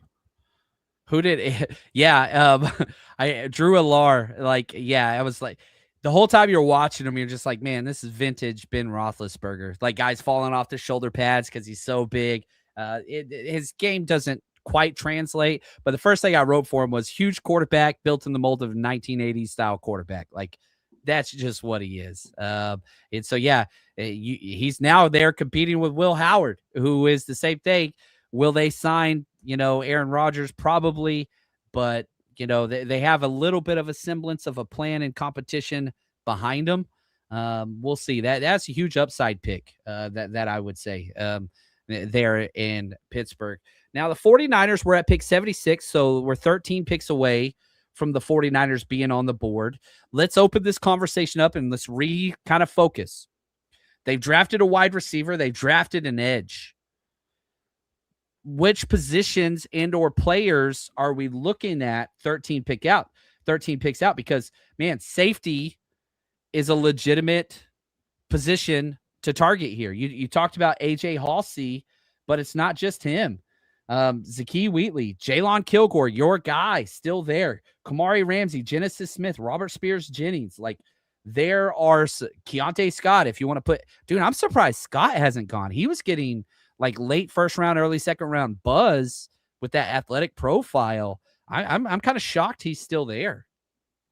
Yeah, I had a second round grade on Keontae Scott. I liked him. I thought that the coverage was good. I thought really him playing against the run from the nickel was his best trait. I mean, the dude was just coming up and playing physical. And talk about a blitzer. This dude is super fast off the edge. Go ahead. Chris McClellan, a defensive tackle who the 49ers met with several times, just went to the Packers, pick 77. They were high on that kid. Yeah, I think that was a good pick by Green Bay. And, Green Bay is doing a pretty decent job. And then that's a couple defensive tackles now that the 49ers probably would have been interested in. McClellan and Tyler Onyedim, who have went recently. So defensive tackle, if there starts to be a little bit of a wave, maybe the 49ers would have to go a little bit earlier. But I think when you look at the defensive tackles, they still have a lot of guys that would fit that role that they're looking for. Grayson Halton, Caleb Proctor, Zane Durant, I think all kind of fit what the 49ers are looking for. A little bit later, you got Conga, the defensive tackle from Louisville that, Chris Kasarik met with. So there's still plenty of guys there, but if there's a run on them, that might be interesting as far as guys that go. Also, I want to throw in there a corner that I really like, Chandler Rivers at some point. I think that you talk about sticky guys and the 49ers moving away from caring about height, and that sort of thing, just want sticky guys. Chandler Rivers is one of those guys, sticks his nose in there, gets physical. I think the Jack Jones thing kind of signals that as well. They're just looking for dudes that are going to be sticking to people, and he does it. Yeah, the thing, whenever I think about 49ers corners, they want guys that make it hard on the quarterback. And so, don't give the quarterback an easy answer. And whenever you look at wide receivers, it's kind of the same thing. Like, they're looking for guys that separate vertically, Jordan Watkins, Deshawn Stribbling, or they're looking for guys that separate horizontally. And that's Jacob Cowing, Ricky Pearsall. And so it's kind of a mirror match approach to the wide receiver and cornerback position. Like, man, make it easy on the quarterback, make it difficult on the on their quarterback. Easy on yours, difficult on theirs. So if you have guys like Chandler Rivers that just, kind of blanket Velcro, might not have the best ball skills, interceptions, but when you're watching the tape on him, you're just like, man, that's a tight ass window that they got to throw it through. And so if you do that enough, that's kind of where that's the evaluation point right there. Look at this. I'll let you read this one. This one's over on your channel. A lot of them have been on your channel, but I'll let you have this one. Do you like Eli Heidenreich as a weapon and maybe a return guy? Is he a 49er fit? When would you pick him? Eli Heidenreich is one of my guys. In fact, he's an anti-elite guy, which is always interesting. But no, I came up on this guy actually a long time ago. I was a huge fan of Eli Heidenreich, but with this caveat, I don't like him for the 49ers if he's going to play a slot receiver. I like him for the 49ers if he's going to be a running back. And the question is, did they see enough with him playing wing at Navy to provide the necessary intel that this guy could play running back? Because if they did, you're talking about a third down weapon initially, and then a versatile threat that could step in for Christian McCaffrey if you're looking for a guy that can step in and run routes out of the slot and provide some opportunities against linebackers for mismatches, because he is a decent enough route runner to do that. So I like him. I think in the fourth round, There's a lot of potential there. The 49ers would have that 5th round pick still at 152. Eli Heidenreich right there would have made a lot of sense. He's not the number one running back I would choose for the 49ers. I would go with Jonah Coleman over Heidenreich because of he never fumbles and things like that we know the Bobby Turner likes. But when you're talking about a weapon, I like Eli Heidenreich in space against linebackers and safeties. There we go. I love that answer right here. Is it Jolly time? Talking about Justin Jolly, NC State tight end. He's smaller than the Niners go after usually, but 6'3", 241, had some hamstring issues, so you didn't get all the testing stuff. But man, he's a fun player. He doesn't block well, but versatility, experience, kind of does all these different things. He moves well, good burst. I really wish he would have tested, but he had a hamstring issue. My issue's the injuries. Sorry. My issue's the blocking. I apologize. I was reading the wrong section there. Not the best blocker, but very, very fun player. Yeah, it's the question, right? Do you need a move tight end, right? You got your guy from Los Gatos, as a lot of people say. My wife's from San Jose, so it's Los Gatos. That's how she says it. But yeah, I mean, you got to move tight end. Do you need another one? That's the big question for the 49ers. How do they go? They don't normally get these kind of guys. I think they'd probably edge towards a guy that's a better blocker than a move tight end, but we'll see. And it doesn't mean that they have to address it in the draft either. There's still guys available as well. I think the one thing the 49ers miss the most is Charlie Warner when it comes to tight end. They wish they had Charlie Warner all over again. All these things would be gone. Luke Farrell would be out of here, and the 49ers would be feeling comfortable about tight end again. Yeah, I like that. Right now, Pat McAfee's doing a literal magic trick up on the stage. Get that dude off the TV, please. But hey, man, more power to him. It's what it is. So the Colts are picking at pick 78. And yeah, I think Jake Tonjes is so similar to Justin Jolly. You just signed Tonjes to a 2-year deal. Will you ever let him play with Kittle? Man, I'd really like to see that at some point. I like Justin Jolly.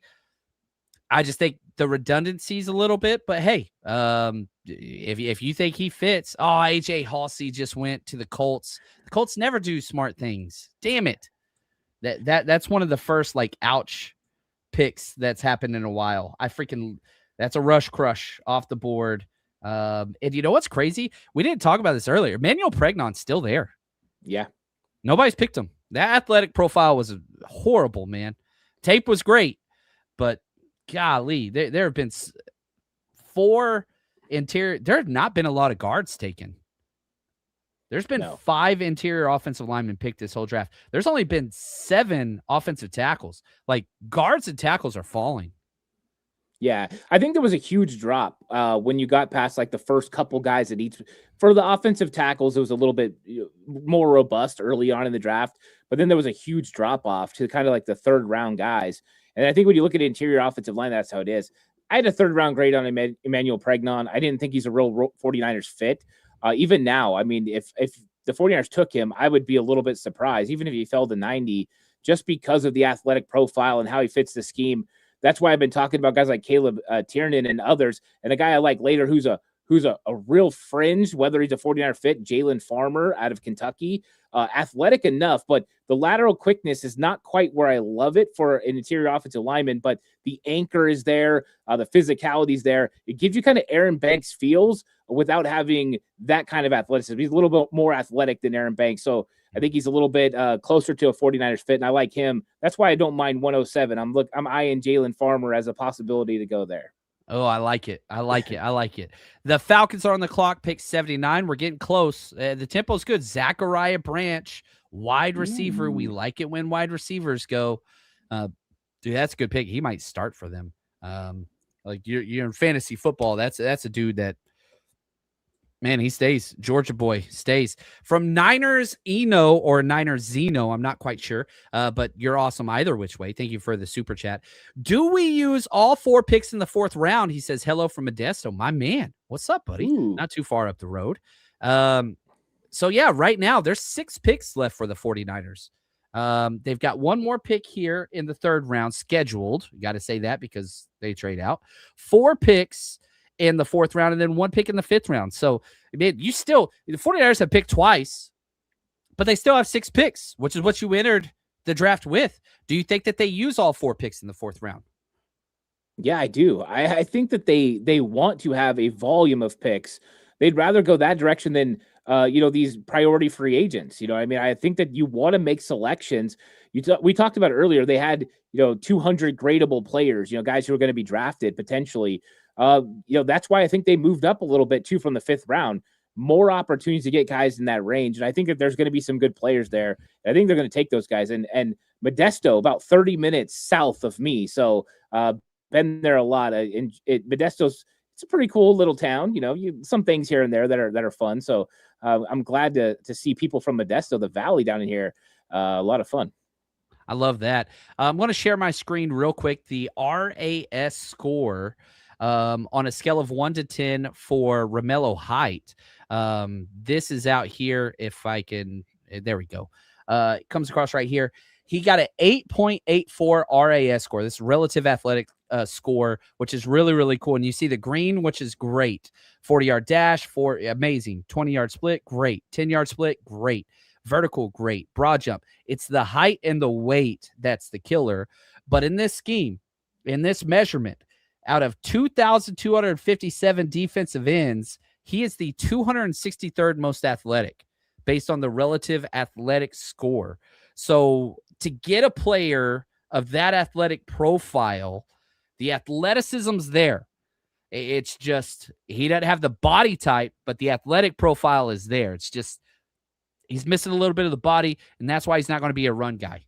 Oh, Jacoby Lane just went to the Ravens. Jacoby Lane. I like wide receivers getting drafted. Keep those wide receivers coming. I'm really shocked that more wide receivers haven't gone off the board. Yeah, I thought there was going to be a run. There was a lot of guys kind of in the 3rd round grade area. And so far, those guys are kind of falling a little bit. I mean, we're starting to see a little bit of run on wide receivers right now. I think you look at the last, couple picks, you had Zachariah Branch and Jacoby Lane. So Branch, he's a guy that changes the game, John, because of the kick and punt return ability. This is right now field position is so huge. I think that that's going to be a big move for them. And then you just kind of get a guy also in space that can create some things. So I think that that's a lot of fun to see a guy like that. Jacoby Lane, I don't know. I wasn't as high on him as some people were. I didn't like him at all. Yeah. I had a 4th round grade on him. So, it's still kind of a range of where he would go. Look at this.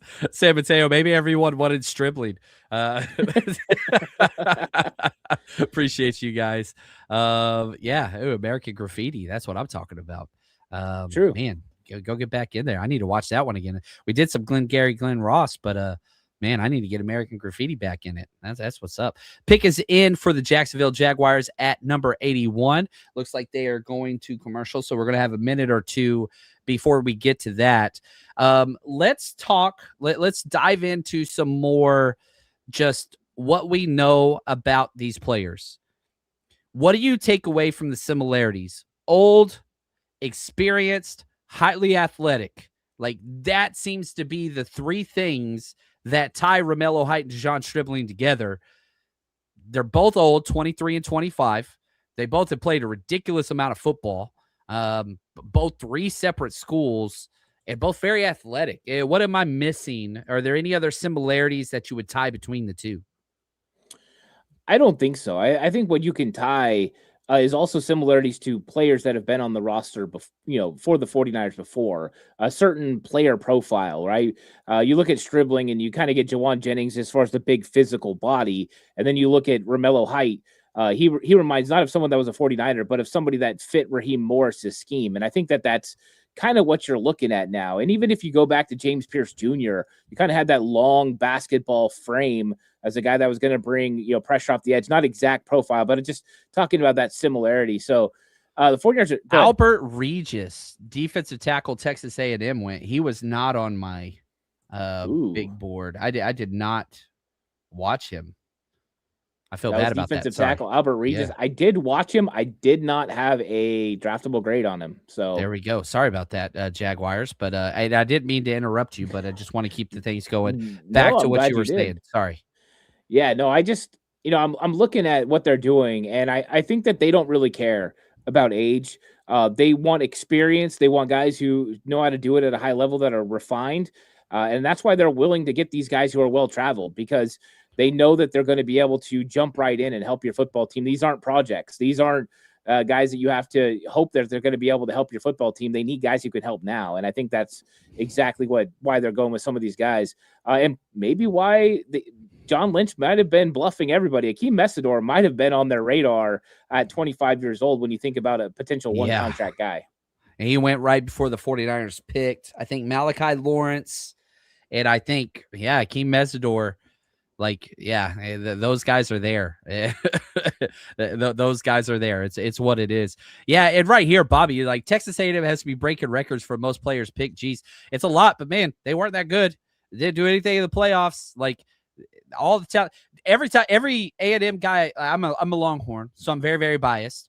But I wanted Cassius Howell. Like that was my guy. But every single player I watched was like, man, the coaches are not developing these guys. Amazing talent, talented guys, just not developed across the board is what I felt like. And they didn't really do much. I know that they made it to the playoff, which is impressive, but they got smoked once they got in there. Not smoked, but anyway, Texas A&M sucks. It's what it is. Do you concur, Doctor? Yeah, it's interesting. Texas A&M, it seems like the last couple of years they've put out some pretty talented guys, especially along the defensive front. But they're not a good football team. They just have a lot of talent. And so I think that's what, teams are looking at and plucking this talent. But even then, it's still, you want to find the guys who are more refined. And last year, you had a guy like Shamar Stewart had all the talent in the world. But the better edge player on that team was Nick Scorton. And so I think you saw that last year too. Nick Scorton did a pretty good job. Man, Shamar Stewart was worse than we thought, and we thought he was bad. Like, I know a lot of people were like, man, get Shamar. Dude, he was awful. Walter Nolan injured, but flashed. We'll see. But anyway, stay away. Now, looking ahead, 2027, talking Texas A&M next year, Texas, they might have 4 of the top 15 picks. Everybody's talking about that draft. You've only seen one pick traded for 2027 value. That was the Eagles for that Jonathan Grenard trade. What are your thoughts whenever everybody says, man, next year's draft's going to be so much better? Are you reluctant to put stock in that, or does that affect the way that you act in this current draft? I think it does to a point. I think you're not willing to part with next year's draft capital. I think you'd be willing to take it, even if it's a 6th or 7th round pick. I think you find tremendous value in that. So I do think you take it into account, but most of these teams are also looking at right now and saying, hey, we got to get better. So I think that there's the win now teams that are definitely willing to invest in this season without losing out on next year. And then there's the teams that, hey, they'll do whatever they can to kind of get draft capital for next season where they know there's going to be a lot more value. I don't think 2027 picks are going to get moved, though. I really don't. I think that most of the teams in the league know they need to make sure they have picks next year because they're going to be extremely valuable. Yeah, I like that. Right here, Big Meech, appreciate the super chat. Where would you put Mikal in this year's draft class? Oh, top 10 for sure. I'm putting him ahead of Bain. I put him ahead of Monroe Freeling. Arvell Reese was 7. It's going to be close to there because there was just less speculation. Which Arvell Reese, where did he end up going in the draft? I think 6th, right? Is that where he went? Did 5th, I think, to the Giants. 5th to the Giants? Yeah, that's right. Because that's where I would have put him. Dominique Orange, big citrus off the board to the Vikings. They always value those those big ODTs, man. They're drafting a bunch of them. That's our 2nd defensive tackle they've drafted this draft. Yeah, so I don't know. Where would you put Mikal Williams? I would have said probably 7th or 8th on the board for me, which I think I had him 15th last year. Yeah, I think I would have put him. I might even have put him top 5 in this one. I think when I look at my board, I mean, there's a lot of talented players, but there were some question marks about some of those guys towards the top. What really was Arvell Reese and things like that. So I think I would have went probably top 5 for Mikal Williams, which shows the depth of last year's and also how top heavy it was. There was a lot of really good players in that draft last year. There we go. Shout out to Marco. Appreciate the new subscription member. Aaron, John, who are your top 8 Dynasty Superflex players? Oh, the board is blowing up. Top 8? Man, Superflex, you got to start with quarterback. You got to go Josh Allen. You got to go Drake May. Probably would put in Lamar Jackson. Those would be my top 3 there. Running back wise, goodness, you got to go Bijan, Jamar Gibbs. And then wide receivers, Jamar Chase for sure. Got to put CD Lamb in there. Justin Jefferson still hanging around. Puka would be at the top of the list. That's probably, I think, my top 8. That's what I go there. You got anything you throw in there? Nope. I'm going to leave it to you. It's like, that ain't my jam, baby. That ain't my jam. That's not my bag, baby. That is not my bag. I love super flex stuff, but that's just off the top of the head. Chris Brazel II, finally off the board in the 3rd round to the Panthers. Man, they are just taking a lot of players that I really, really like. That is man. I wouldn't mind the 49ers double dipping. Ted Hurst is there. Skylar Bell is there. I would not mind if the 49ers went another wide receiver. Yeah, I know it's a little overkill, but man, that's where the value is right now. Like, I don't have a lot of 2nd round grades left. Garrett Nussmeier, but he's got the health issue. Chris Bell, Skylar Bell, Emmanuel Pregnon, DDS, Malik Muhammad, Jermod McCoy. Those are my only 2nd round graded players left. And the 49ers are 5 picks out. Ooh, look at this. James, appreciate the super chat here. We have officially entered Shanahan's 3rd round running back land. Welcome, ladies and gentlemen, to the Shanahan 3rd round running back realm. Which projected undrafted free agent running back are we taking at 90? I'm going to go, if they go running back, I'm going Claiborne. Damon Claiborne out of Wake Forest, which I have a 4th round grade. It's not enough of a projection, but Mike Washington Jr. is a Shanahan guy. Like, if he liked Isaac Guerrero, you're going to like Mike Washington Jr. He's way better. Still doesn't have elite vision or creative, but those would be the 2. Katron Allen would be my favorite, but he's not a do-it-all back. I just think he's really good. What are your thoughts here for the running back in the Kyle Shanahan realm? I would go Jonah Coleman. I think Jonah Coleman, he does it. He does it all. You know what I mean? This is a guy that's just extremely balanced, good vision. He finishes in the red zone, 34 red zone touchdowns. He doesn't fumble the football, which we know Bobby Turner and Kyle Shanahan love. He can catch the ball in the backfield. I wouldn't say he's, got the ability to go out in the slot and run those things, but he can make some plays. He's a guy that cares about blocking and blocking for his quarterback. And he's just a bowling ball, and he just takes on physicality. He finishes. And so I think he's a guy that's more of a complete running back than some of the other guys. And one thing I like about him compared to most of the running backs is the vision. You got to have vision to play in the zone scheme. He's patient. Yeah, he's got enough explosion to be able to get the positive yards. Is he going to get caught from behind? Pretty much every single time. But he's a good running back. Pretty much every time, yeah. Like, he doesn't have that burst. But, man, you look at Christian McCaffrey, like, there were no runaway plays for Christian McCaffrey last year, like, at all. He's another Central California kid. He grew up in Ant's backyard. Stockton, yeah. Yeah, no running backs, please. Don't really like any of them. I don't like this running back class either, but, like, I don't have any confidence in this running back room outside of CMC and Jordan James. I think Guerrero, I'm completely out on. You talk about Patrick Taylor Jr., cool, but, like, you want him as a number 5, back end roster guy, special teamer. That's about it. Like, you need running backs. I know we don't usually say that, but you need running backs. Last year, you had to trade during camp for one. How cool would it be if we had that 6th round pick right now? That'd be awesome. But you're getting a running back at some point in this draft. Now, maybe you wait and just get undrafted free agents. What about Nick Singleton? We haven't mentioned him, but he was highly sought after early on last year. Just didn't have the best year. Yeah, I think that there's a lot of guys like that that have been a little inconsistent. So I think that the 49ers definitely could take a running back. I think it's most likely a 4th round pick, maybe even the 5th round pick now, kind of over there. I also think there's an outside chance they go veteran running back at some point. Najee Harris is still available, and I think that is a possibility for the 49ers at some point. I would prefer that they waited and potentially go 5th round or undrafted free agent, but I don't know if Kyle Shanahan could help himself, and we'll see. Hopefully they stick to the other positions: safety, interior offensive line, even other defensive tackle. They need a penetrating defensive tackle. I think 90, 107. They need to address those positions coming up. Yeah, I would like that, but I'm to the point now where I'm just like, hey, I'm cool with anything besides kicker or punter. Like, I really would not be upset if you took a running back here.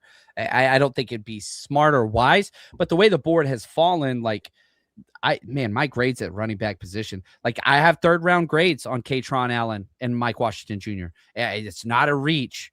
And so, like, man, if you do that now, it's a little bit different than when you look at Ty Davis Price or any of those, like Isaac Garindo, like Joe Williams. It's a little bit different because you have a need there. And I don't think that it's a reach. But now if Shanahan goes out there and drafts Roman Hemby or Jan Miller, that'd be a little bit of a different story. But, we'll see what happens there. But I would not be upset. Jonah Coleman, Emmett Johnson, Damon Claiborne, Katron Allen, Mike Washington, Nick Singleton. Wouldn't be upset if any of those names came off right here. But I still think you got to wait because, man, you got 4 picks tomorrow. One of those running backs is going to fall. There's only been 2 running backs drafted. 2 running back names have been called this whole draft. I mean, we're 84 picks in. 2 running backs? Like, when was the last time we've said that? This is a terrible running back class. There's just nothing there. Yeah, there's not. I mean, and that was the first thing you noticed when you started watching these players was you didn't have complete running backs, so that was one of the real problems. Go ahead. Ted Hurst off the board for the Bucks. He's going to step right into that Mike Evans role. That's a damn good pick. Yeah, that's a good pick. I'm glad when wide receivers get announced, but man, that was a really, really, really good pick. He's just going to step right into that Mike Evans role. Yeah, Ted Hurst is a fun guy. I think once he got to the Senior Bowl, he kind of got on everyone's radar. He's got position versatility too. I mean, he's probably going to play X for the Bucks, but I mean, they could move him around. And this guy is another guy that's good on the move.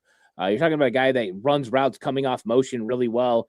He's talented. He's big. He's fast. I think that's a really good pick for the Bucks. Yeah, it was solid. I do want to take a quick second. The schedule for the 49ers year comes out here for everybody, really, in 3 weeks. When that schedule is announced, 49ersrushroadtrip.com, baby. We are going to be doing trips on the road, Australia and Mexico City. We have some travel packages for both those. Australia's up now. But for home games, we're going to be in Kansas City. We're going to be in Atlanta. We're going to be in Dallas 100%. I'm also hoping to add Seattle and Arizona, but that's once I get the wife's approval based on dates. But once that schedule comes out, the middle of May, head to 49ersrushroadtrip.com. Get your tickets for the day before party, all-inclusive tailgate. Kids are free to every event we ever do. But we always do an early bird special where tickets are just a little bit cheaper to kind of help us get our numbers figured out and all that stuff. So once that schedule comes out, make sure you come back with us, 49ersrushroadtrip.com. Man, this is the 7th year of us doing this, which is stupid. Yeah, I never would have thought I'd be a event planner, but it's what it is. Right here, Super Chat James, my man. Thank you, fellas, for the content yesterday and tonight. Enjoy listening to both of you. Keep up the good work. It's got to be offensive line here at 90. If Pregnon is there, wouldn't be mad if we go Muhammad, though. Hook him, my man. Hook him, baby. Hook him. I wouldn't mind O-line. I mean, I'm to the point now where I'm just like, dude, I don't mind anything. I have some preferences, but if you keep getting fits that you think are exact, like cookie cutter or whatever into your system, I like that. And you're 2 for 2 so far.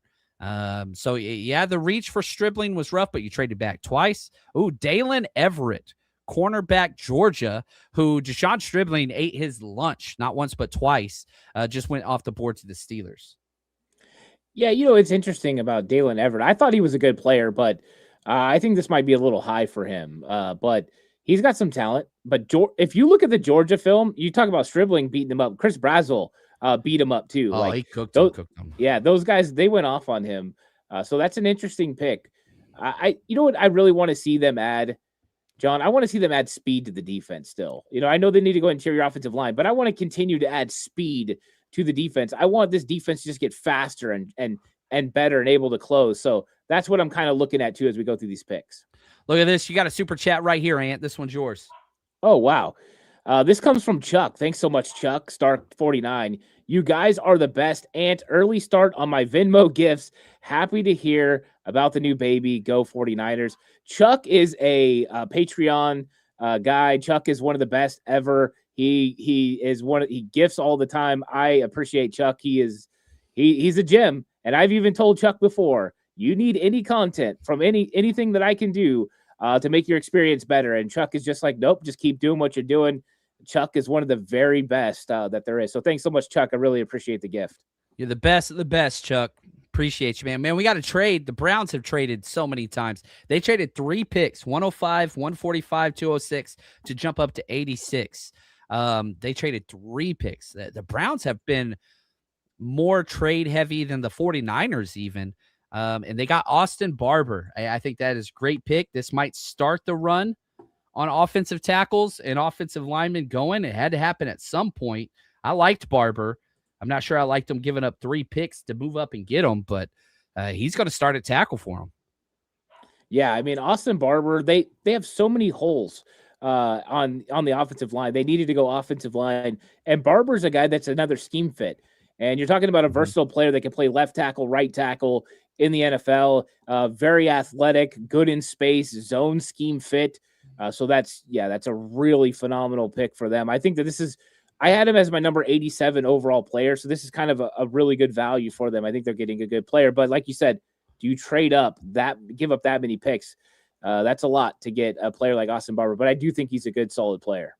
Yeah, I mean, they gave up 105, 145, 206 to jump up to 86. So 2 fourths and a 6th rounder.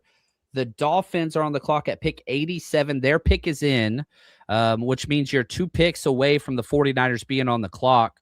And whenever you look at the 49ers draft capital, you're picking 90, 107, 127, 133, 139, 179. You're on the clock at 17 picks. Now, the draft's almost over for today, but if you trade back, I just don't see it. If you do trade back, that's cool. You might fall back a couple spots, pick up a 5th or a 6th rounder, which you still don't have a 6th or a 7th rounder, but I think the 49ers probably going to be standing pat. But, again, we'll ask what percentage. Will Kekmerick, tight end out of Ohio State. I did not grade him. He was not one of my graded players, but doesn't mean he won't be awesome. 6'5", 260. So, yeah, we're 2 picks away from the Niners being on the board. I did grade Kekmerick. He was my number 197. You're talking about a guy that does some versatile things. He's a blocking tight end. He can play a little bit of fullback. So he's kind of a fun guy. And so I think that makes a lot of sense, him going to the Dolphins and kind of how they're trying to rebuild their football team. So I like him overall. I thought he was a good talent. This is a little high for what I think, but I think they're probably thinking of the versatility of what he could add to their football team. Yeah, I like that. I like that. So, yeah, I mean, tight ends are going, and you're looking, it's still a need for the 49ers. Jack injuries, that's a guy I've mocked to the 49ers a lot. Another Cal guy, Longhorn, Justin Jolly, Michael Trigg, who they met with, Eli Raridan, Joy Royer. There's some guys that are available. Bo Stevens, Brian Parker, Sam Hecht, Trey Zune. I love Trey Zune. He's an A&M guy. He played left tackle. I'd like him at center a lot. Is he too tall for Brock Purdy? He's pretty close to 6'6", but he's got good knee bend. I would like that. Obviously, Malik Muhammad, DDS would be huge. Man, Jayshon Barham, I don't think you go speed edge guy again. Keontae Scott, Keith Abney, Julian Neal, Damani Jack. Now we're in the space where there's a lot of guys on the board where you can grab and plug and play. And if you're one of those people that's like, man, there's needs. We have needs. This is where you're going to start addressing them, because you have 5 picks and the next kind of, 30, we're 40 picks. This is going to be the meat and potatoes of the 49ers 2026 draft class. A lot of focus is going to be put on Deshawn Stribbling and Romello Hyde. I get it. These next 5 guys, this is what the draft class is going to kind of hang its hat on.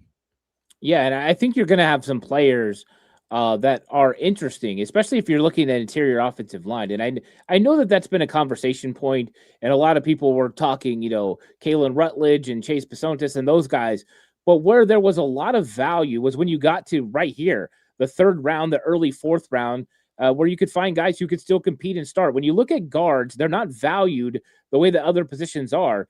So you can draft them in late day 2, early day 3, and they can come in and they can start and make an impact on your team. You brought up some of those guys. You got guys like I brought up Jalen Farmer earlier. He's out there. You still got Jennings Dunker, and Caleb Tiernan.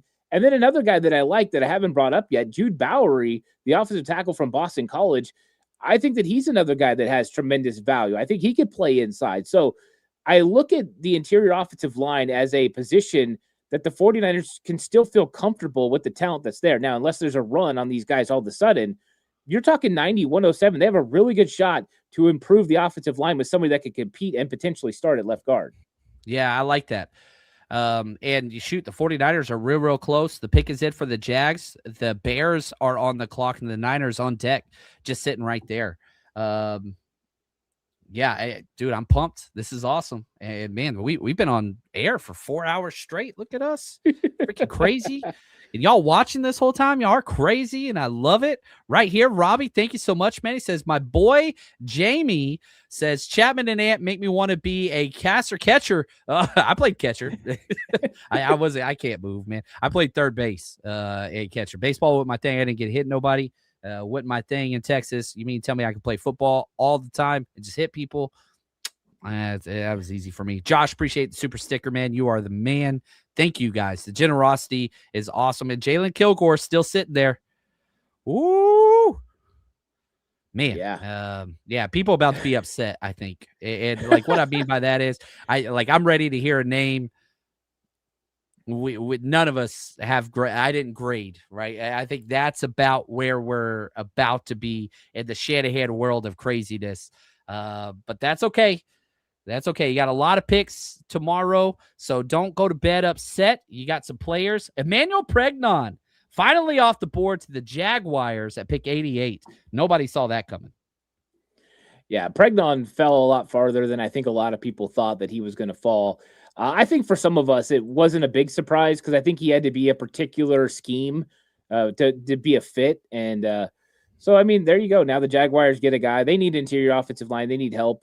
And so, I mean, I think now there's a lot of value for Emmanuel Pregnon. I didn't like him at the beginning of the second round for sure. But here in the middle of the third round, towards the end of the third round, it's pretty good value. Hey, Keontae Scott is 24 and really fast. That's my thing that I'm looking at now. Who's old and really fast? Bryce Lance is 24 and really fast. So he already went wide receiver. Jeff Caldwell's 24. Already went wide receiver. I'm just trying to find these guys that are old. Demetrius Crownover, Texas A&M's 24. Not very fast. These old Alex Harkey, guard, 24. Yeah, the Niners met with him. Chris Adams, Nadame Tucker, but you already got that. Those are my really old. Let's see, are there any 25-year-old? Lewis Moore, he's 25. Akeem Mesidor and Romello Height. Those are the old guys. So, just throwing that out. So the pick is in. About to announce this for the Bears. The 49ers are on the clock. Go ahead and mute that chat so you don't get any spoilers or anything along those lines. You guys can just go dark here. The Bears selection at pick 89. Let's see here. Man, the Bears, dude, I feel like they've picked ahead of us this entire time, which I guess makes sense because they also Xavier Thomas, wide receiver. I did not have him graded. From LSU? Yeah, he was not on my thing. But now here we go. 49ers, last chance. Who do you think they pick? I'm going to go Malik Muhammad. I'm sticking with it. I'm hoping, I'm praying. The favorite player in the draft, cornerback, Texas. I would like that pick. I would be very, very happy with that pick. I'm going to go Jalen Kilgore. I think that he is a versatile guy. Raheem Morris wants to run versatile things. I'm going to go with him, but I wouldn't be upset. I'm kind of with you with almost, any position. Defensive tackle, I think, is in the mix. Cornerback Chandler Rivers, I like him a lot. So those guys, but I think I'm going to sink in on Jalen Kilgore. I like that. Here's my guys that I would love. JC Davis, Zane Durant, Skylar Gill Howard, Malik Muhammad. And yeah, I'll throw in, I like Jalen Kilgore. I like Saki Wheatley too. The pick is in. The 40. Oh, Nick's on the freaking thing again. They just got Nick on NFL Network in the Iron Man hat. I love it, dude. He hit it perfect timing. That is awesome. The Godfather, Nicholas Parra on NFL Network. I love it, man. I love that dude. They got him twice. That is awesome. So the pick is in. This is pick 90. This is the last pick for the 49ers today, probably. 4 picks tomorrow. Now, it's an early start. We will be going live right at draft time tomorrow. So we're not going to be going 30 minutes early like we did today because we got a little bit of time. But join us tomorrow for day 3 of draft coverage. So with the third round pick, 90th overall, Kalon Black. Ooh. Kyle Shanahan freaking running back. We called it. It was coming. Kalon Black was not one of my graded players. Man,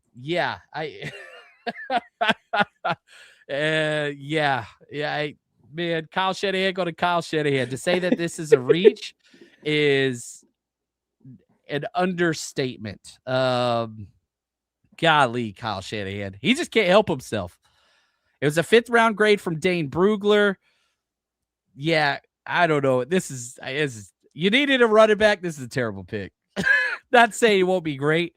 This was way worse reach.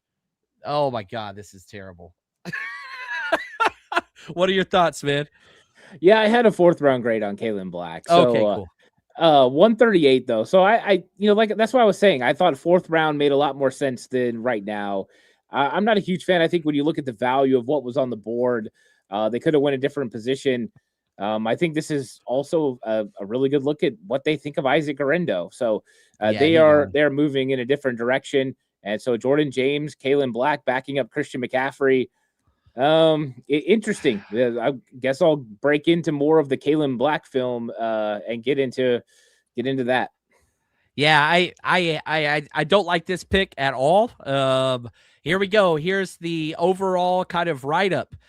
Black runs with light feet and punches above his weight class to consistently get more yards than expected. Once in NFL camp, his ability to prove himself as a pass catcher will be critical to carving out a part-time role. Short legs, second-level speed is average at best. I only saw 12 targets in his entire career. Never threw him the ball. And so, man, you had K-Trot Allen if you're going for this big-bodied 5'9", 211. He's built, and he's old. He's 25 years old. He's played 1, 2, 3, 4, 5, 6 seasons. I was going after old and fast. It's what it is, man. Right here. Thank you for the excellent content. Thank you, Robert. Appreciate the super chat. It's like watching the draft with family. Love both you guys. It's mutual, my friend. It is mutual. Thank you so very much. Right here, Sack Pike. What the hell are we doing with these picks? He said WTF. Yeah, this was a dumbass pick. I'm sorry. Now, maybe he's awesome. I don't think that this affects the hierarchy of the depth chart for the top 2. I think it's Christian McCaffrey, then it's Jordan James, then Kalon Black, who, man, you drafted a 25-year-old running back at least 1 round before, but hey, that's okay. Sell us on it. And what's the positive here, my friend? Well, I think the positive is the fact that he's a 1.53 10-yard split guy. You know what I mean? This is a guy that's got that short area quickness. So he's going to be able to burst through these holes. I think watching him, he had some talent to him. He runs with a low pad level. There's some things like that you like. He's patient, lets things develop. That was one of the things I liked about Jonah Coleman was that he's patient. He packs a punch. He's 211 pounds on a 5'9" frame. So he's got a little bit of build to him. And we noticed that a little bit of a trend. Jordan James, kind of that same thing where you got these guys low to the ground that are kind of a little bit physical. But I think this one is interesting. I think you got a guy that's got to be patient. He's got to take his time. Not an explosive player, 4.45 guy. So 49ers not looking for that super explosion, the outside zone type game. That's not really what they're going for. The very first non-combine invite. Way to go, Shanahan. The reach of reaches. maybe he comes in and balls out and like consistent. That's kind of what I remember with this tape. And, he played at Indiana, so he's been a part of a winning program and just strong runner, thick runner. It just a guy that just weighs on defenders consistently. By far my least favorite pick of this draft for the 49ers so far. It wasn't even one of my graded players. Like I knew who he was. Obviously, everybody knows who all the Indiana players are, and he had his highlights. But yeah, I just like he's a physical freak though, and he was on the freaks list. 415-pound bench press, 500-pound squat. Coming out of high school, those are some pretty impressive numbers. Muscled up for his size with defined bulk in his quads, midsection, and arms. He runs extremely hard. I felt it every hit, said Maryland's Jalen Husky when referencing Kalon Black. It's crazy reach. This one's pretty hard for me to sell, but you needed a running back.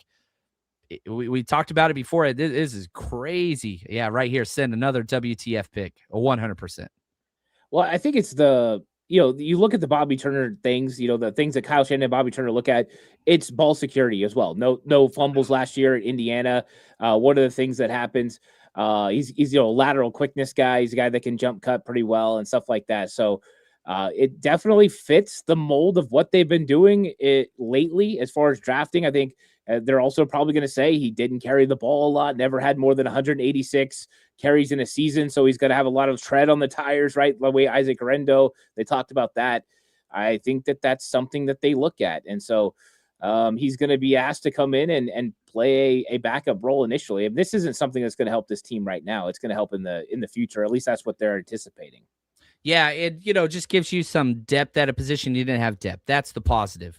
Was that James Madison for 4 seasons, transferred to Indiana, took the money, which is awesome. Good for him. Went to the national championship, was, in a split backfield.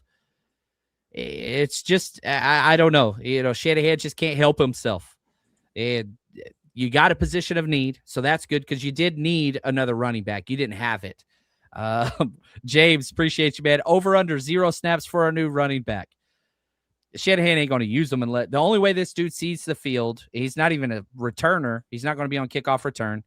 The only way he sees the field is if Christian McCaffrey gets hurt, and then he'll be a number 2 guy behind Jordan James. Yeah, I don't see this dude getting playing time really. And what they're going to say, I can tell you what they're going to say. Well, it wasn't a great running back class, and we didn't have a lot of guys that we really liked. So the other positions, there are a lot of guys they like. So we kind of had to jump out and get them. This dude didn't even get invited to the combine on one of the weakest running back classes in the history of the draft for the past couple decades. Trey Zune went right off the board to the Raiders. That would have been a badass pick. The Cowboys are picking now. Yeah, it's the Osa pick. Yeah, this is the pick. Yeah, shoot. Would you rather have Kalon Black or Osa Odigizua? Yeah. I think everybody's going to answer in solidarity there. Yeah, Deshawn Barham. Yeah, I would have preferred a double dip over whatever. Cowboys having a little bit of a draft, man, if I want to be quite so to say so myself. Yeah, Barham, damn good player. Yeah, I hate this pick, man. I absolutely, the third running back off the board. You got the third running back, and he wasn't even a draft eligible player, not invited to the combine. Now, maybe he turns into something, and the book is not written, but this is. I mean, I'm seeing 6-round grades on this guy. Had a 5th, 6th round grade on the Beast. I don't know, man. This is a rough one. I'm a glass half full guy. It's going to be fun to dive into the tape. And every single running back's got fun tape. And the tape's going to be fun on him because he runs so damn hard. Yeah, right here. Larry Kruger loves this back. And Larry loves 6th, 7th round guys. That's what this is. This is a 6th, 7th round guy. Any way you slice it, unless you talk to Kyle Shanahan. But Kyle Shanahan's got a history of these. Joe Williams, Ty Davis Price. Who's that OU guy that just did? Trey Sermon. Trey Sermon. Who else am I missing? These guys. Elijah Mitchell. He was the one that panned out a little bit better than everybody else. And he went in the 6th. He went in the 6th. So yeah, that didn't really even fit this qualification. But yeah, hopefully it's not another one. You got to hit on one eventually. But man, we're going to look back at this and going to see Trey Zune off the board, and now the Rams are picking afterwards. Like, these picks are going to hit. Caden Trost, tackle. Ooh, yeah. Yeah, I liked him too. Yeah, I say I liked him. He was all right. But yeah, this is frustrating for me. And I hate to go out on a down note. So let's wrap this up in the positive before we call this show. And we'll be back tomorrow. So whenever the draft starts in the morning, I think it starts at 9 a.m. Is that right? I believe so, yeah. I think so. 9 a.m. I'll double check before I set the show. We'll be up and at 'em 9 o'clock, and we'll be on as long as the 49ers have picks left. We'll see what happens there. But yeah, positives from today. The trade backs, you gained a bunch of draft capital that you got to use on a running back that nobody else would have drafted for 3 rounds. You drafted old players, 24, and 25-year-olds. You got 3 players, all of them old, well above drinking age, with a lot of experience, multiple schools, multiple transfers. The slowest guy is the running back, which is very rare, but he ran a 4.45 at his pro day. Indiana pro day, all those numbers hyperinflated, but he still put up a 4.45, which isn't bad. Yeah, right here, poor man's Jordan Mason, except Jordan Mason was undrafted free agent. You took this dude in the 3rd round. That's a stupid-ass pick, man. Gosh. I keep trying to be positive about it, but it's kind of hard to do that. Remember when you said earlier it was going to be okay no matter what position they went with? Yeah, I don't know. Pick Sermon with Nico Collins on the board. Yeah, it's going to happen again. And maybe he becomes a guy, but like, he doesn't even, like, if you're trying to replace Christian McCaffrey, this dude has no receiving background at all. Like, at all. Dude had 4 receptions in back-to-back years. Like, this is and that's okay. That's okay. If you're going to use him as a short yardage guy and whatever else, Jordan James is the number 2. That's what this kind of looks like. Okay, let Caden Black come in, but dude, Kalen Black's going to be 27 his sophomore season. Like, the shelf life on running backs is like 28. This dude's going to run out of shelf life halfway through his rookie deal. I'm sorry. I can't hear. And I'm positive. And come on, man. Come on. Yeah. I think it's interesting, that they went running back that kind of fits this mold, because Jordan James is a short yardage guy. I mean, if you look at what he did at Oregon, he was super successful in the red zone and in short yardage. So they're kind of doubling down on that. It's not a guy that Kyle Shanahan can say, oh, Christian McCaffrey's out of the game. This guy can step in and play that role. So I'm wondering what they're going to say, what the role they envision for him is, because I don't think they need a pure guy that's going to be a short yardage guy. I think that they already have that. And even in short yardage, most of the time you want Christian McCaffrey on the field anyways, because of what he does to the defense. So I don't know. Maybe this is the Patrick Taylor replacement. I'm trying to figure out exactly why they went with Kalen Black, but this is who it is. We're going to see what happens, especially when we get to training camp, and maybe he will impress us. Maybe they have a little bit more insight on what he could do in the passing game. Maybe he wasn't asked to do that at Indiana. He's going to get a little bit better. That's glass half full, because I don't know exactly, but they've got something that triggered them on they needed Kalen Black a part of their team, and I'm curious to know what that is. Yeah, I have no idea. He's old. He hasn't caught anything. Yeah, I'm out on this one, but I want to be wrong. And so, like, that's the thing. Like, I want to be wrong. I want Kalen Black to be an absolute stud. And whenever you're on the team, that's when we're like pulling for you guys. Like, I want this dude to be a stud. I don't see it. I didn't see it. And we'll have to see. The Deshawn Stribbling was a value pick compared to this. The reach of all reach. This is a reach. Somebody said it's tacos and tequila time. I can't do a lot of tequila because we're going live. Chris Bell just went off the board. Dude, could you imagine if you got Chris Bell pick 94? Oh, no, Kalon Black. That's okay. All right, let's wrap this show up, my friend. We're going to be live early in the morning. There's a couple more picks, but I think it would be smart to end this show. And we've recorded for over 8 hours within the past 28 hours. And so it will be live tomorrow nonstop. So anything before we walk out of here, my friend? Yeah, but I told everybody, get ready. Try not to get too up or down with these picks. That's right. Because I had a feeling this was going to happen. The good thing is the 49ers, as far as a couple of guys really fit what the 49ers wanted, especially Romello Height. I love that pick. I'm excited about Romello Height. Make sure to check out John's breakdown on Patreon of Kalon Black. I'm sure that's going to be very, very fun. So if you're going to sign up, he's got a 7-day free trial. Check it out. You could always cancel afterwards. But if you like his Kalon Black video, you'll stay on. And there are going to be some curse words. I hope I love them. I hope I turn out and love it. Look at George. Appreciate super chat. Stay strong, faithful. That's why I say it. Look at this. Oscar Black gives me Garrison Hurst vibes. Oh, dude. A man after my own heart. Man after my own heart. I hope so. Oh, I would love that. And for people being mad at John Lynch, dude, this is not a John Lynch pick. Not at all. This is 100% Kyle Shanahan. Like, this is a Kyle Shanahan pick if there ever was one, right? Yeah, I mean, when it comes to offense, especially, and running back, like Bobby Turner and Kyle Shanahan have to sign off on these moves. So Bobby T, I guarantee, was in Kyle Shanahan's ear, like, hey, we need Kalon Black. We need this guy. So I think this is probably a Bobby Turner guy, actually. And Kyle Shanahan he's going to go with this guy, Bobby T. And they've had some success in the past, and they're going to roll with that. So, yeah, I mean, Raheem Morris has some input on defense, but make no mistake, Kyle Shanahan is signing off on every single one of these deals. He's not going to a presser looking like Sean McVay. It's just not happening. Yeah, I appreciate all the kind words, everybody. Oh, man, I hate going out like this on today. I love the trades. I love that. Dude, there's 5 more players. So this pick is Eli Raridan just went tight end to the Patriots.